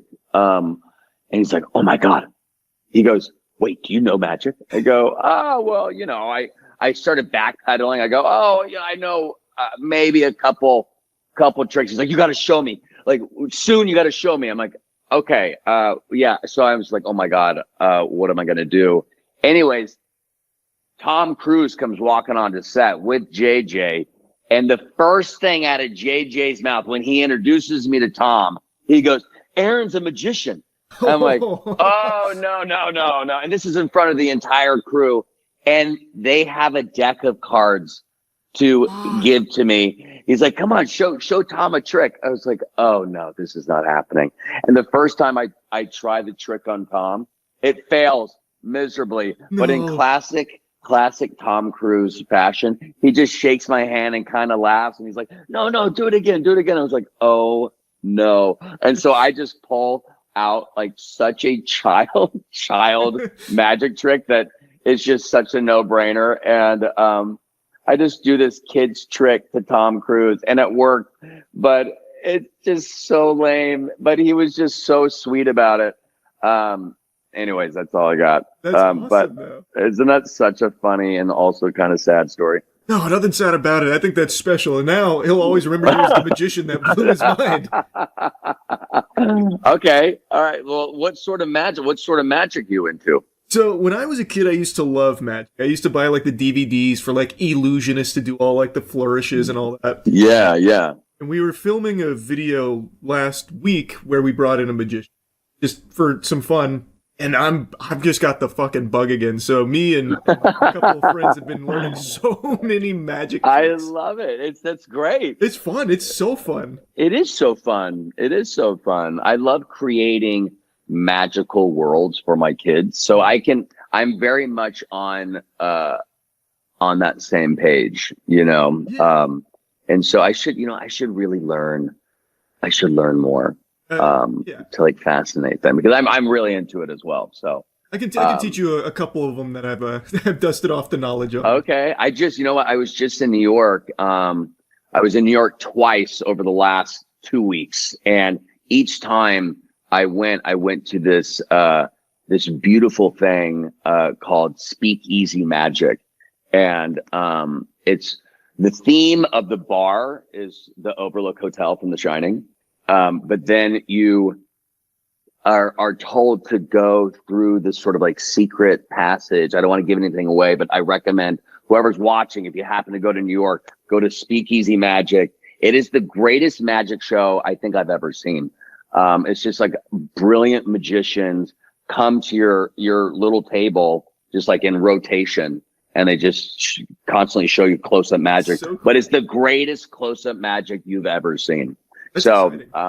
Yeah, that's cool. So, I don't want to put you on the spot. I feel like I'm being J.J. Abrams right now, demanding that you do a trick. But yeah, have you done some tricks on your? We did when the magicians came. It was in order to do street magic. So the idea was they'd show me tricks, blow my mind, and then I would then learn a trick or two to do street magic in Tampa to see if I great. Yep, see if I could impress anybody. So I did do a few tricks, and I got to tell you, those people will never be the same after what I did to them out there. Well, remember when David Blaine's special came out, Street Magic? Oh, yeah. Back in the day. I remember DiCaprio was a part of it randomly. Yep. He did all the cool shit, sticking the ice pick into his hand. Dude, I pulled an ice pick out of David Blaine's hand in a hotel room in Comic-Con in San Diego. Yeah, I still have that ice pick. That's awesome. Was that in the special, or was that just for fun? No, no, it was in the special. It was in the special. But yeah, but it's legit. I mean, he just does it. He just kind of goes through, pain hypnosis and just leans in. Okay, what are you gonna? You're gonna blow all of our minds right now. I know it. I can do a little one real quick. Let me just grab this deck of cards. It's not okay. Temper your expectations. I don't think I'm gonna have you over there like prolapsing in disbelief or anything. I think it'll be pretty standard, but I'll see what I can do. Give me just 1 second. Okay, let's do it. I love it. I'm very excited about what's to happen. I think all of you are. It's gonna be great. He's gonna blow our minds. Where is he going? What is he doing? Is he setting up the deck right now? Is that what's happening? Okay. Let's see. The anticipation is killing me. See if I can pull a little something off here.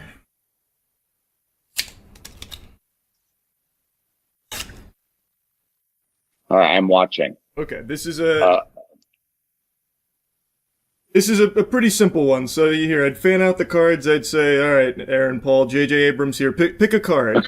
Oh, here. Oh, okay. I'm just gonna pick that. So I pull it. Yeah. That one looks great. Yeah. Okay, that's a good pick. So yeah, I got it. Yeah. So then, what I'd have you do? Yeah. You'd have your card. You lock that in. I'd flip over so everything's face up. You'd put the face down card in the face up deck. Where it doesn't matter where. Okay. It's pretty easy to see what your card would be, right? Because everything's face up, it's face down.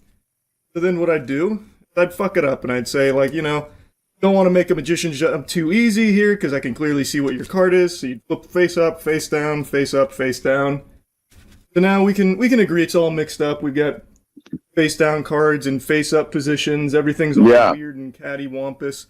Then I'd ask you, well, what's a magic word? What's your favorite word? I mean, abracadabra. Abracadabra. Right? Just like that.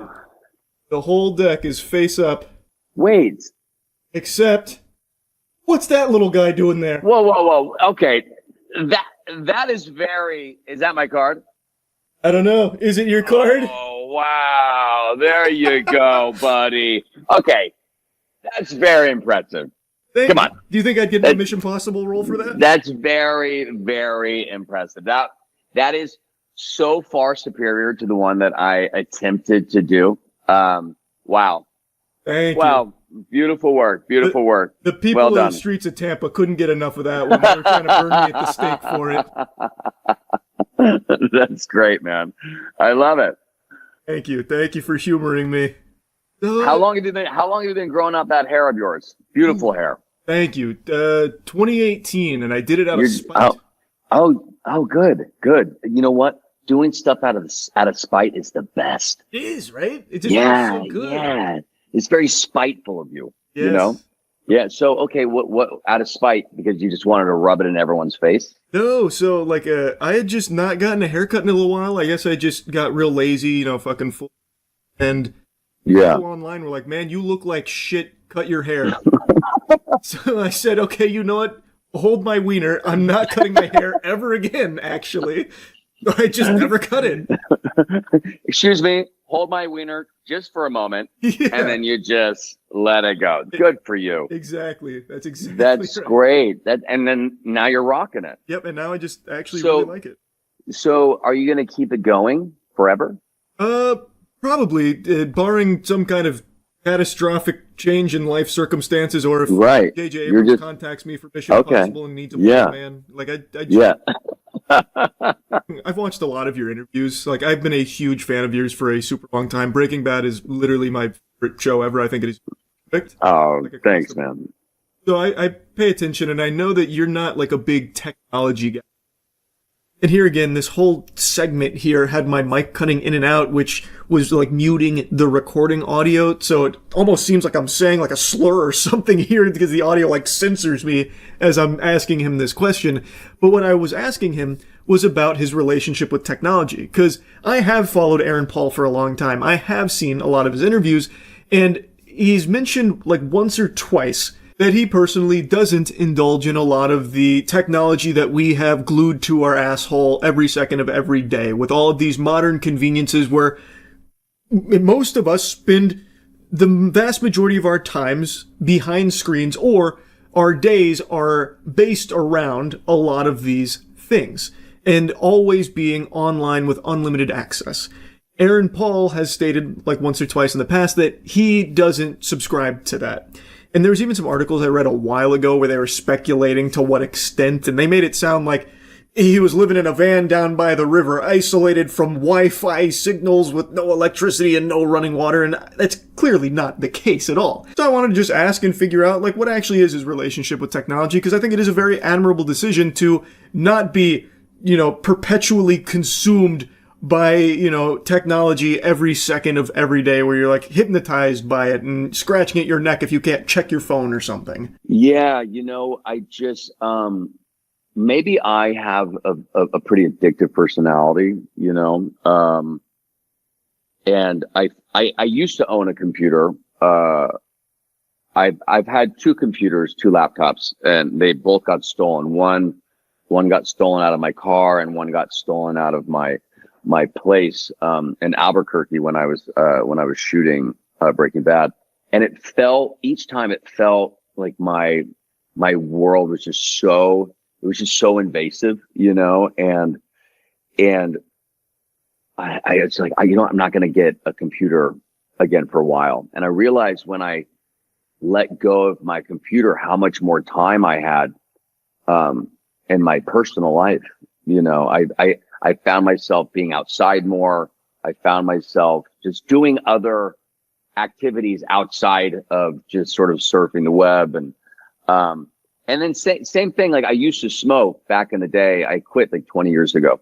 And the moment I quit, I realized again how much more time I had. And so once I mean, look, I'm talking on my iPhone right now, right? I still have a smartphone, but I I try to use my other. I just swap out my SIM card. I have another phone I use called the Light phone, and I just love it. I feel lighter when I go out into the world. I stopped getting the sort of like the phantom vibrating phone in my pocket. That stopped. I stopped just like doom scrolling, you know. I just felt healthier. You know what I mean? For me. But yeah, I encourage people to, I'm not anti-technology by any means, but I think it's important for people to control themselves. You know, they should control the technology versus, you know, technology kind of controlling them, which I think in a lot of cases is the case. Absolutely. So like, I was going to mention, you know, I actually made like a pretty big disconnect from the online world. Like I was very much every day doom scrolling constantly. A year ago, kind of just cold turkey tried to reduce that as much as. Then of course the audio goes once again to the back rooms here. I don't know why this was happening. My guess is that on the call, my mic was being prioritized by the call, which then lowered it for like the OBS recording. Because on the call, I could see the levels were great. I didn't check the OBS levels, but it's clear it wasn't really good on OBS.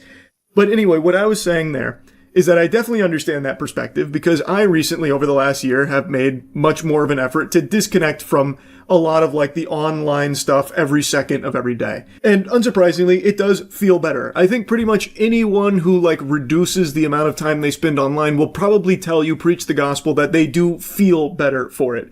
And something I've been pretty outspoken with for a long time now, even before like, you know, taking more time away from like perpetual internet shit, is that everyone kind of retreats inside now because a lot of technology is wanting you to do that because you are much more profitable when you are inside fucking hooked on their product like a child latched onto their mother's teat.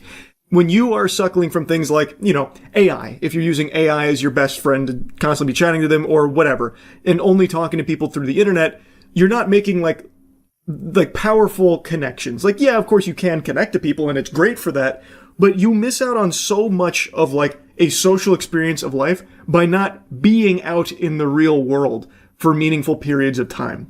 And I think that is just so important, and it's why we're seeing so many people being less and less happy. And I talk about this on stream. This isn't a new thing for me. This is something I yap about quite a bit. I think one of the most important things you can do for your own mental health and well-being, and also just to get better at the socializing with humans, is to actually go out and meet humans, to be in the real world as opposed to constantly online. I don't think it's any surprise that people feel more alone now than ever, because people are inside now more than ever. Like, it's not the biggest mystery in the world. So I think that Aaron Paul's decision here and the way he explains it makes a lot of sense to me, where he's reduced the amount of technology that he consumes in his day-to-day life. It's not zero, so he still does, of course, have plenty of modern conveniences. He's just not constantly inundated with them. So I do think that makes sense. Hearing that he didn't have a computer is very interesting, though. That one, that would be very tough for me to to live my life without at least having a computer. Even outside of like just being able to see what's going on in the world, not being able to play games. Goodness gracious, Lord have mercy. That's a fate worse than death. Imagine a world no games. I mean, I don't think we're meant to have all of this information. Well, I know we're not meant to have all this information. Like, we're not supposed to be drowning in information. You know what I mean? And not only that, we're not supposed to be like as available all the time, connected to every human being on the planet. No. I mean, I couldn't agree more. Hey man, I mean, I'm such a big advocate of this phone. It's called the Light phone. I would love to send you one. Sure. You would love it. And I think it's just important for people to know that there's other options out there. You know, I mean, smartphones were built, they were designed really to become addictive, you know, and it's become a drug in a way, and it's just a drug that's fully acceptable, globally, you know, and I just feel, like I built a cabin in the mountains of Idaho. I grew up in Idaho. I love that state. But when I built it, I really wanted people to come and disconnect. And so I have a hidden Wi-Fi. So like when you look, because there's zero service there, when you look for Wi-Fi, nothing even shows up. A network doesn't even show up. And so people will ask, like, well, what's your Wi-Fi? And I just say, we don't have one. And first they panic, you know. Yeah. I go, look, if you need to get work done, there's a lodge with a great space. You can get work done. It's a mile up the road. You can get there in, 4 minutes. And, but the way people change in literally just a day, they become a different person. Absolutely. Yeah. And so I can't recommend it enough. I'm going to send you a phone. I'd love to show you the farm around here. We're gonna work on getting a lot of cool shit going. Like, you have the alcohol, and something that kind of inspired us for is we want to do like a little vineyard at the farm. Okay. Not as like a business or anything, just for like some fun. But if we ever start making some high quality wine, I'll send you some of that. There you go. I love it. Hey, I'm all about that, man. Working with your hands, growing stuff yourself. After so we're doing a year abroad here in Paris, and then we're actually moving. We have a farm in the countryside in California, about an hour and a half outside of LA. We've had it for about 5 years. It's an old walnut farm, but we have a very small vineyard. It's a blend. It's a 70-30 split of red grapes, but the thing is, it's all dry farming. We do. This is the first year that we're actually going to finally harvest the grapes. But we have 300 separate vines, and each vine usually produces, apparently, from what I hear, produces about one bottle. So we'll get roughly 300 bottles. That's gonna be so exciting. Yeah. So when that's done, I'll send you some as well. Brother, I'm excited for this care package. You're like Santa Claus right now. Awesome. I do what I can. You know what I mean? But I hope it's good. I'll send you some walnuts, send you some wine, send you some phones. It's great. What more do you need? Well, I'm excited for you to try the company that Brian and I started. It's a labor of love. We've never taken a salary. We've only hemorrhaged money into the company. We're very proud to say that we've hired all of our employees personally. But when we were launching this thing, we were in Florida all the time, all over Florida. Oh, yeah. Rocco's Tacos, legendary. Love Rocco. That was one of our first accounts out in Florida, and we served drinks there many times. But yeah, I'll set you up. I'm gonna be totally honest with you. Full disclosure, I hadn't watched this recording back until right now as I'm editing it. It's always hard for you to know like how my editing process goes, I suppose. But I basically just edit things, I do it live, fuck it, do it live type shit. And as I am editing this, it seems like every single time I am talking towards the end of the call here, my mic is just sucking the fattest farts right now. It is cutting out pretty much every time I talk. And I can't even leave in the tiddlywinks because it's actually just silence, mainly on my end. So now it's not muting all of the audio. Now it's mainly me sprinkled in here with muting sometimes the whole call. I don't know what happened. And it really sucks because now it makes it hard to just showcase the whole conversation. So now I'm going to need to explain how we got to this topic that Aaron and I are discussing. And it's I have to fucking ADR it because now my section of it's not in there, which not the biggest deal in the world, I suppose, because let's be honest, you're not here to listen to me yap. You want to hear from Aaron Paul. But even still, it's weird because now I have to break up the conversation because my mic was not cooperating. Or I guess maybe it's not even really the mic's fault. I should have probably just checked the OBS settings. But man. Anyway, though, we were drifting into talking about things that we are doing currently that we're passionate about, like projects. And he was talking about what him and Bryan Cranston have been doing together, like Dos Hombres, which is the alcohol that they do together. And I don't know, it was just really wholesome listening to him talk about how much he enjoys this process and how much it means to him. Thank you, my friend. Yeah, we're super proud of it. It's our baby. We traveled down to Oaxaca in search of it personally, and we made a pact. Look, if we don't find something that we both truly love, there's no reason to bring it out into the world. If one person loves it and the other, is not a fan. There's no reason. And so it took us a minute to find it, but we finally did, and we're incredibly proud of the company that we've built for sure. Yeah, absolutely, brother. You guys have crushed it, man. And like you said, if it's not something that you are passionate about, if it's not perfect, what's the like you exactly? It's something that you want to do out of the love of doing. I think that shows pretty much in everything you do. By the way, like thank you, bro. Everything I've ever seen from you, it always feels like, oh, Aaron Paul's doing this not for like a paycheck or something. He's like all in on this.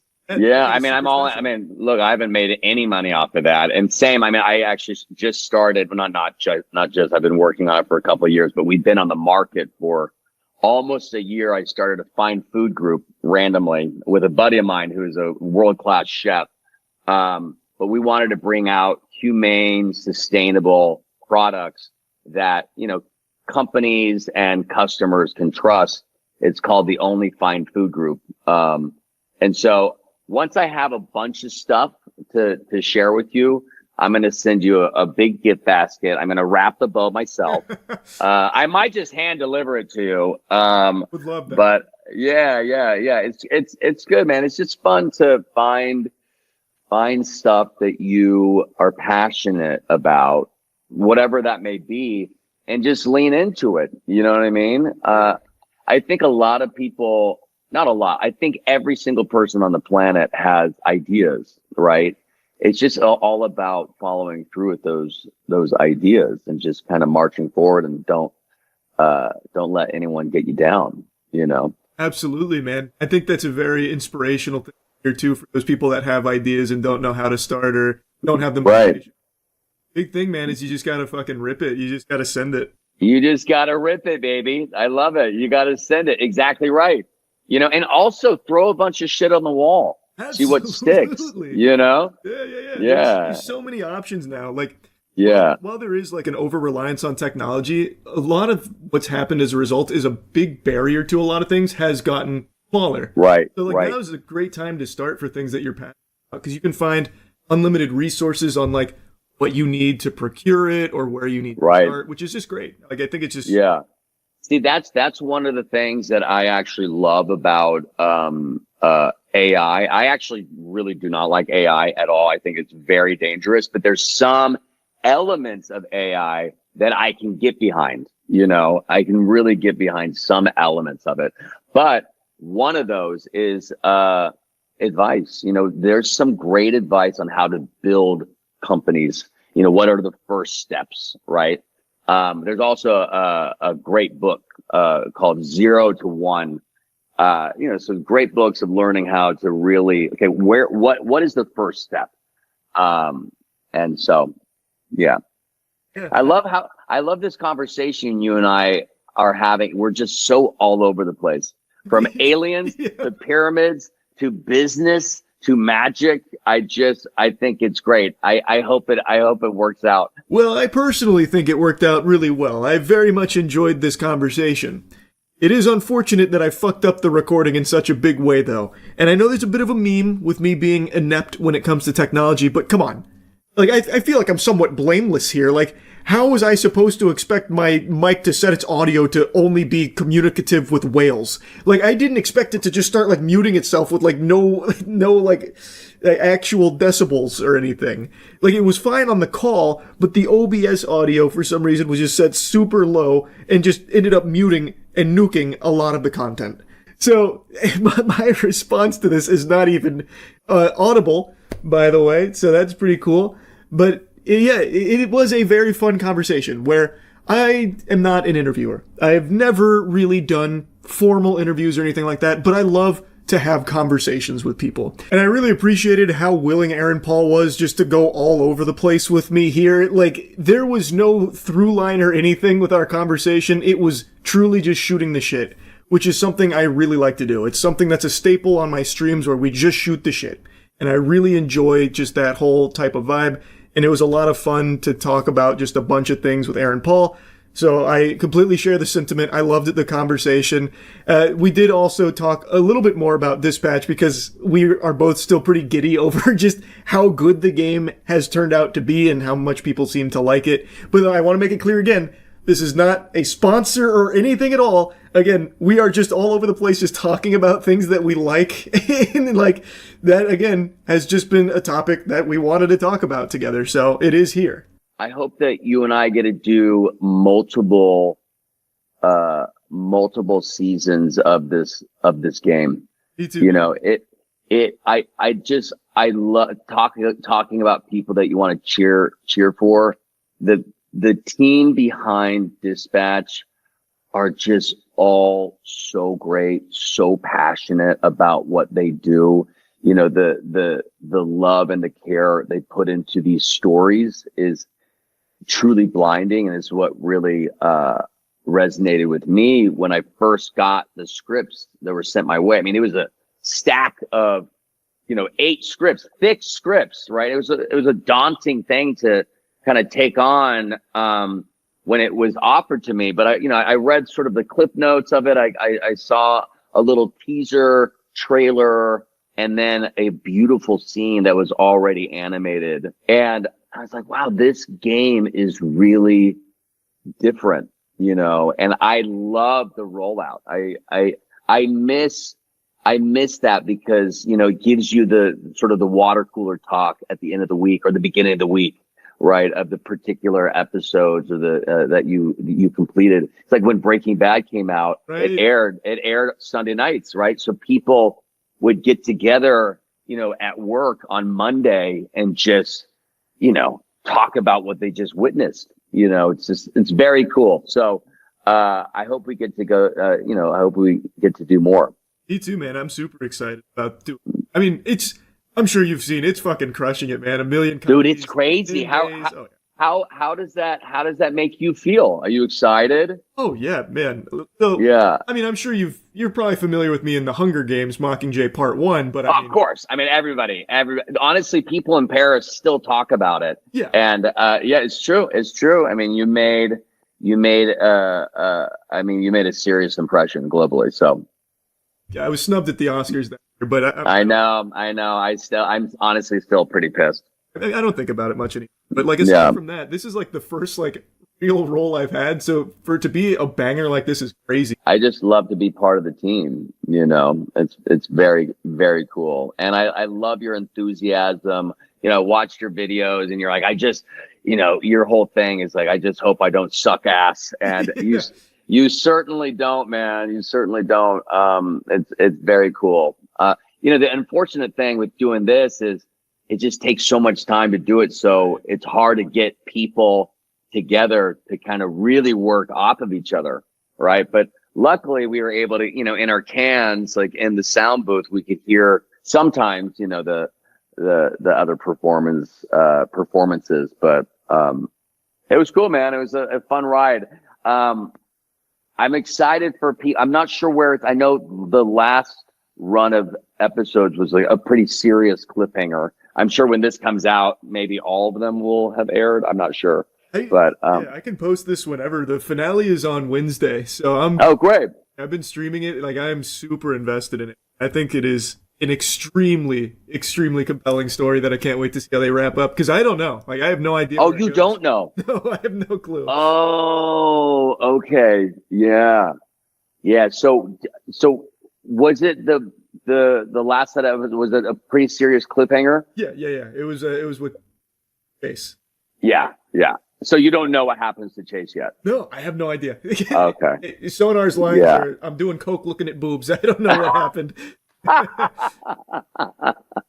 That's so great. Sonar's great. Yeah, you're gonna I'm interested to see what people feel of the whole thing. But yeah, it's great. It really is, man. I really appreciate you taking some time to talk to me, man. Like I know probably like a little odd talking to a goober like this over a call like oh, this, please. No, honestly, I gotta say it's very refreshing. I love your whole vibe. I love what you're doing. I couldn't be happier for you, and I couldn't be happier about being a part of, one of your things. It's great. So thanks for having me. Thank you so much for being here, brother. Like, again, it's a huge honor. Like, truly, I've had to like do my best to sit in this chair without like jumping up and enjoy this. Thank you so much, brother. I hope you have a wonderful rest of the day, man. I'm looking All right, forward buddy. to hopefully talking again. Yeah, for sure. Would love that. And next time I'm in Tampa, I'm hitting you up. Fuck yeah, can't wait, brother. All right. See you, bud. See you, man. What a nice guy. What a genuinely nice guy. Even pretending to be impressed by my magic trick and all. I really appreciated the conversation. We got to talk for like an hour, feel each other out, and I hope we get to do more together in the future. I think it'd be a lot of fun. But yeah, I wanted to share this with all of you, and that's really about it. So yeah. It's that time again. About every 6 months, like clockwork, there's a new horror movie that comes out that gets the buzz that it's the scariest movie ever made. Hope you brought your diaper, cause you're gonna be pissing those britches after how scary this one is. Like with long legs and all of that. And time again, it's usually just like it was an alright movie. Just marketing buzz out the wazoo. And that brings us to the most recent culprit here. Undertone. It has been hyped up by a lot of people as being real scary, no doubt going to be the scariest film of the year, maybe one of the scariest things human beings have ever cooked up. It is an unholy concoction of fear, filth, evil. Too scary even, potentially. And from the trailer, I actually thought it looked good. Undertone utilizes sound as like its gimmick. It's a horror film that does have a gimmick, which isn't unusual. A lot of horror films rely on it, but it executes it very well, and it doesn't live or die by its gimmick. It actually does make you care about the characters in the movie. I just saw it. I'm going to go ahead and rip the Band-Aid off now. No, it is not the scariest movie I've ever seen. I also don't know if it'll be the scariest movie of the year, but I do think it's good. I did enjoy it. I wasn't bored. I wasn't let down. And I will say, as far as like scariest movie ever made buzz goes, this one's probably one of the better ones that gets slapped with that title. I like it more than Longlegs. I can safely say that. So let's dive into it a bit. Immediately, I want to talk about the gimmick because that is going to be the bulk of what you experience here. It is about a podcast host, and they go through the creepy stories for their podcast and figure out if the paranormal is real. One of them's a skeptic, the main character that we follow, and her co-host is more willing to believe in it. Not that that overly matters. Also, we are going to get into some spoilers here because some of my complaints, they do get spoilery, so I'm going to give you fair warning now. But anyway, we follow Evie. Justin is the co-host who is just kind of there to like reinforce that, oh man, this might be real, where Evie's like, well, actually, this might just be psychosis. That kind of thing, which I think is a fine dichotomy. I think that they bounce off each other well on the podcast, but that sets the stage. It is all about audio for the most part, and it is a slow burn of a movie. In fact, like the first 40 minutes, nothing's happening outside of setting the stage for the main story that we dive into, which is a mysterious email that Justin receives as the subject for their podcast episode. It comes from a mumbo-jumbo email sounding like a 10-minute mail address, and it was attached with, it had 10 audio files attached and some gobbledygook in the base of it. So they decide to go through it, which I think is also a little weird the way they set it up. It didn't narratively make sense. This is apparently a very popular podcast, and yet he just randomly clicked on an email that just said lol. He even said, like, I got a weird email that said lol. So I clicked on it, and there was 10 audio files there with no actual information or anything. So we're going to listen to him for the episode. That feels like a bit of a leap there. But anyway, it then dives into these audio files, and we learn about two characters in these audio files, Mike and Jessa. And some really peculiar stuff is happening in their relationship, potentially possession. I don't want to spoil everything, so I'm not going to get into like full-blown spoilers or anything. I just want to make that clear right now. But you are now listening to basically a potential possession. And Evie is, of course, not really believing it, thinking it could be a hoax or rational explanations. Justin, on the other hand, starts like researching, and we get like a lot of lore. Like we learn a lot about what's going on in these audio files, and I think the movie does a really good job of making you care and making you feel tense. Even though it's not actually showing you anything, you're just hearing these audio files. It's also shot in a really creative way.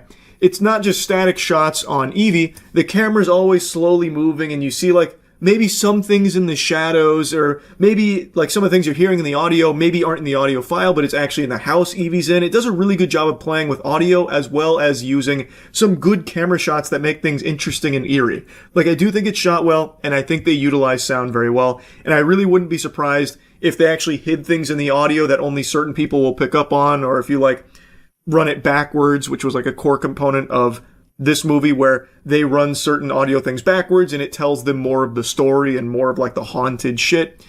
Now, the big thing is Evie's mother is in rough shape and on the verge of passing away, and Evie is taking care of her. She is basically in a coma and Evie cares for her. And as we are learning about this story through these audio files, weird things are happening with the mom, the house, and Evie. And here's where things start to show a few cracks. When they're outside of like the audio, when you're actually following Evie around her day to day, it is a little boring. There is moments where it just feels like kind of a slog, but I don't think it's like to the detriment of the film because it does set itself up as a slow burn. And I think it does fine there. But when it starts trying to show you some scary stuff instead of like have you hear creepy things, I think it falls into horror movie cliches big time. Like, it uses some of the most standard shit that you've seen in horror movies, just tropes out the wazoo, like the classic teapot, or Evie likes to draw with crayons, so then she drew something weird. She drew something scary out of the crayons. What? Or like, oh, weird statue that keeps mysteriously getting moved, or the light comes on and then the light goes off. Like, it just shows, like, when it's trying to show you something scary or creepy, I think it just kind of falls into the old tried and true methods of the same scares that you've seen a million times, especially towards the end. At the end, they throw the kitchen sink at the scares that you're used to seeing. So as shit's popping off and they're receiving phone calls on the podcast from people like laughing because it's the bad demon going, ha ha ha ha ha ha, ho ho ho ho ho ho. You shouldn't have listened to all the files. Are you dumb, you doofus? You listened to all 10 files? Uh-oh, guess we're gonna fuck ya. Like, it's literally taking like a victory lap, and they use like the standard cliche demon filter where it's like, go ba boo ba, goo boo boo ba goo ba, you listened to the 10 files, ha boo ba ga ba goo ba, you da da hoo ba. It's, I don't know, it gets so silly with that. The movie is by far at its best when it's utilizing sound, because I think it actually does a good job at that. And I really appreciate that it wasn't afraid early on to be slow and have these really slow camera shots where you're questioning yourself if you're seeing something there or hearing something there or not. And I do think there was a couple of times where they got creative with like building up tension. So like there's like some really quick, there's a scene where she closes something real quick and there's like a brief flicker on the reflection where I think you could very easily miss something scary that happened in that reflection. I think that's when the movie's doing its best work. When it's utilizing sound, which the whole thing tries to build around, and when it's being unapologetically slow with creative shots that actually do build tension. And I do think the movie does a good job of making you care about Evie and her situation, so you want to get some kind of resolution, you want to see what's going on, and I also do like the lore they set up, but it really feels like someone got cold feet and felt the need to have like a couple of cheap jump scares that I don't think were very effective. The jump scares in this kind of fall flat, and the need to throw in like the standard spooky horror movie visuals. So like at the end, there's a creepy face on the TV and it's making some loud noises. There's the demon voiceover going, ah, ha, ha, ha, ha. That kind of thing. Like it just, like it ruins its own momentum of being like methodical with its tension. And it just kind of blows its load into this giant bukkake of like generic horror visuals. But that's not to say I think everything about the ending sucks. I actually love what they did at the very, very end of the movie. They have like this 10-ish minutes, maybe 15 minutes of doing like the standard horror movie shit. And then like the very end, the last like 2 or 3 minutes is actually only audio. It's only audio to deliver the rest of the movie. And I thought that was great. I thought that was a really good choice. And if it didn't have that wet fart for 10 to 15 minutes before it, I think it would have stuck the landing much better. But even still, I do like the decision they made at the end there. Though I think a lot of people will be disappointed that there's not actual closure. It's very open-ended. But for me, I actually like that more, because then you actually think about it. You don't get spoon-fed what happens. You hear things that happen, or you hear things you think happen, and you play it all out in your head. So you are imagining things. And this is something I've said for a while. The scariest thing isn't what something shows you. It's what you convince yourself of. No one's going to scare you more than you will. Which is why things like the very last couple minutes of the movie, I think, work really well, because it's not showing you anything. You're hearing things, and now you yourself imagine them, and maybe you scare yourself with what you think is going on there. I just thought that was smart, and I really like that, and I really wish it didn't have the 10 to 15 minutes worth of, haunted house shit that they decided to throw in there. But overall, I do like the movie. I think there are a little too many horror movie cliches, but I do still like the movie. I thought the performances were solid too, to really sell you on the characters and what was going on. So I did enjoy the movie. Is it the scariest movie I've ever seen? No. Is it a good horror movie? Yes. Now, it very well could be the best horror movie of the year. Who's to say? I do think it is strong. I just wouldn't go as hog wild as everyone else seems to be going about, it's too scary, it's the scariest movie, no doubt, holy shit. I always think that is to the detriment of the film, because then it puts unrealistic expectations on the movie, and it's very unlikely for them to actually reach that level. But if you go in with normal expectations, I think you're going to be very pleasantly surprised with the film. I think you're going to enjoy it. I thought it was good. So yeah, overall undertone I thought was solid. That's really about it. So yeah. I just saw Black Phone 2, so I'll give you a review of it, but as you can probably already guess from the title, it's expanding to a bigger topic of unnecessary sequels. This is now the third sequel film I have seen in just the last 4 months that is completely useless. That is just a blatant cash grab off of a successful one-and-done movie. The triforce of slumber that I'm talking about with these snoozers is Nobody 2, Megan 2, and now Black Phone 2. One thing all three of these have in common is they're not horrible. They're not really bad movies, but it is just so clear when you see them that they had to reach deep into their ass and fiddle around with their colon to pull this poop out here to try and find a way to bring it back so that way they could guarantee some ticket sales. Because those movies, Nobody, Megan, Black Phone, were all pretty successful and well-liked. And, if something is liked, it means it can be monetized thoroughly until you fucking hate it. So, Hollywood doesn't like to leave money on the table. They had to try and find ways to milk these properties for all they're worth. Get in there and start fucking tugging on those udders till they fall off. So now Black Phone 2 comes out. Just like Megan 2, it's kind of a completely different movie set in the universe. Megan 2 went from a thriller to a goddamn Spy Kids action movie.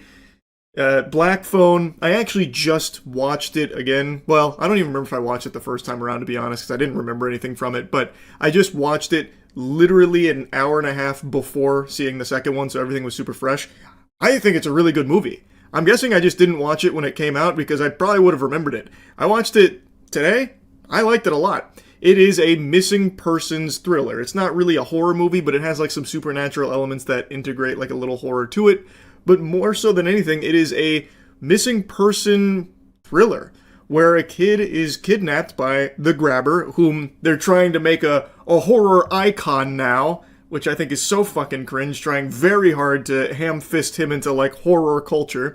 But this kid is kidnapped by the grabber, as he has kidnapped other kids and killed them, and he is now trying to figure out ways to escape. And he's getting some phone calls on the phone where he's being held captive from the dead kids, his previous victims, that are giving him little breadcrumbs, little pieces of the puzzle on how he could possibly get out. It's a very cool movie. Black Phone 2, however, has nothing interesting like that. It's kind of like Diet Freddy Krueger meets a season of Stranger Things. Again, it's not bad, and there's some cool shots in here. I'm going to get into spoilers. Here's your spoiler warning. That's out of the way. This one is much more of just a generic horror movie. Finn is no longer the main character, it's Gwen, which is fine. And I do appreciate that they don't just have Finn move on, as if nothing happened to him. Like, he just doesn't go, back to normal life lickety-split. He is still struggling with all of the trauma that he experienced from the first film. I think that is a very good extension of his character. It's set 3 years after that.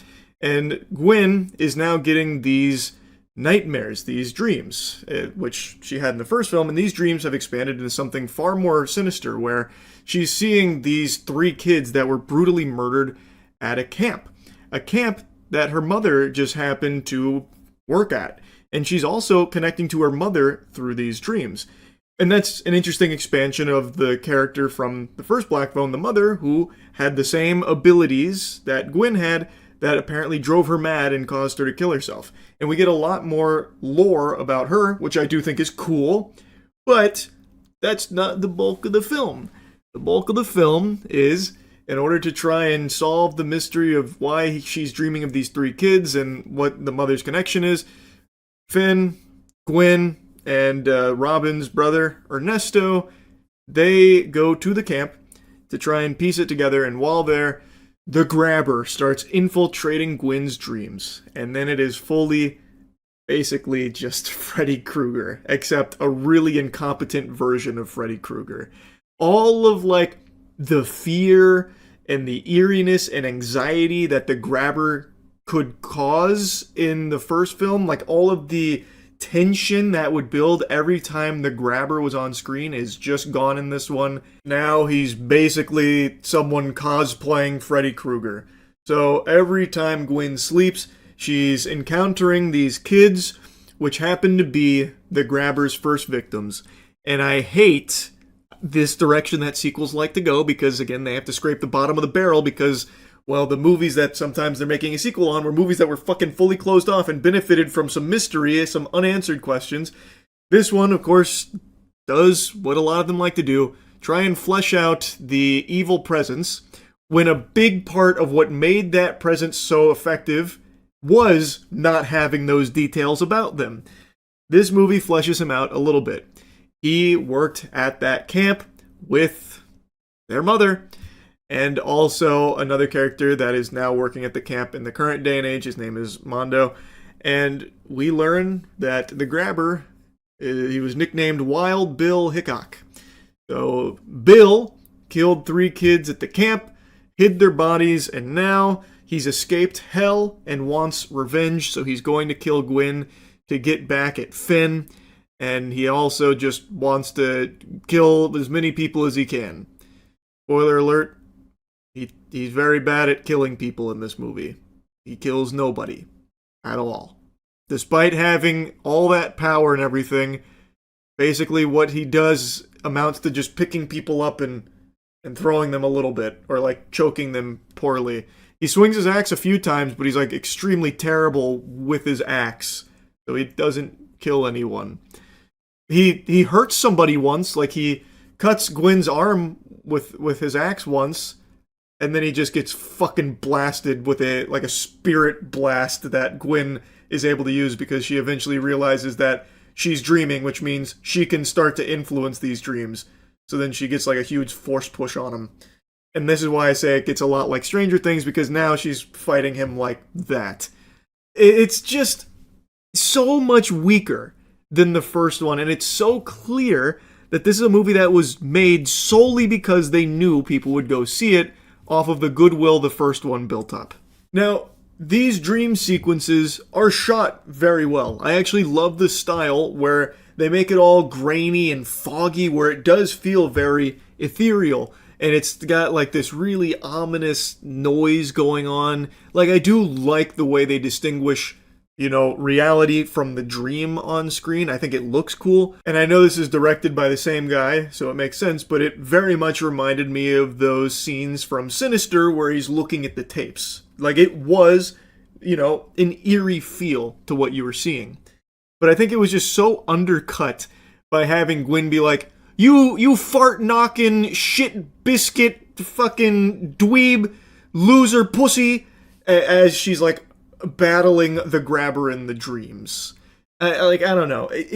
I don't think it worked very well. Now, I think that's a fine extension of Gwen's character from the first film because she said that same kind of shit in the first one, but she wasn't doing like psychic battles with a demon in the first movie. Here, it just feels so goofy. Like almost that the grabber's not even like a scary presence to them either. The way that she, and really everyone, is able to just like overpower him so easily. And also, there's like two other characters in here, Barb, and I already forgot the dude's name, but Barb and this other guy are also working at the camp. And the grabber, while he may appear in Gwen's dreams, he can also he is just there in reality too. He just he's invisible. And he's skating around on the ice and he like hits them with an axe and kind of like fucks with them a little bit, but he can't even kill them who don't even know where he is or anything. Like, even the people that can't see him are able to just blast him. Like, Finn eventually gets the upper hand on him while completely invisible. Finn cannot see him, and Finn is just bashing his skull into the ice. And everyone's just, like, mocking him and insulting him, like, oh, Bill, yeah, you're going right back to hell. It just makes him feel like almost a joke, you know? Like, he doesn't feel scary or anything.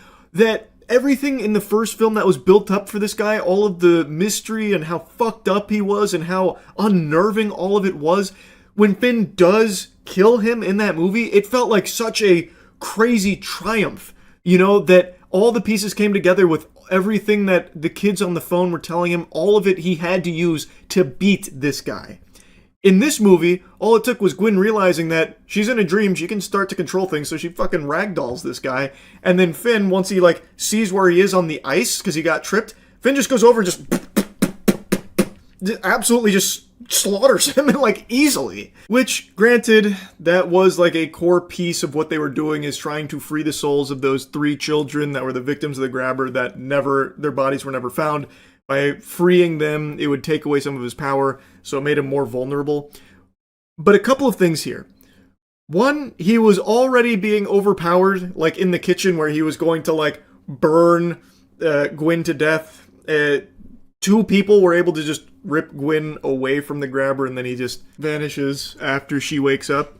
And 2, when she falls asleep and it spawns the grabber, he is present in the physical reality. That is clearly established, especially like at the end of the movie where all the other characters can see where he is skating because it is leaving marks. And then of course he like hits him with the axe, even drags that guy around with the axe. He is there in the physical world once she falls asleep. Why would he even let them get near that lake? All he would have to do is the second she falls asleep, he would then go and just kill everybody else so they can't even investigate the lake to find the bodies and take away his power.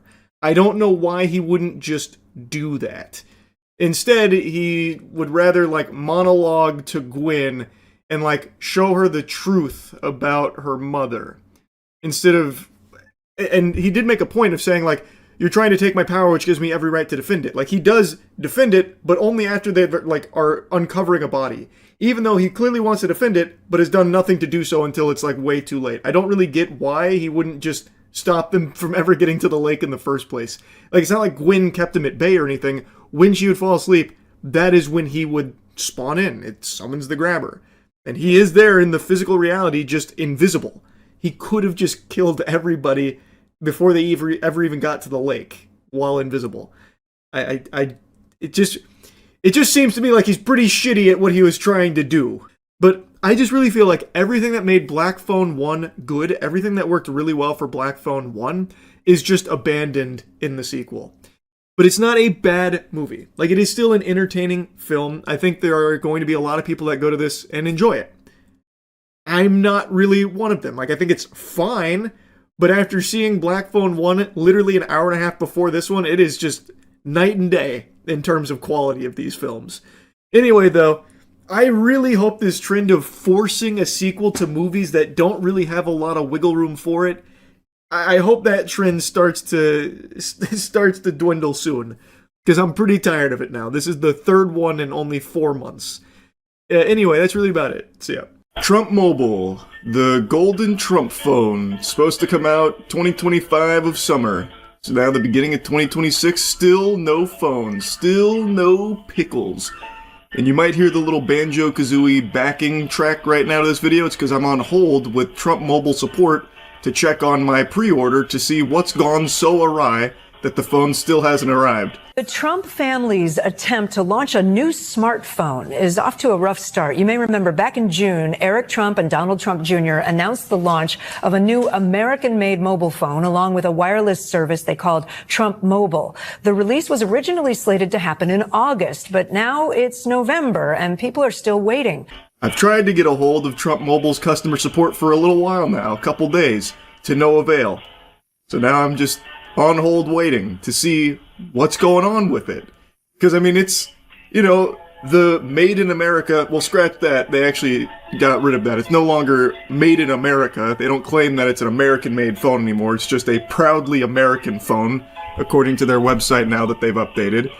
And for $500, it was a really, like, great deal, which defied all laws of physics and everything we knew about manufacturing to get a phone to that level. Every single human being on the planet with a functioning frontal lobe could have told you there's no way to make a $500 phone in America. So now they've abandoned that marketing mumbo-jumbo entirely. Oh, I thought I was about to get a hold of someone there, but that happens a lot. It starts to like break up because there's only one song that they loop forever and they can't even do that smoothly. But yeah, anyway, I wanted to see what's going on with Trump Mobile, because the phone still hasn't been delivered.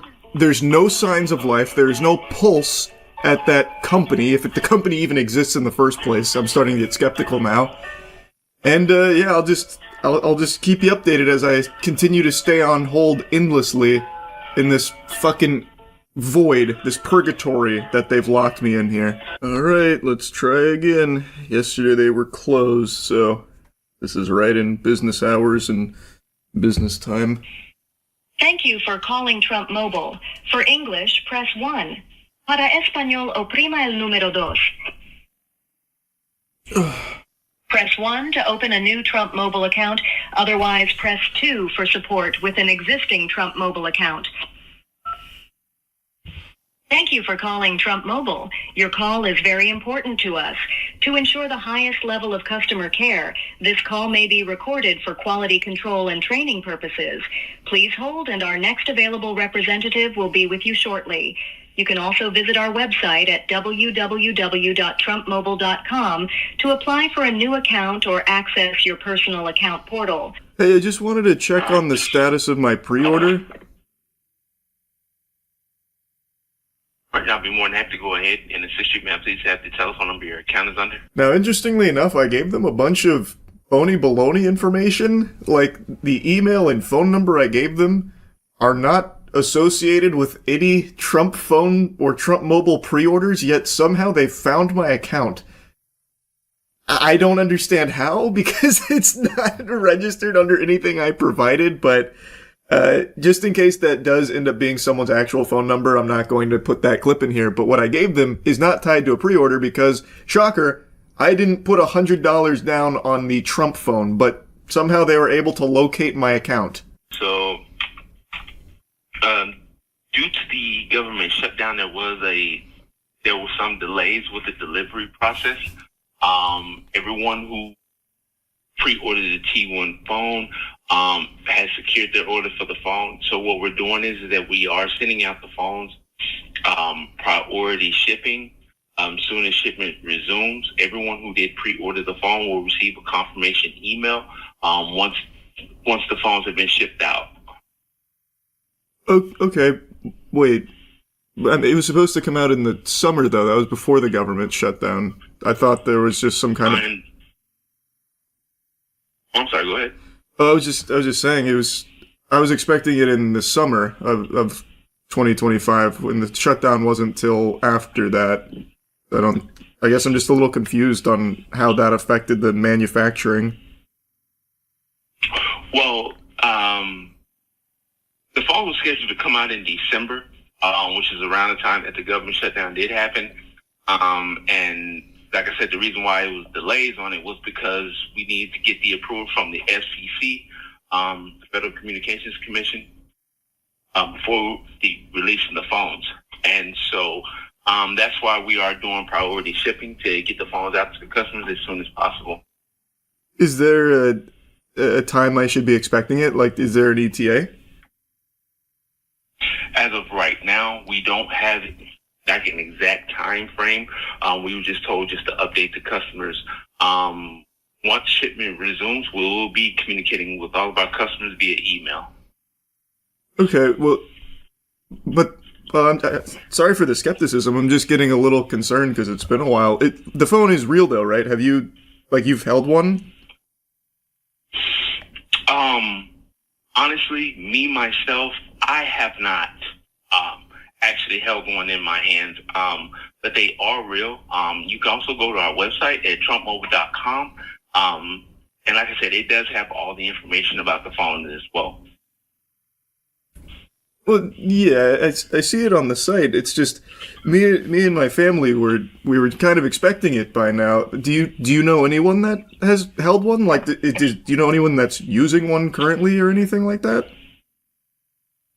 I'm going to be honest with you.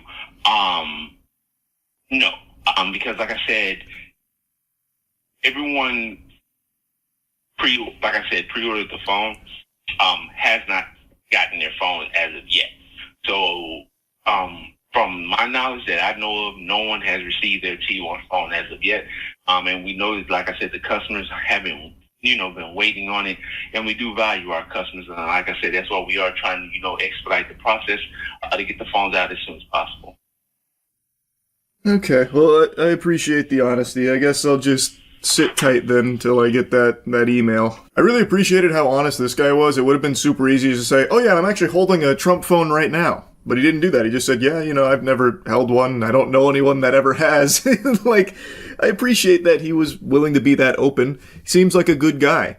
And I imagine they're probably getting flooded with actual customers being very concerned where their phone is because they've actually put money on it. And it's not like it's an insignificant amount of money. $100 for a phone that was supposed to ship like 5, almost 6 months ago now. And when you go to the website, they still proudly say that it's coming out by the end of the year, which was 2025.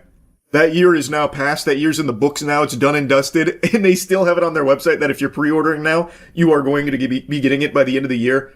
2025 is the assumption because it's been there since 2025. It's pretty absurd. In fact, when you go to their website, you can still put the $100 down to this day, despite there being no evidence of the phone's existence, not even from customer support. You can still put $100 to the idea of the golden Trump phone, despite no planned or expected release date or anything to bring further clarity to the whereabouts of this unicorn they're calling the Trump phone. An American flag on the back. And so we put that pre-order and they were promising that these phones would be released in August. Here we are in November. I've been trying to get out to the call center every few weeks and say, hey, what's the update? And I've been perpetually told it's going to be released at the end of this month. It's going to come out next month. When I would ask about reasons for the delay, they didn't have much to answer for except for that they were working on this phone. At one point, they even blamed it on the government shutdown, interestingly. But again, his findings are similar to mine. The support did say it's because of the government shutdown. I guess a very convenient excuse if you ignore the fact that it was supposed to come out before the government shutdown. Support then, of course, just doing his job. It's not like I blame him or anything. Is saying, no, it was actually supposed to come out in December, which isn't really the case. But even then, it's past December and everything like that. The government shutdown, it's in the past now. Where's the phone? It's January. This segment was from November. Like, it just doesn't seem like it's real. It doesn't seem like it actually exists. And I think a lot of people that put the $100 down have probably forgotten they've done that. They probably forgot that Trump even has this Trump phone that he pitched because he is hawking so many products to enrich himself and his family. He has like actually over 200 fucking pieces of merch, the Trump cologne, the Trump Bible. Like, he has so much garbage that he is putting out there that a lot of things like this just fall through the cracks and people just mindlessly giving him money. They probably forgot about this. But you still haven't received what you were supposed to with your $100 down. You have still not gotten any information on where your Trump phone is. That should be something that's pretty eye-opening to a lot of people, but I'm sure they'll just hand-wave it. No, it's so highly advanced and such powerful American-made technology here that it's just taking a little extra time, which is why they can't actually explain anything. That's what's going on here. When the reality is, they can't make that phone for what they were saying.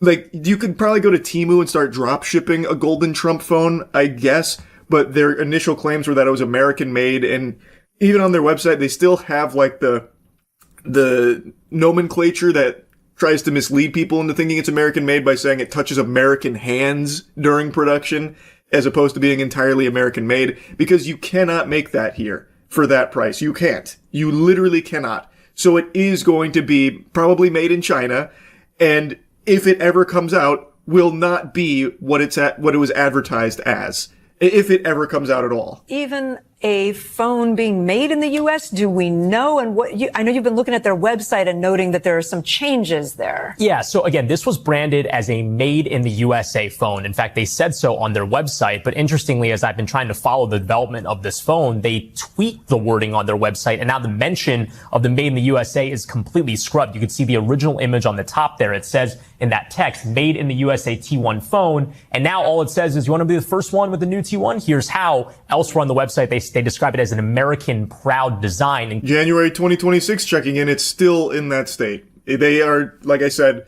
trying to wash away that initial claim of being like entirely made in the US because, as he goes on to mention, it's just not technically possible to make that kind of device in the States here at that price point and at that development timeline. It's just not possible, which is why it's no longer there. But the phone still doesn't exist, so they're still, I don't know, having a hard time developing it overseas too. I thought for sure they would have just farted out something very quick from like Alibaba and called it the Trump one, just to like satisfy the people that gave him money, which is no doubt a lot of people. I think it was hundreds of thousands of people pre-ordered the Trump one, like the Trump phone.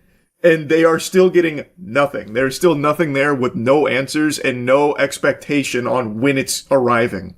So, just wanted to give you a little check-in here in case you forgot about the Trump phone. It's not looking good. I'm sorry to tell you, sports fans, but it's looking like you got schmeckeldorfed. That's really about it. So yeah. A few days back, Big Bubba Bill Clinton, as well as Hillary Clinton, were talking with a panel about the Epstein files and their involvement in it and the photos and what they all mean, giving their perspective on things. While not being formally accused of wrongdoing, they were there to try and explain their side, so they'd, spaghetti out a bunch of lore here, and that was really it. And not a whole lot to come from it outside of, clips, of, Hillary Clinton getting upset during it, and Bill Clinton in particular, who I really want to yap about, because he was giddy. He was like Howard Lutnick anytime Epstein's name gets brought up. He couldn't stop laughing and smiling, throughout the whole thing. And there's one particular moment that we went over on stream that I have just got to show you, because it is certified wackiness. This is actual bozo clown level insanity here. He goes through the Epstein files and some of the photos there he's scrapbooking. Now, apparently one of them was about a painting of him in a dress or something that he was giggling about. I don't know if that's confirmed or not, but that's the speculation based off of what you can kind of see when he's turning one of the pages. But it is weird. And to me, it showcases just how little they actually give a fuck about the Epstein files. They treat it like a joke.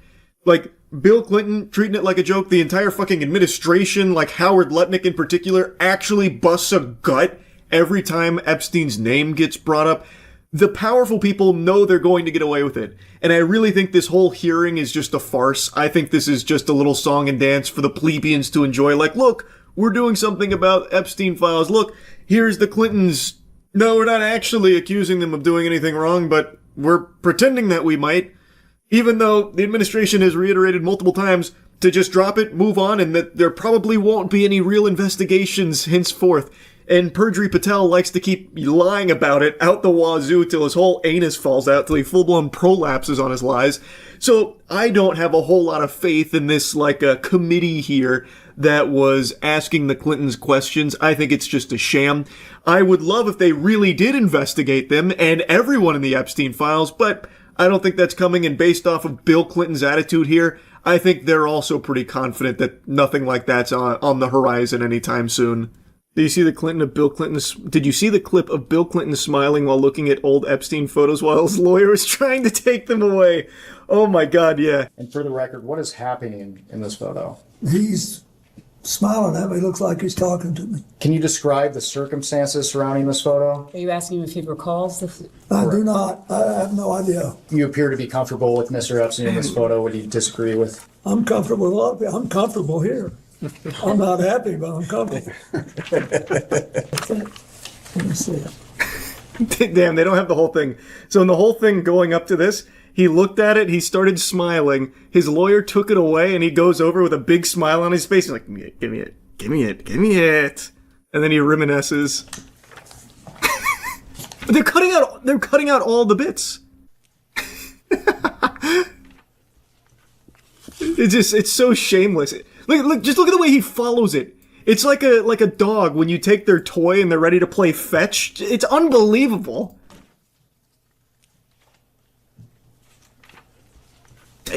That's enough, Bill. No, wait. Stop. I was having fun.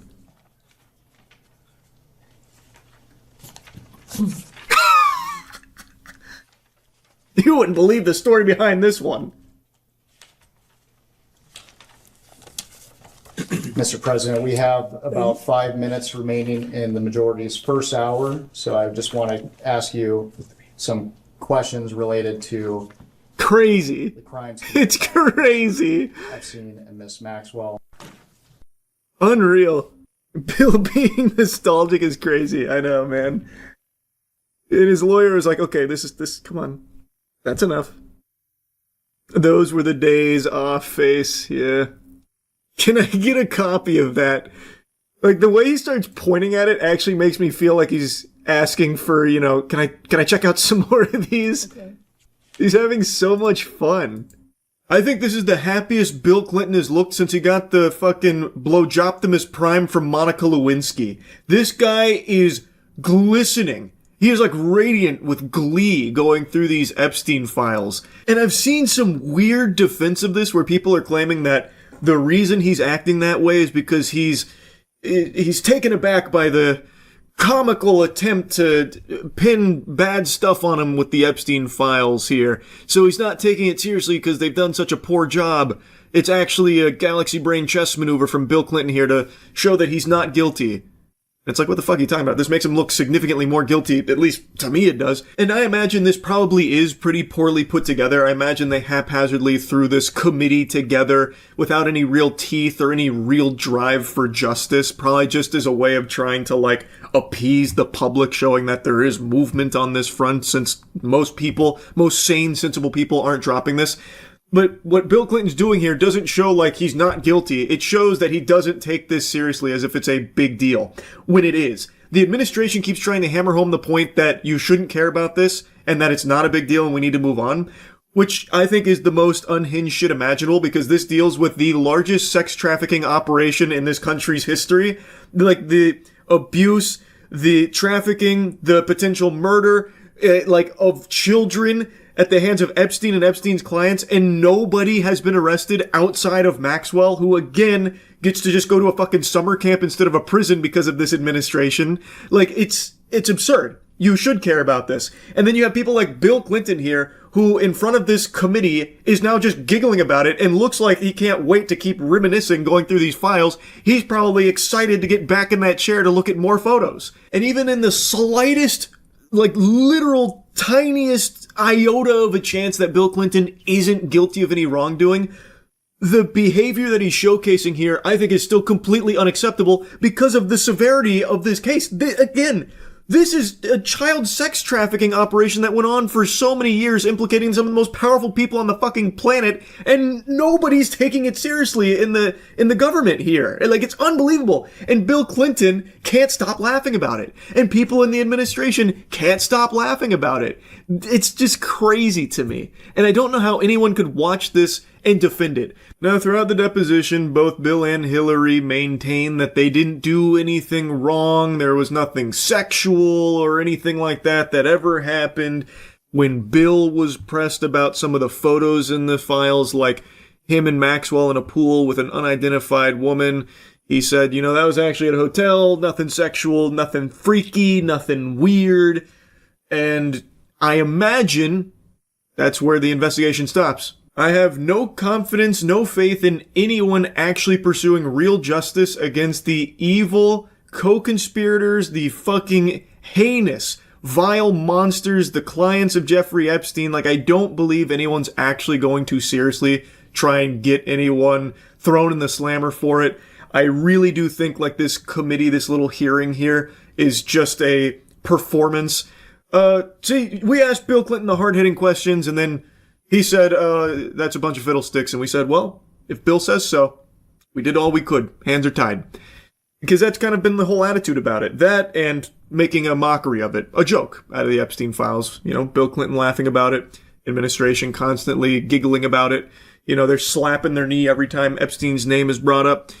It's fucking scary. It's so out of control, man. But anyway, I had to yap about this Bill Clinton clip in particular. There's actually a few moments like this throughout the whole thing, but that one's the most egregious, so that was the one that I wanted to show. That's the one I think most people have probably seen by now, too, because it's so ridiculous. But there are quite a few moments like that throughout there. They just don't last as long as this one did. He really got lost in his happy thoughts, reminiscing in his Epstein days, his glory days. Anyway, though, that's really about it. It's fucking sick stuff, man. Absolutely twisted. Alright, so yeah. The jewelry store fight was insane. Oh, Trax NYC? I saw that. That was a crazy saga, actually. Hold on, let me pull that up if you haven't seen this. A buddy of mine sent me the entire thing. Receipt from this disgusting company that pretends to be me, says they're Trax NYC, sells my customer a bracelet, rips them off, and rips them off on the gold. Shit, they're saying it's 14 karat gold? Well, we're gonna test this bracelet right now. Spoiler alert, it's not. It's a scam. So basically, in a nutshell, Trax NYC has an impersonator, Akai Jewelers. Akai Jewelers has been selling products under his name, allegedly, though it seems pretty cut and dry, that are not as advertised, but it's a twofold scam because Akai Jewelers is not Trax NYC, and what the customers of Trax are being sold is not what they are supposed to be getting. So it's a big time scam. Start the test. Trax NYC found out about it today. Gold. So did they say they were Trax NYC? Yeah, he tried to portray. He tried to sell one of your products. He said that he ran out. Right. One of your rings You- that you purchased. Right. That we sell. So you came with a picture of Trax NYC. Yep. I opened up the website for. And then he. So he's very upset, as you can clearly tell. He's extremely mad because he is now getting a reputation as being a scammer from people that bought from Akai Jewelers claiming that it came from Trax. They didn't know. So his reputation was getting dragged through the mud. They're getting dog shit quality products, and he is having a reputational damage because of it. So now he found out about it. He's very upset. I'll go ahead and fast forward through some of this. I thought this was a very nice gesture. That was a $22,000 piece of jewelry that his customer got scammed on by Akai Jewelers who was pretending to be Trax. So what he did is he actually made him whole again, giving him 22 grand. These fucking pieces of shit. Okay? Rip you off on this fucking thing. It turned out to be 9 karat gold, right? You had a check? Yes. So they're going to be giving you $1,000 on top. Here's $22,000 for your fucking trouble. These fucking bum motherfuckers, bro. You get people in this exchange, people in this. Stop being greedy pieces of fucking lying shit. Yeah. I'm Trax. I want this coming up with a fucking scheme every fucking time. Yep. Keep fucking scheming, bro! 9 fucking carat this, 2 carat that, this, that. Security what, bro? Fucking bullshit, bro! Stop fucking stealing! You gotta come up. I want my fucking money, motherfuckers. So after that, he then confronts Akai Jewelers directly. He then goes up to them. Which is the clip you've probably seen. Fucking money, motherfucker! Where's my fucking money? Bitch! Where's my money?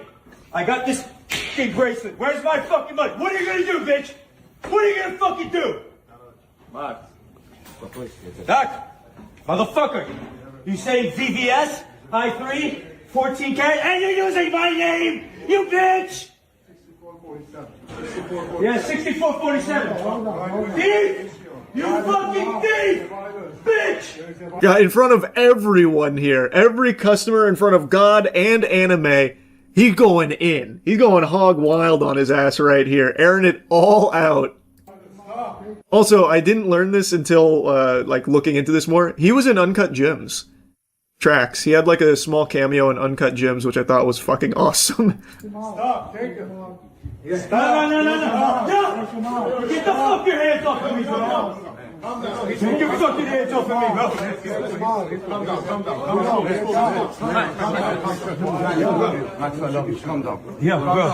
Calm down. Calm down. So you think that's where it ends, right? Like, they escort him out, he got all his anger out, it bubbled over, that's the end of it, then maybe he takes legal matters into his own hands here, because, I mean, that's very clearly a lawsuit right there. He is being impersonated by this other jeweler, and his customers are being misled and even potentially scammed. But that's not it. They got into a fucking scuffle. Look at this. Oh, they wildin'. Oh my god. What happened? Oh, they wildin'. Oh my god. Oh, they wildin'. Oh my. Oh fuck. Oh, they wildin'. Oh my god. Oh my god. Oh, they wildin'. Oh my god. They got him by his ear. Do we gotta do something? Oh my god. So that goes on for a little while. Trax makes a follow-up after the little brawl here in an ambulance. These Akai motherfuckers just try to strangle me with my own chain because I exposed what they did. Oh, they don't have the ambulance one in here? You know what I'm saying? They straight up fucking tried to strangle me with my chain like this.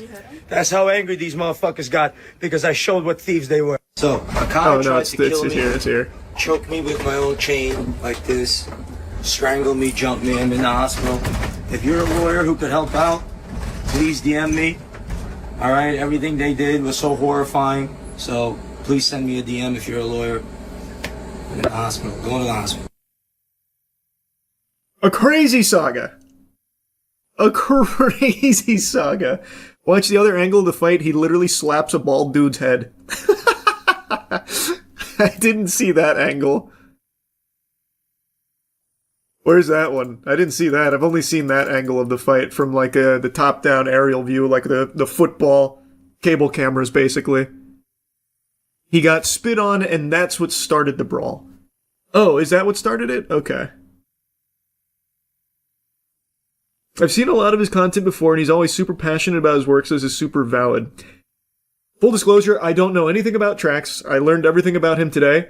But based on all of the evidence I've seen, like what's been presented, which seems pretty cut and dry, his anger seems very understandable. You could make an argument that maybe he should have just went to a lawyer to start instead of confronting him directly and going like ballistic.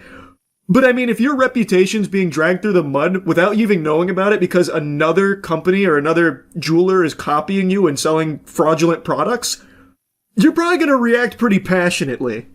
And this is a really good thing for Trax's brand, I think, because now this is blown up.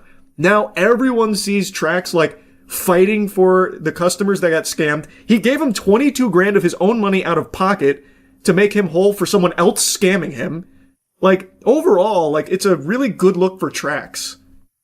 So while you could say, like, yeah, maybe, like, going up to him was too much, I think he's gonna come out with a bigger W because of it. And it also shows Akai Jewelers looking extremely shitty, being confronted directly and getting their name out there for all of this, too. If the chain was fake, it would have snapped. Well, I don't think it was necessarily him calling it fake. It wasn't what the customer was buying. It was supposed to be certain amount of carats, which it wasn't, and it was supposed to be a certain type of gold, which it wasn't. That was the scam. Not that it was, like, all around fake. At least as I understand it, based on what he was showcasing. And, yeah, good point. Even if it was exactly what they said they were selling them, they did it under a false pretense. They were using Trax's name to sell it, which they are not associated with Trax. You can't do that. So yeah, they'd still be in the wrong for that too. And from what I can tell, it seems like he's had problems with them before. So this is not the first time something like this has happened. Go to Trax NYC's Twitter account. It has the slap. The bald-headed slap. Let me see. You fucking bitch. Oh, damn. Oh my god. That spit was crazy. That was like a shotgun blast. He like bird shot at him. Little bitch. You fucking bitch. Yo, don't fucking Fuck out. That did make a very satisfying slap sound effect. Fuck out of here. And then that's the brawl we saw.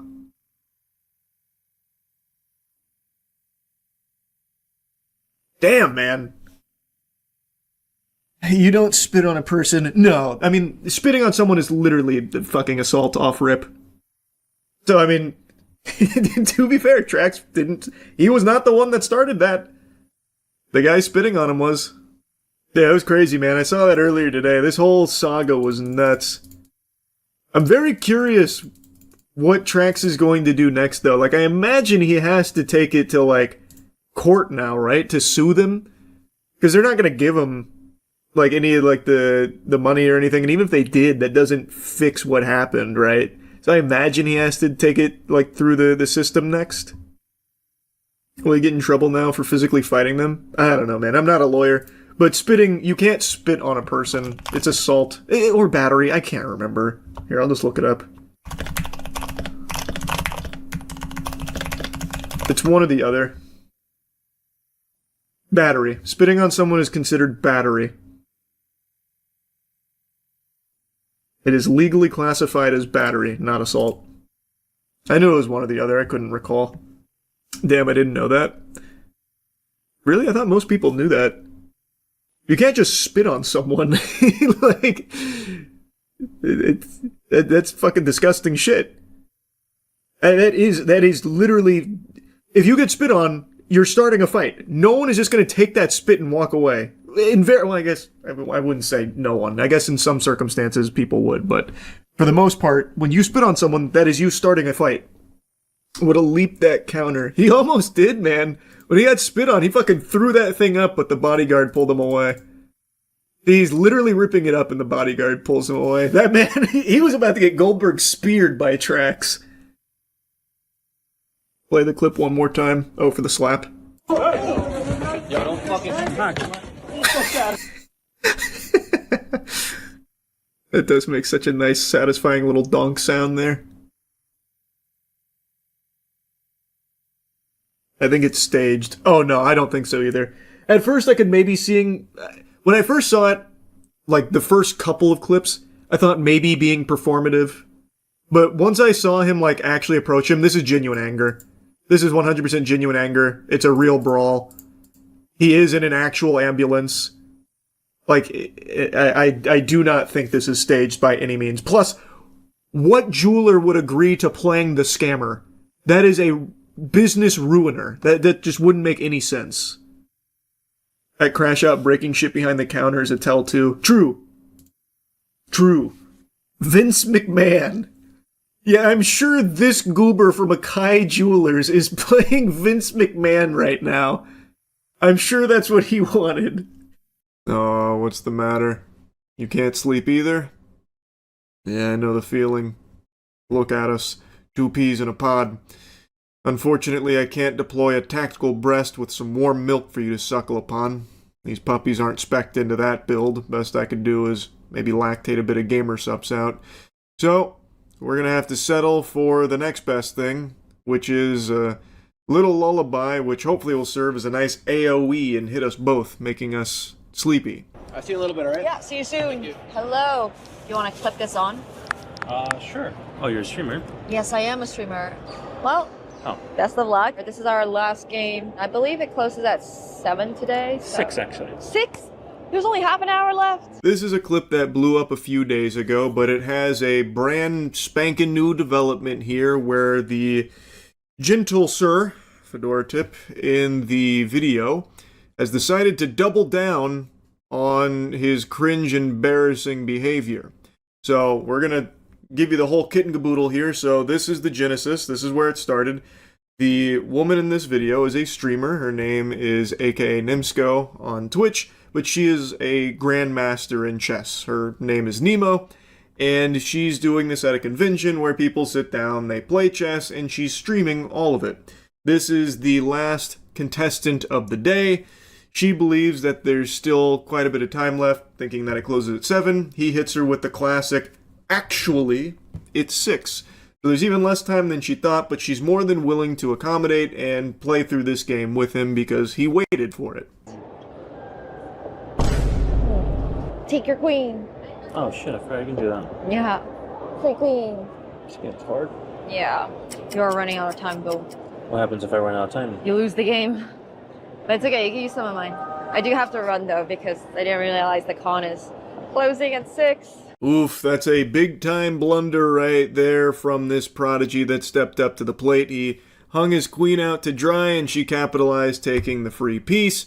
He then hits her with the, forgot you could do that. Now, when I first watched this, I assumed he was just like a fan of her and wanted to at least like interact and play a game for fun, despite not being like an active chess player.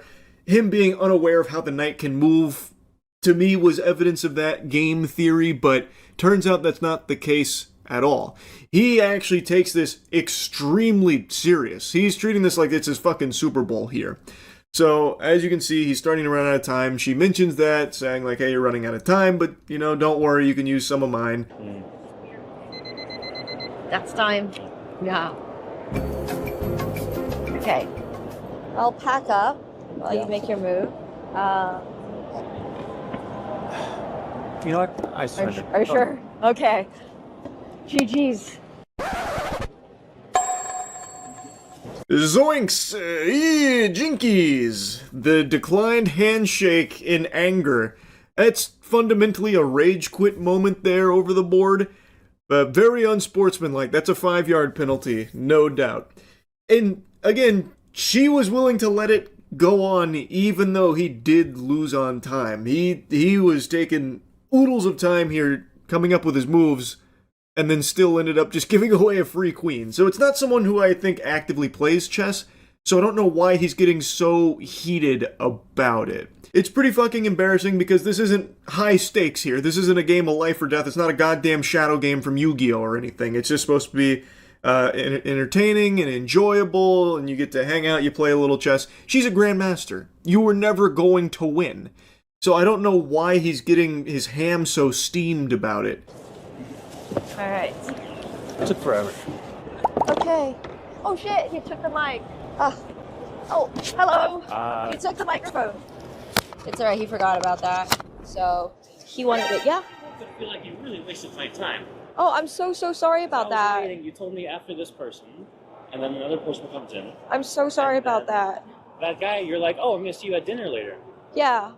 God, I was waiting here for like half an hour. Can I just rush through it? Well, you're welcome to play out the rest of that game if you want to. I gave you that option. And then here comes the wambulance. So he starts really whining about how she wasted his time. Brother, you're not entitled to her time in the first place, by the way. This is just a little fun setup at the convention. It's not that deep. But anyway, he then accuses her of rushing through the game, even though he lost on time, and she made a very generous offer to still play it out just using her time in order to finish that game because he waited a while, I guess. Which again, if you were unsatisfied with the wait, fucking leave. You're not held hostage there. He doesn't have the fucking cuffs on him, forced to play.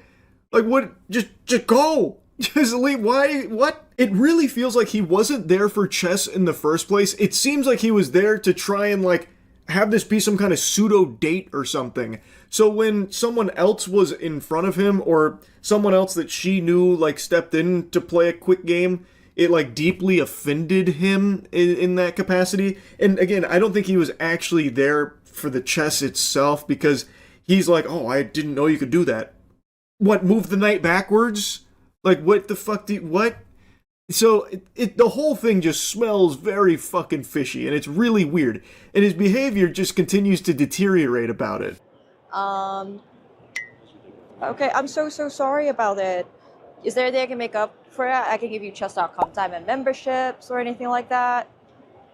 Membership for chess.com? Yeah, if you want one.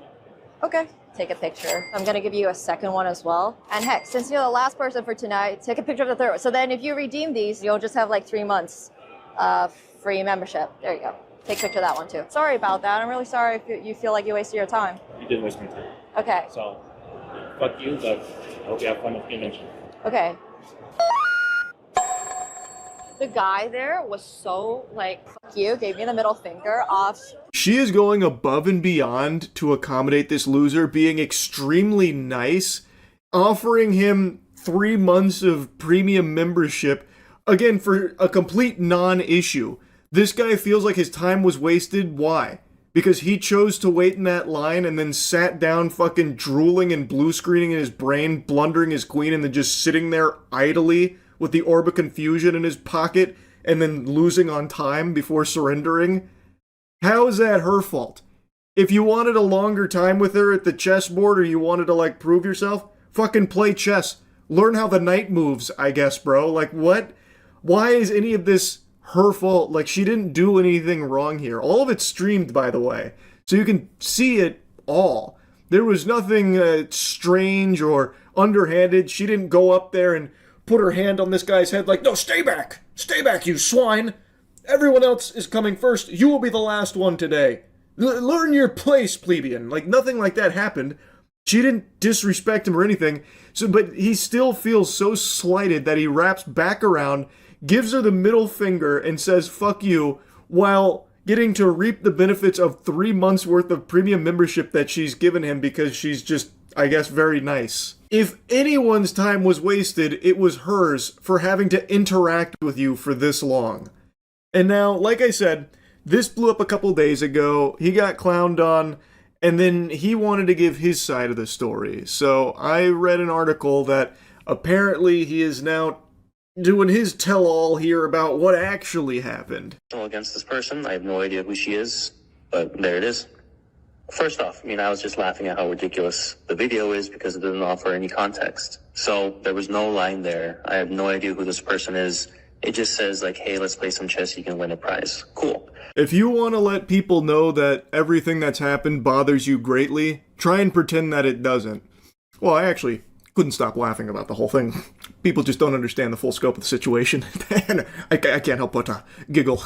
I shouldn't, in fact I shan't, but I can't help but giggle a little bit about this because it doesn't even show the whole context of what happened. So please, let me enlighten you. Let me give you the real scoop here. It's just, like, I always hate that approach from people when they try and, like, oh, I'll just brush this off. Yeah, you guys are all wrong. I'm right. That kind of attitude. It's so fucking, like, cringing. It's awful. It elicits the yuckies out of me. There's such a bad vibe about that approach. But anyway, he goes on to say that he just hopped in this line because he saw that you could play chess and maybe win a prize. He didn't know who she was, but was more than willing to play chess and go for that. Big question arises there. Why? When you suck this much ass at chess, you hung your queen, like, immediately. I go up, she's with someone, and I have to wait. That's fine. She says you'll come up after this person. There's a timer going on, and I see that, so I'm hoping that these matches are going to be short so I can go, but they're not. The timer runs out, it's made completely irrelevant, and she's just having conversation, talking to this person. It's going on for a while. Pal, you asked for that same thing, by the way. When you lost on time, she also extended the same courtesy to you, like, hey, look, we can keep going. We can play out the rest of this game. It's not that big a deal. So it seems like she was just more than willing to let people play chess with her and try and, like, enjoy the experience of playing against a grandmaster. Because that's not something a lot of people ever will get the opportunity to do. It's supposed to be something fun, which is a concept that completely eludes this guy, apparently. He took this as like a call to arms or something, like, I must compete for this prize in this chess match. Chess, which something I don't really understand how the knight moves, but I can do this. I must do this, in fact. So he's complaining about other people getting to play through time, like after it runs out, when he himself wanted that same privilege. Whatever. Match ends. And then, without even acknowledging me at all, some other guy comes up in front of me and starts playing with her. I do feel a little disrespected at this point, because if I'm going to wait for you, I'm just, I'm not doing anything wrong. I'm just waiting. But you're going to just kind of push me aside. That doesn't feel right. But I've already waited long enough. I'm waiting for another friend of mine, so might as well. But why though? Why might as well if you're going to be salty about it? What's the point there? You're just letting yourself stew and marinate. So, from his story here, his telling of the encounter, someone cut him in line and took his place, his rightful throne there at the board. So now he has to wait even longer. Well, just leave then, man. Again, it's not like you lose anything by waiting except your time. And if your time is something that you don't want to allocate to this, then just leave. No harm, no foul, no big deal. Maybe it's a little upsetting that you got skipped in line when you were really eager to play. Okay, that sucks, I guess. But that's also not her fault. She didn't just wave someone through hey, fuck this guy. I want this guy to come up and play instead. Doesn't sound like that happens. It sounds like just some other guy went in front of the line in front of this guy. And if that is what happens, why didn't you say something to the dude? Why didn't you take it up with the guy? Why do you take it out on her? It's not her fault. So why are you going up berating her and then saying fuck you, giving her the finger, storming off, that kind of thing? Why take out all your frustrations on her when she had nothing to do with your place in line and your wasted time that you chose to still continue to sit there and not say anything to the guy who skipped you? Were you afraid to confront him? Their match goes, I want to say, even longer. Not entirely sure, but again, timer is completely disregarded entirely. She's coaching the guy, talking to him, saying that they're going to meet up after this. So I'm thinking, I'm waiting for you and you're just kind of hanging out with your friend. That doesn't feel right.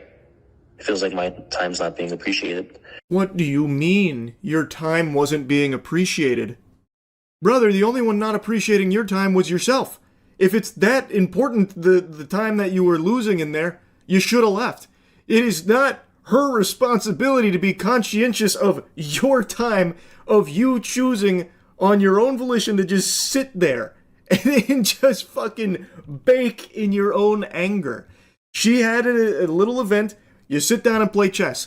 She had people coming in. She was playing chess. You were one of those people. How was she supposed to know that there was some turmoil going on over there with your place in line? And when she did have the unfortunate encounter with you, she was extremely polite and sensitive to your sensitivities around your time.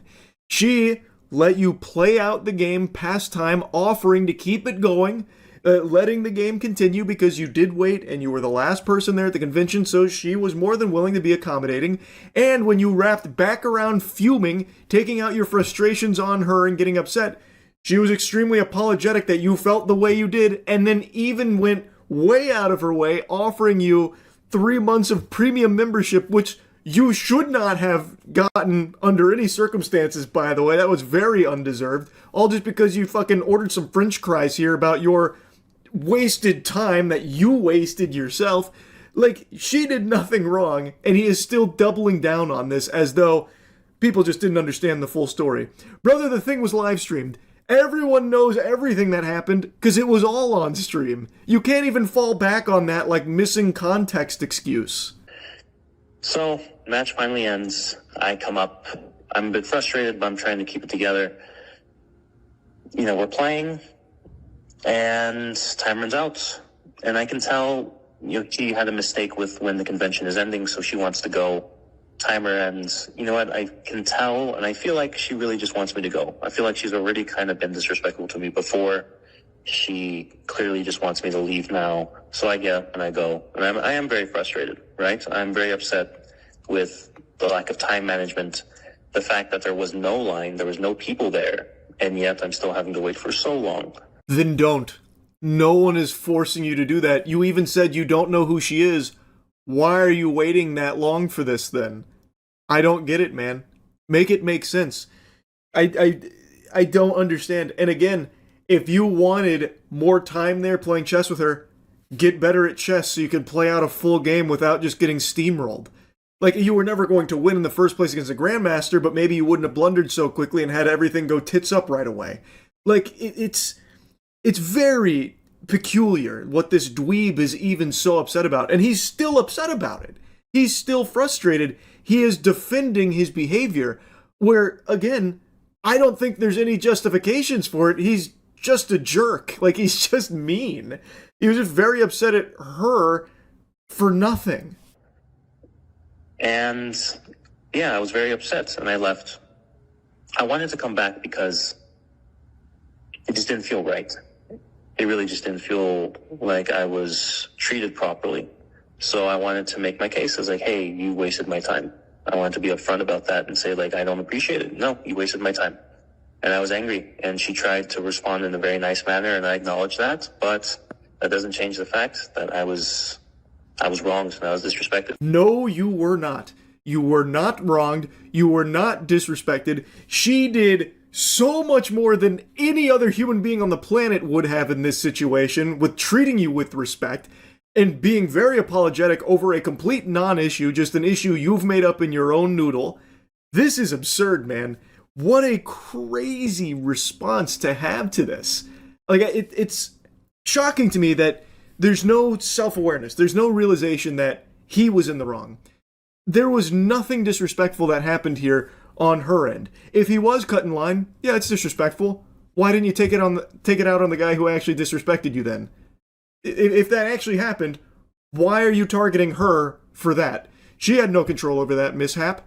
She didn't order that guy to cut you in line. It's not like it was a sleeper agent. She didn't have, fucking security come in and just, push you to the side so they could play with her and take away your precious time to ruin and disrespect your time at the convention.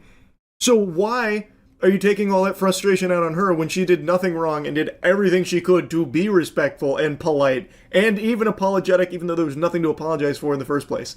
Wild, man. Truly wild stuff.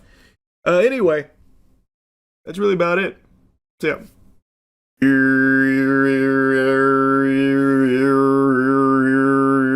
I slid the brown note in there, so if you've caked your trousers, you're welcome. Welcome to the funeral for Destiny 2. It has just been announced by Bungie that active development is coming to a close, which means we've reached the end of the journey with Destiny 2, which I know might not come as a huge shock to a large number of people. The writing was kind of on the wall over the last many months, unfortunately, but for me personally, it's still sad to see. I have always said that Destiny has had the most potential out of any FPS we've ever seen. I have collectively spent a couple thousand hours in Destiny 2 across console and PC, and some of my most memorable gaming moments in general come from doing raids with my friends in this game. It is some of the best content you can find, and we always made a tradition out of trying to day one complete the new raid in Destiny 2 when we were blessed with them. So I really did love this game, and I always kept my fingers crossed, praying, salivating that they would start to reach the potential that so many of us knew that it had in the tank. There was so much juice in here, but they left a lot of piss in the balls. Unfortunately, throughout the Destiny 2 journey, there were a ton of stumbles from Bungie with the direction of things, and really lack of direction of things, and I abandoned Destiny 2 after Lightfall. My entire friend group did. Lightfall was just a dud. That was a flop. I mean, it was hard to go back to Destiny 2 after Lightfall. So I never even got to experience the final shape, which was really the climax to all of it. Even though I heard it was very good, which is nice, they kept going after the final shape. And as they continued to kind of scrape the bottom of the barrel, they kept hemorrhaging players. And if you look at the Steam charts, you can see that decline steadily happening over many months. And now it was in a state where it really was just on life support. And it was pretty clear Bungie wasn't putting a ton of resources into trying to revamp Destiny 2 to get players to go back to it or get new players in. So it really isn't surprising that this is happening now. So let's go through the announcement, but also I want to mention something else since I brought up Steam charts.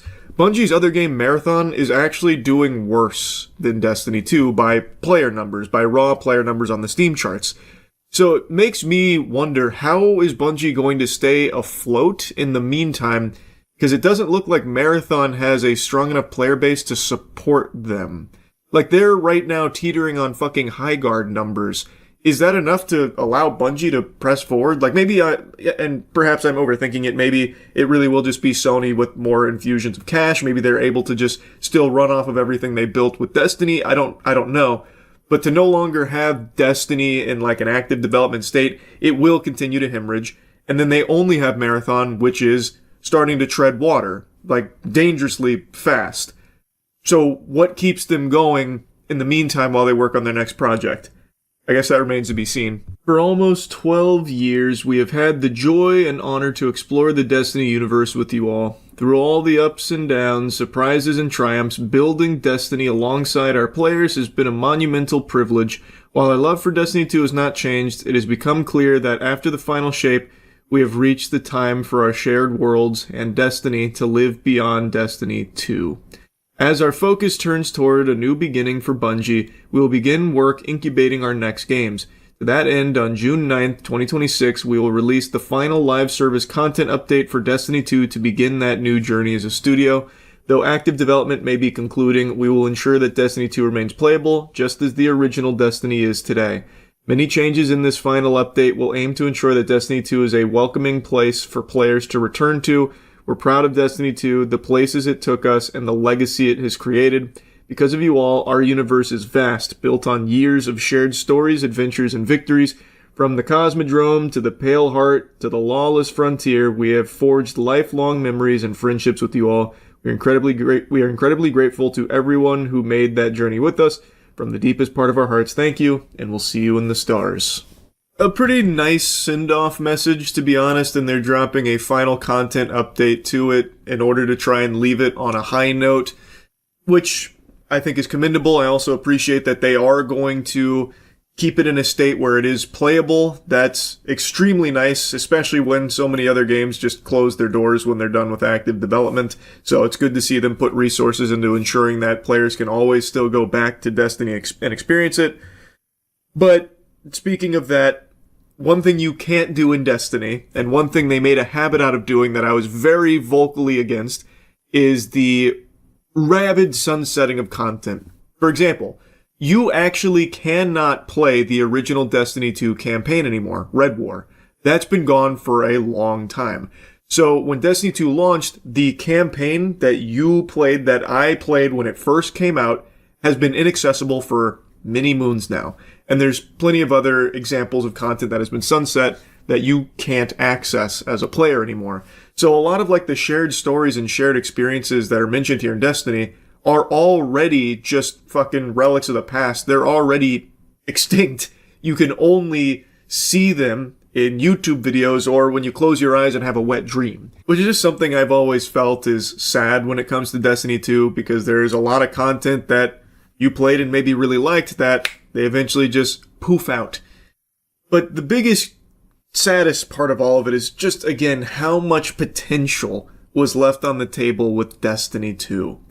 Like, it did have a good run. Like, it had a very strong run. It's not like this was like some underrated hidden gem no one knew about. Destiny 2 had a really strong, very loyal, very dedicated player base. But I feel like along the way, they kept stumbling.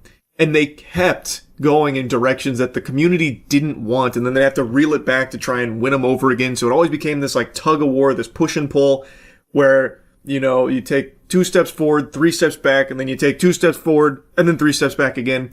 But there was always that hope that they would finally start to learn these lessons and be able to deliver on what Destiny 2 could offer, because there was always glimpses of it. There was some incredible content, amazing raids, amazing ideas, but then it would always be bogged down by the next thing they do that goes in the wrong direction. Like, there was just so much there, and it is sad to see that it won't be realized now with its final content update rolling out soon. But they are saying that they're currently working on their next projects, and maybe that's Destiny 3. I think that'd be extremely hype if it was, taking everything they've learned from Destiny and Destiny 2 and just blowing our ass out with Destiny 3. And that's not delusional hopium from hitting the crack pipe or anything. Like, to me, that feels realistic and feels like something that's kind of a no-brainer. Destiny is a juggernaut of a franchise. This had more staying power than 99% of games. They've made unfathomable amounts of money through Destiny, no doubt in my mind. But just through so much mismanagement over the years and being aimless numerous times, especially after the final shape apparently, which again, I'd already checked out after Lightfall because that was just so much of a blunder. But the point is, it wasn't because of lack of interest in Destiny, it was just they were making bad decisions with it and really kind of backed themselves into a corner with the final shape apparently. So I think Destiny 3 could very much be on the menu for something they serve up next. I feel like it should be. Because again, there is still so much potential there that they never fully tapped into and realized and really delivered upon. Again, there were only ever those like moments of them like starting to find their flow state, but they never stuck with it and stayed there. Like there is nothing that is even like Destiny. There's not an alternative. Like the Guardians here aren't going to go flock to another game now that's just like a Destiny replacement because there isn't one. You can't find a Destiny 2 game that isn't just Destiny 2. It doesn't really exist. So to me, it makes sense to do a Destiny 3 because there is still very clearly a ton of players and a ton of demand for it. And you would now have a clean slate to do it right with every lesson that has been learned over this decade and some change, however long it's been now, 12 years. You could really nail it this time. Well, hopefully, I don't know. That might be hopium speaking there. But actually making a Destiny 3 to me just feels like the natural next step for Bungie. But I guess we'll see. Anyway, just wanted to yap about it a bit. That's it. Yep. Anybody remember Atari? You know, the gaming company that pretty much started video games as a mainstream hobby?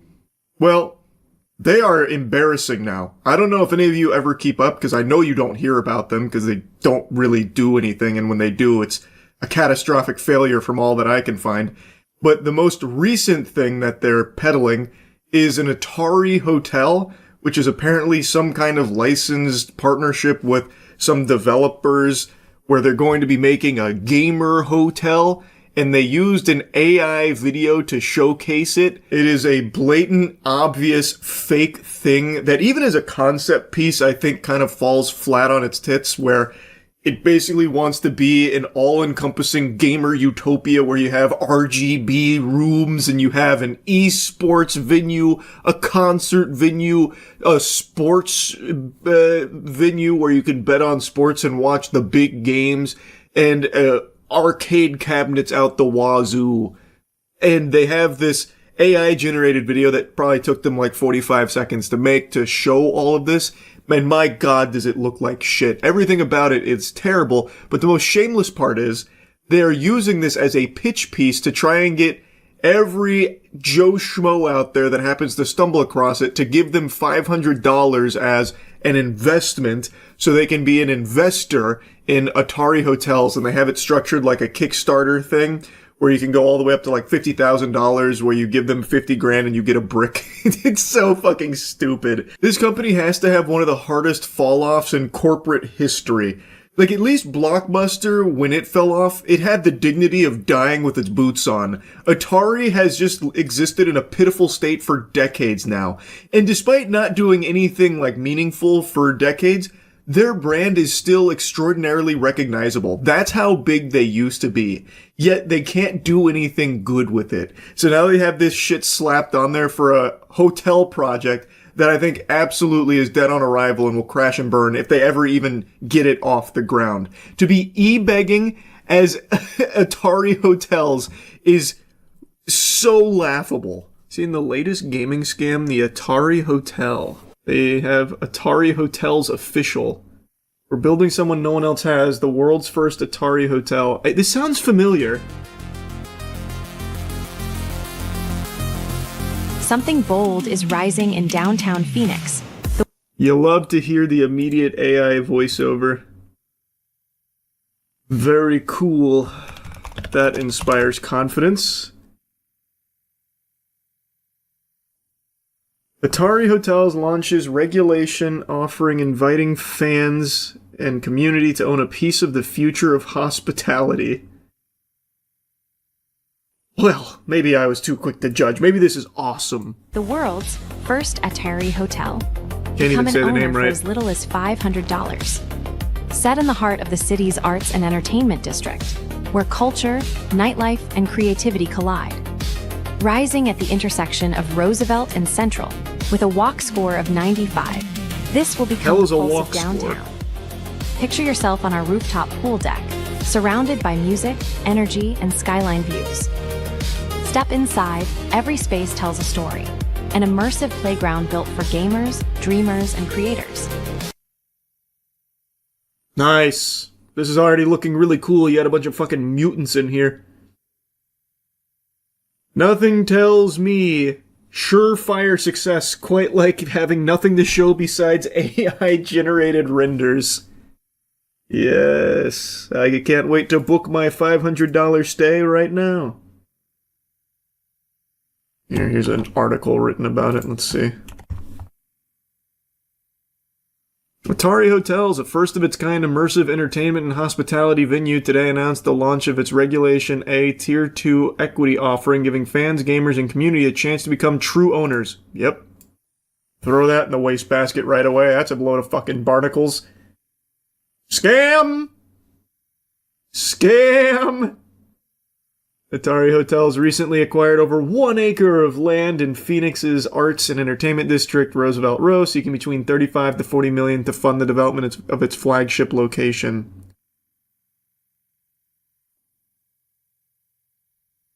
How is it reimagining hospitality for modern gaming, pop culture, and sports? What is it doing? Adding RGB? Is that it? That's how they're reimagining it? Does it say? An entertainment experience like no other. Your ultimate all-in-one destination. How is it like no other? Recharge Tell in me. Next-gen suites, where comfort meets the latest in gaming and streaming tech. Catch every moment in our next-level sportsbook and gaming lounge, where competition meets connection. From live concerts to esports battles, our 2,000 Esports battles in Atari Hotels?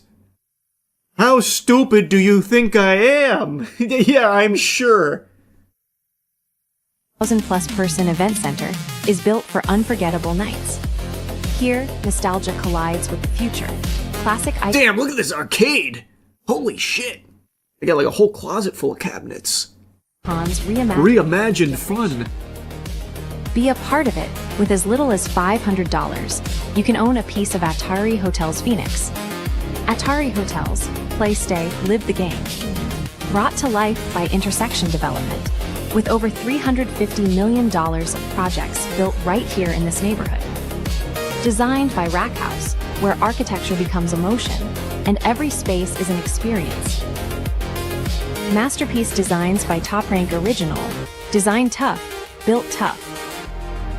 Design tough, built tough for tough gamers, god damn it. Wow. I'm investing, I have to. I'm losing money not investing in this, my god. It'll fuse nostalgia culture with futuristic technology, from high-tech guest rooms and creator studios to 2,000-plus person esports and concert venues, sportsbook, and layers of immersive bars, restaurants, and shopping. With $14 million invested to date in the Phoenix project, Atari Hotels is inviting the public to join in on the next phase, a strategic decision to accelerate development while building a deeply engaged community of stakeholders. The Reg A offering provides participants with actual real estate ownership, including preferred returns and access to exclusive experiences starting at a minimum investment of $500.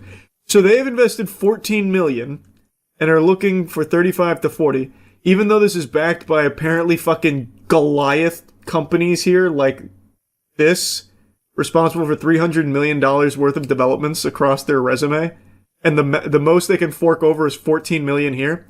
Even if it hits the funding goal, let's say it goes like bananas, $80 million or whatever gets raised. How the fuck is it going to be anywhere near this?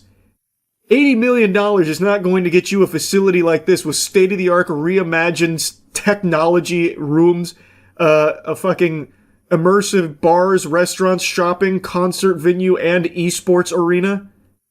That is so stupid. No way. No way. The second video goes over the scam in more details. This one is the same video. They just re-uploaded the same video. They did it twice. No, not that one. Oh, this one. This AI-generated slop hotel is the epitome of marketing buzzwords, but it's apparently also really cheap to get in on. An official Atari hotel is popping up in Phoenix, Arizona, and it's pretty safe to assume the branding is completely meaningless at this point. Their juiced-up website is projecting that the cyberpunk-esque building will be done at the end of 2028, and that the whole shebang will be super walkable, convenient, and luxurious for gamers in particular on account of all the arcade cabinets and whatnot. The thing is, though, their whole promo shtick is essentially just begging you for investments on the project. In a move straight out of Kickstarter.com, Atari Hotels is asking for a minimum $500 in exchange for partial ownership of their not yet existent building, inclusion in the But just like Akon City, it's coming. And look at how sad all of us were that we didn't get a chance to invest in Akon City. Now we can with Atari. Hotel's loyalty program and a personalized printable PDF of a certificate of ownership. The promo video for the hotel literally ends with these, but hey, at least you're guaranteed a physical brick with your name on it if you fork over 50 grand on the thing. And I mean, it's a team you can at least trust.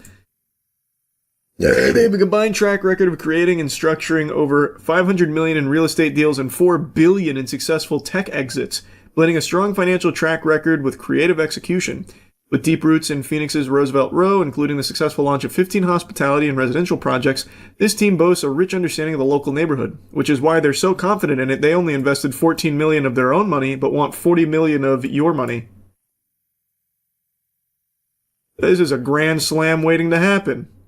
It's going to be like that Willy Wonka amusement park in Scotland. The Willy Wonka experience, yeah, for hotels.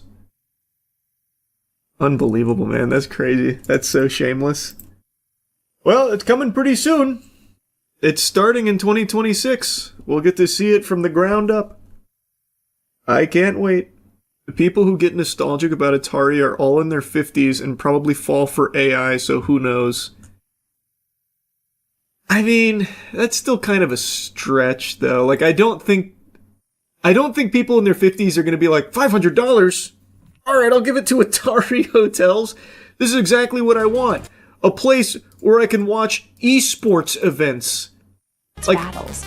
The 50-year-old Atari fans are not going to care about the esports event space or anything like that. I don't know. I think it's just... I just don't think this has a chance of getting any real human beings to put money into it. You'd have to be a fucking beyond degenerate moron to throw $500 at this.